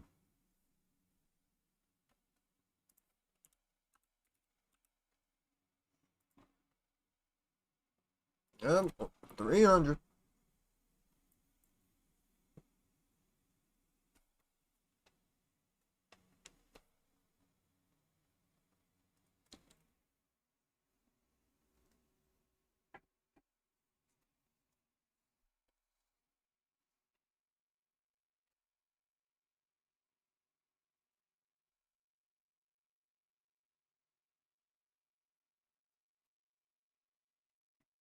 Amazing.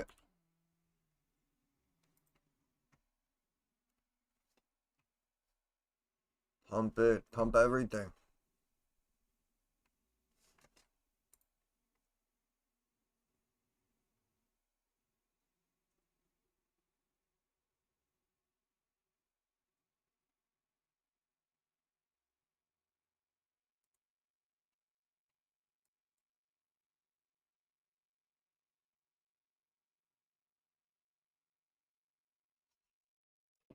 Where that revenue came from, but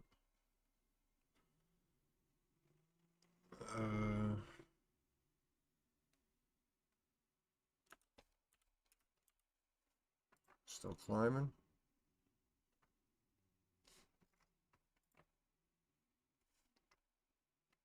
Oh, they all pause.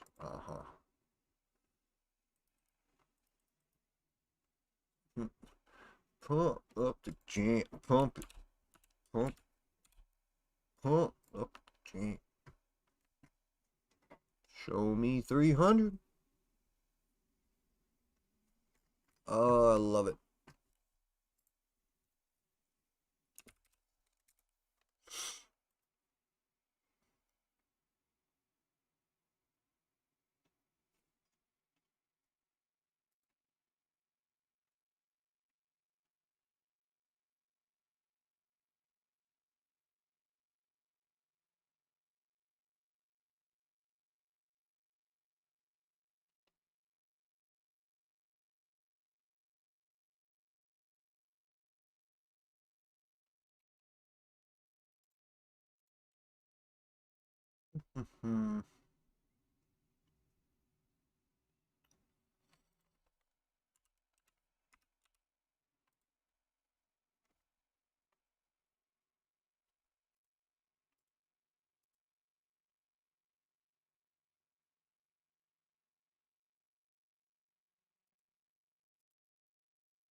Mm, mm, mm.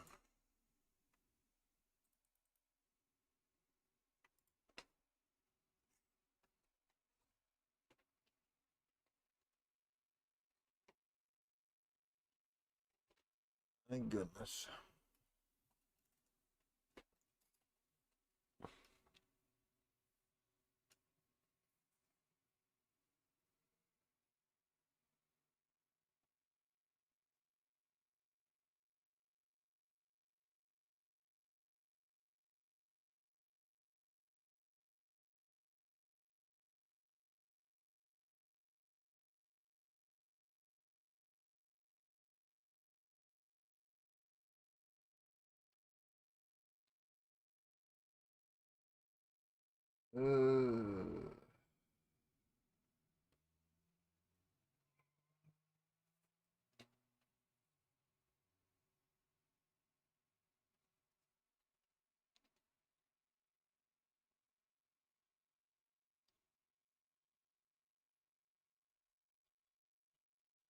Signing such major deals that they just missed earnings.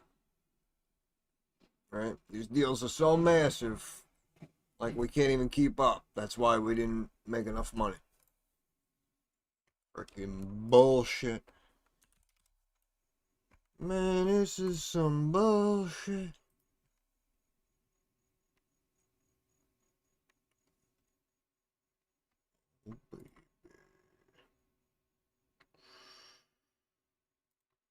Yeah, like that. I like that Nokia team up. I like that.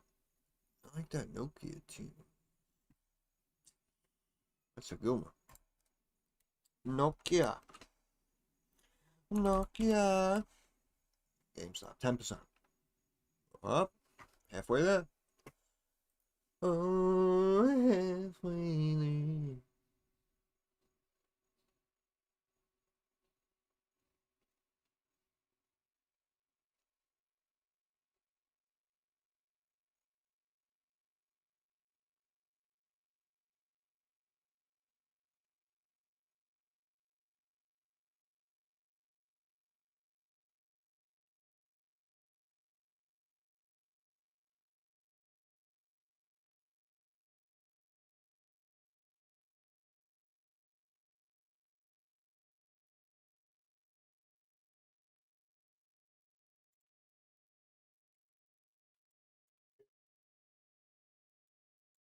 Get up here. Pompey.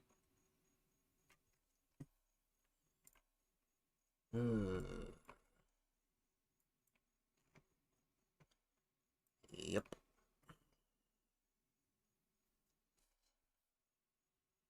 I don't even know why I talk about puts, honestly. I should just put that word out of my vocabulary.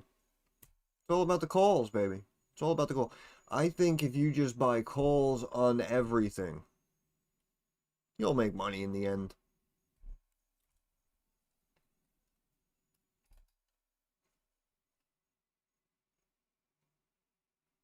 Yeah, here we go now. Here we go now.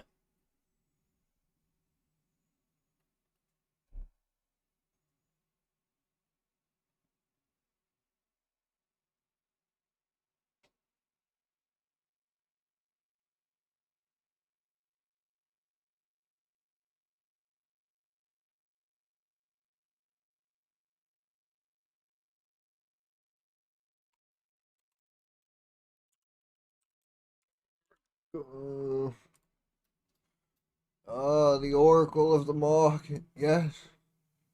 Save us. Please save us. Oh, you missed earnings? No problem. Here's 22.5%. No problem. You think this is a problem? What do you want? 300? 25%? I mean, what's 25% between friends, right? Let's be serious.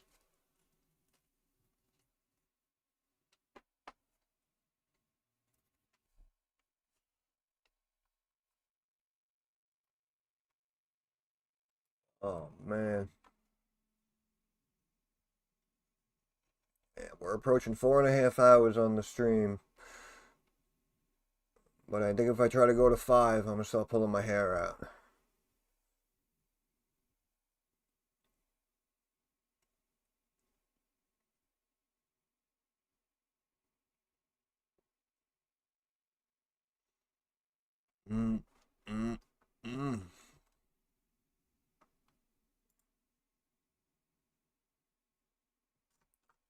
Dollar dropping because of the Oracle? The GameStop beat forced us to have a weaker dollar? What's going on? That's funny. They're probably going to bull flag this and pop it up to 27.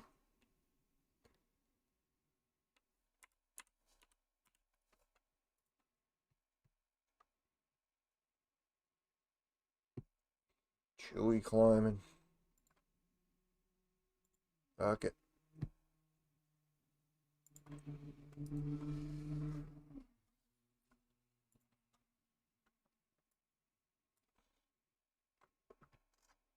Oh, man.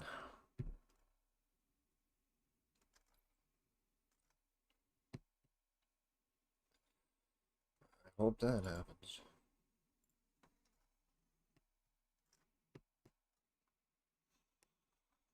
Look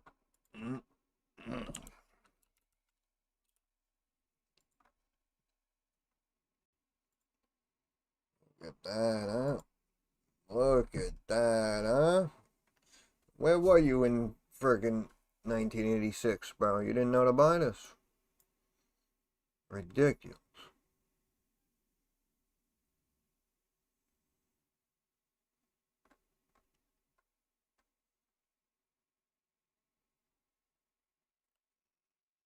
Yeah.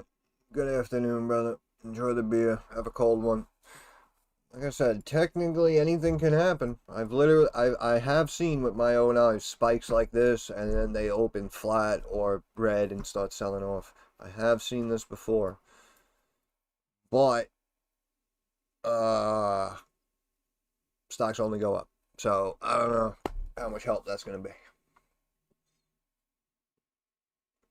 Might be shit out of luck, as they say. 300. Here we go. Pump up the jam, pump it up while your feet are stomping.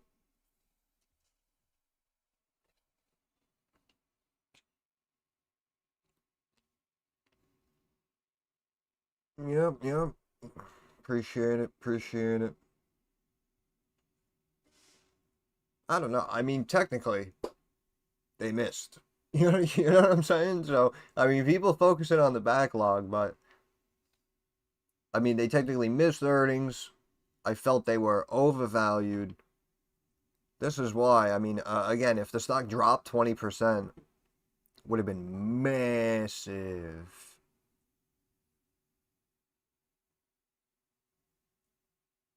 Because everybody was probably expecting a beat. But they missed.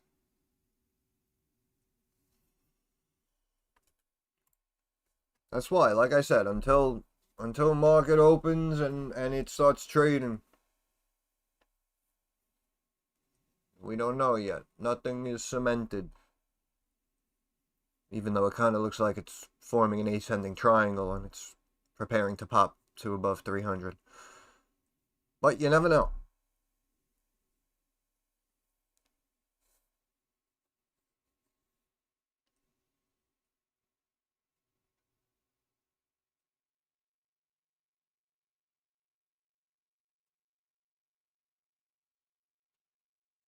Good times. Good times.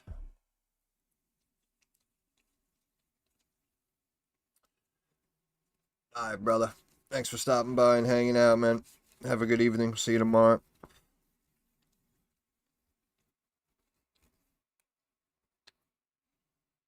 Oh, the oracle of the market returns. Who cares about You guys look at earnings? Come on. Earnings don't matter. I mean, GameStop beat, it went higher. Oracle missed, it went higher. You understand? You understand how it works? Very simple.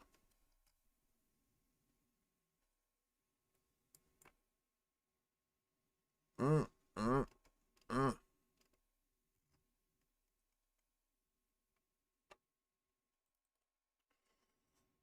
Oh, baby. Well, like I said, this being up is a little bit more understandable.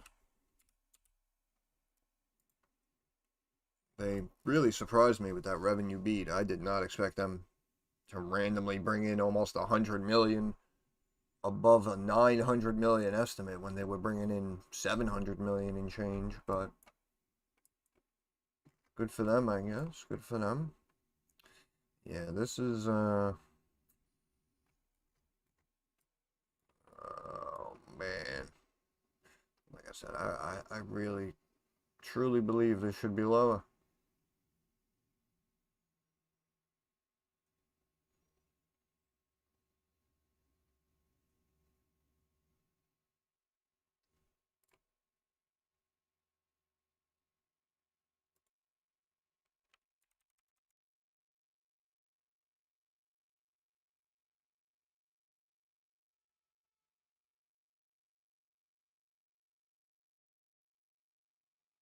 Come down. Can't even see. Blind as a bat. That would technically be right there, right? What was this? 296.88.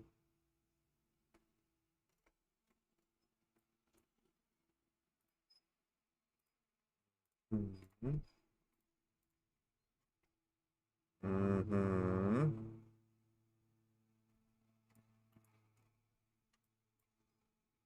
So that was technically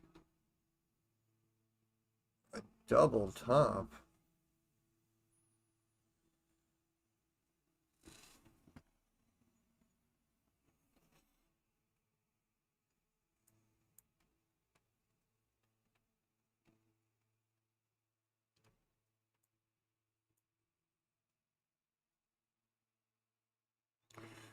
Yeah, it's a pretty wild move. You said it.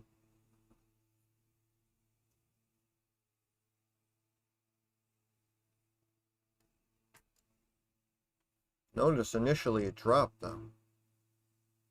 That's what I'm saying.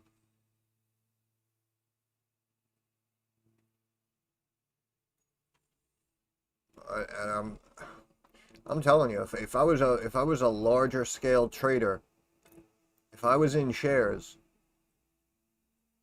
I'd contemplate selling up here right now after hours and getting out before the market potentially sees that it was a miss.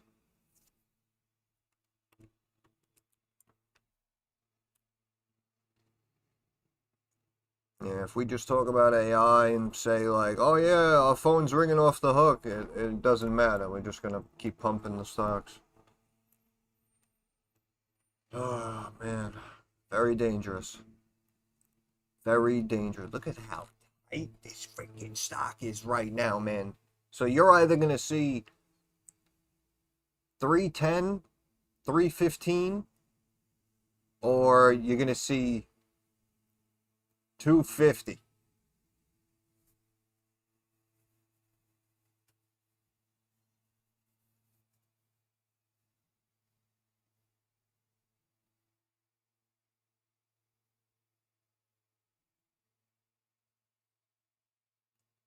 Oh baby.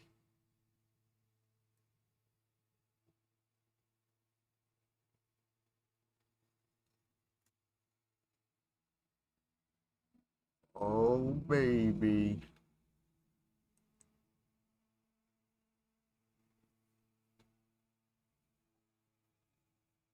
Who the hell is buying up here? No one's buying up here. I don't want to hear that shit.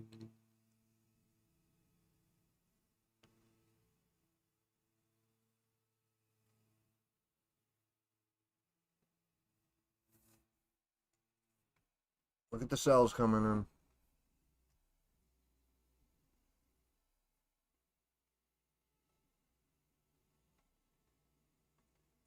Man. Molly putting in the buys.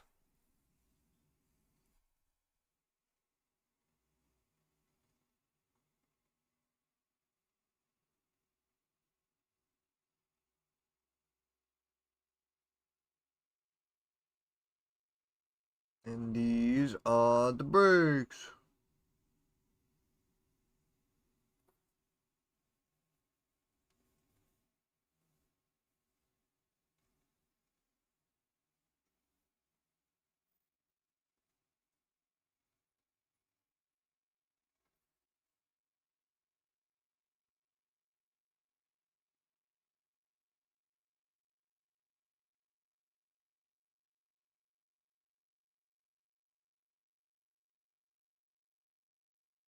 Whenever you're ready, sweetheart.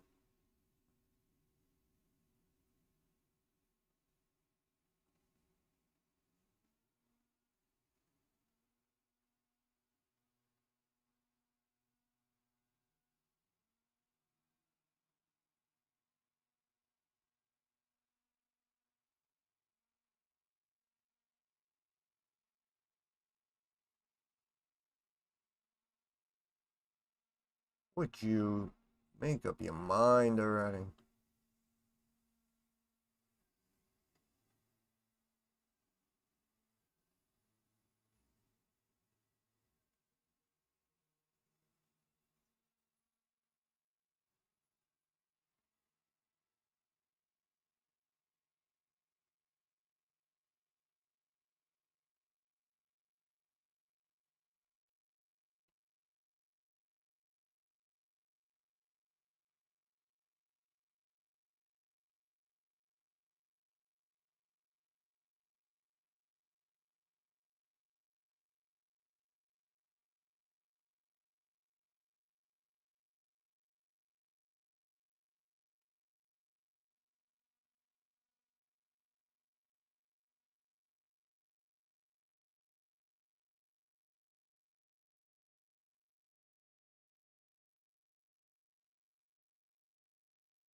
Hmm.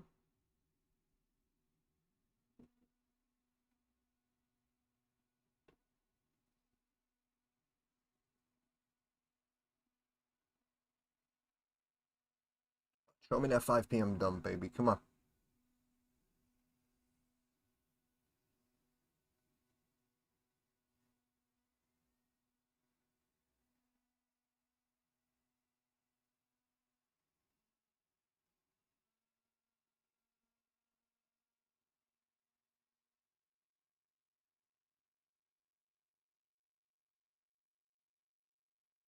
Look at how tight.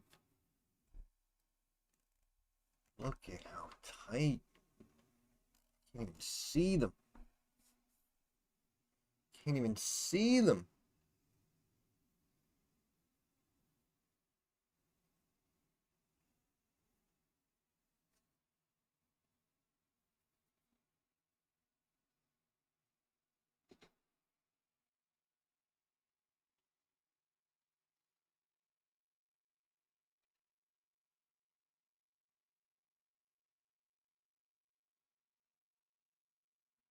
Mm.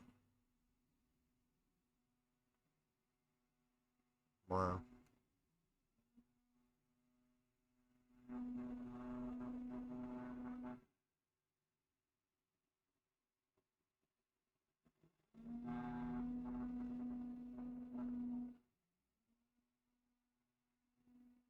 Yep.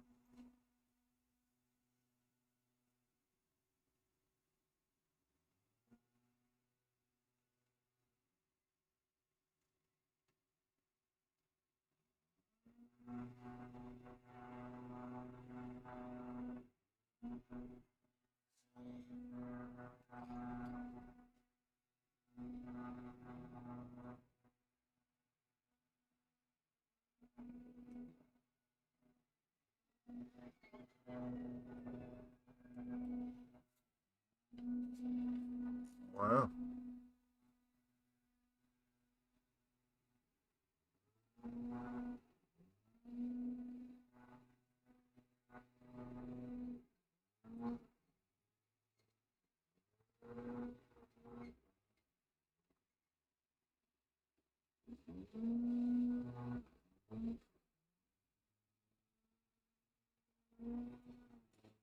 $300.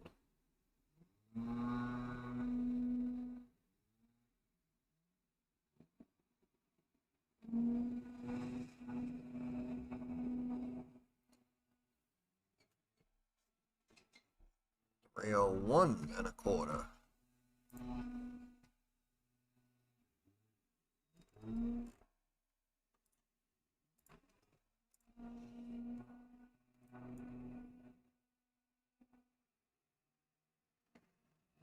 Wow.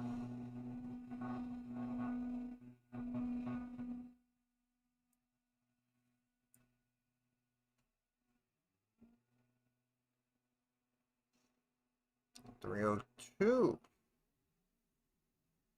$302.70.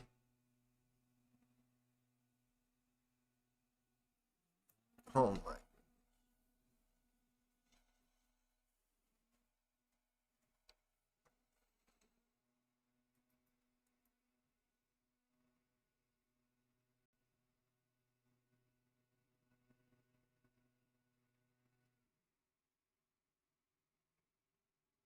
Mm-hmm.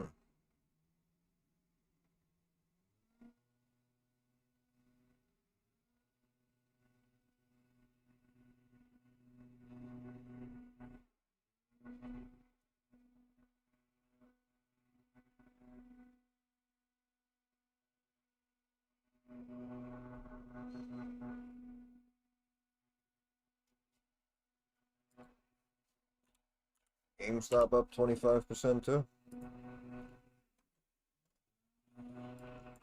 Hanging out.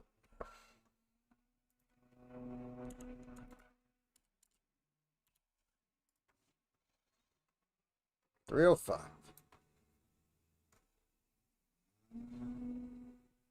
Oh, yeah. More. We want more.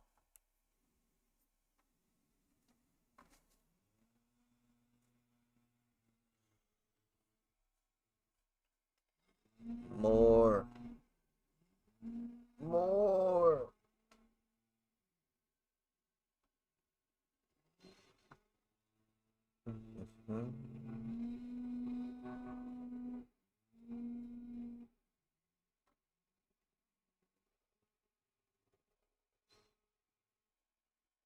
Oh, man.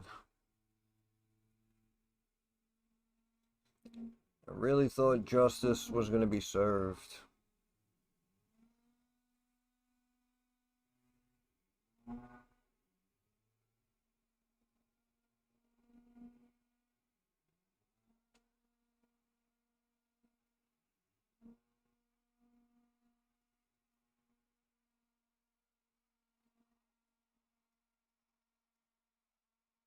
Oh, that's depressing.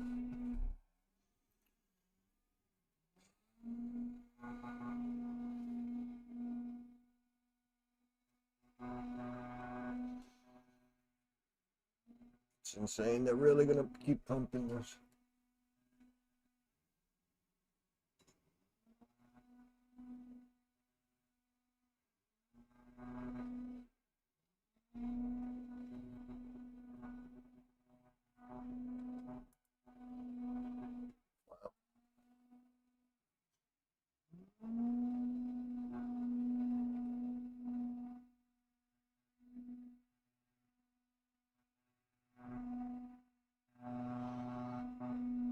Wow.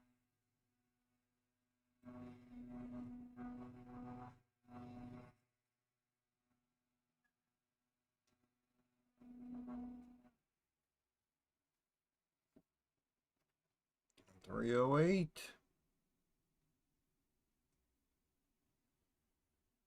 This is a pretty extreme move.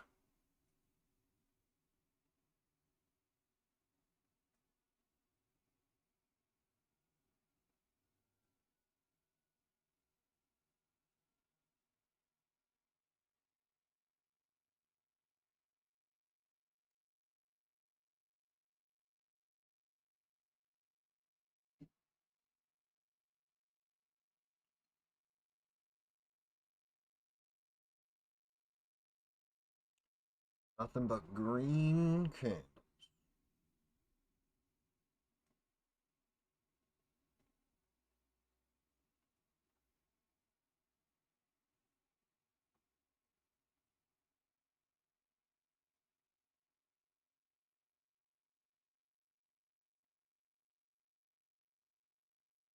Who the hell's buying 400 at 308? What was that nonsense?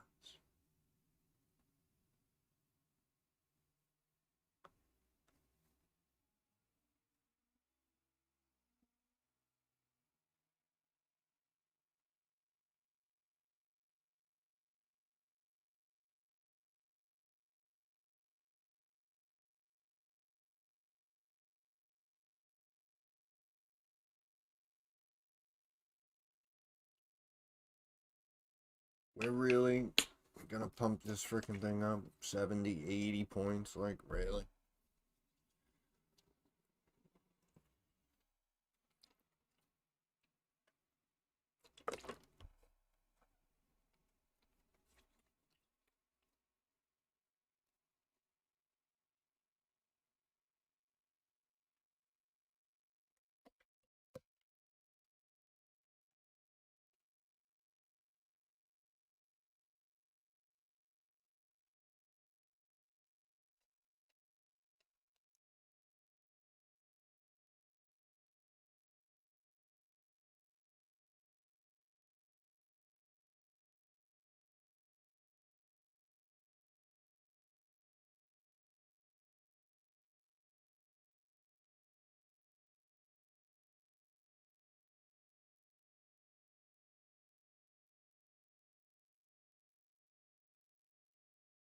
Well, my work here is done.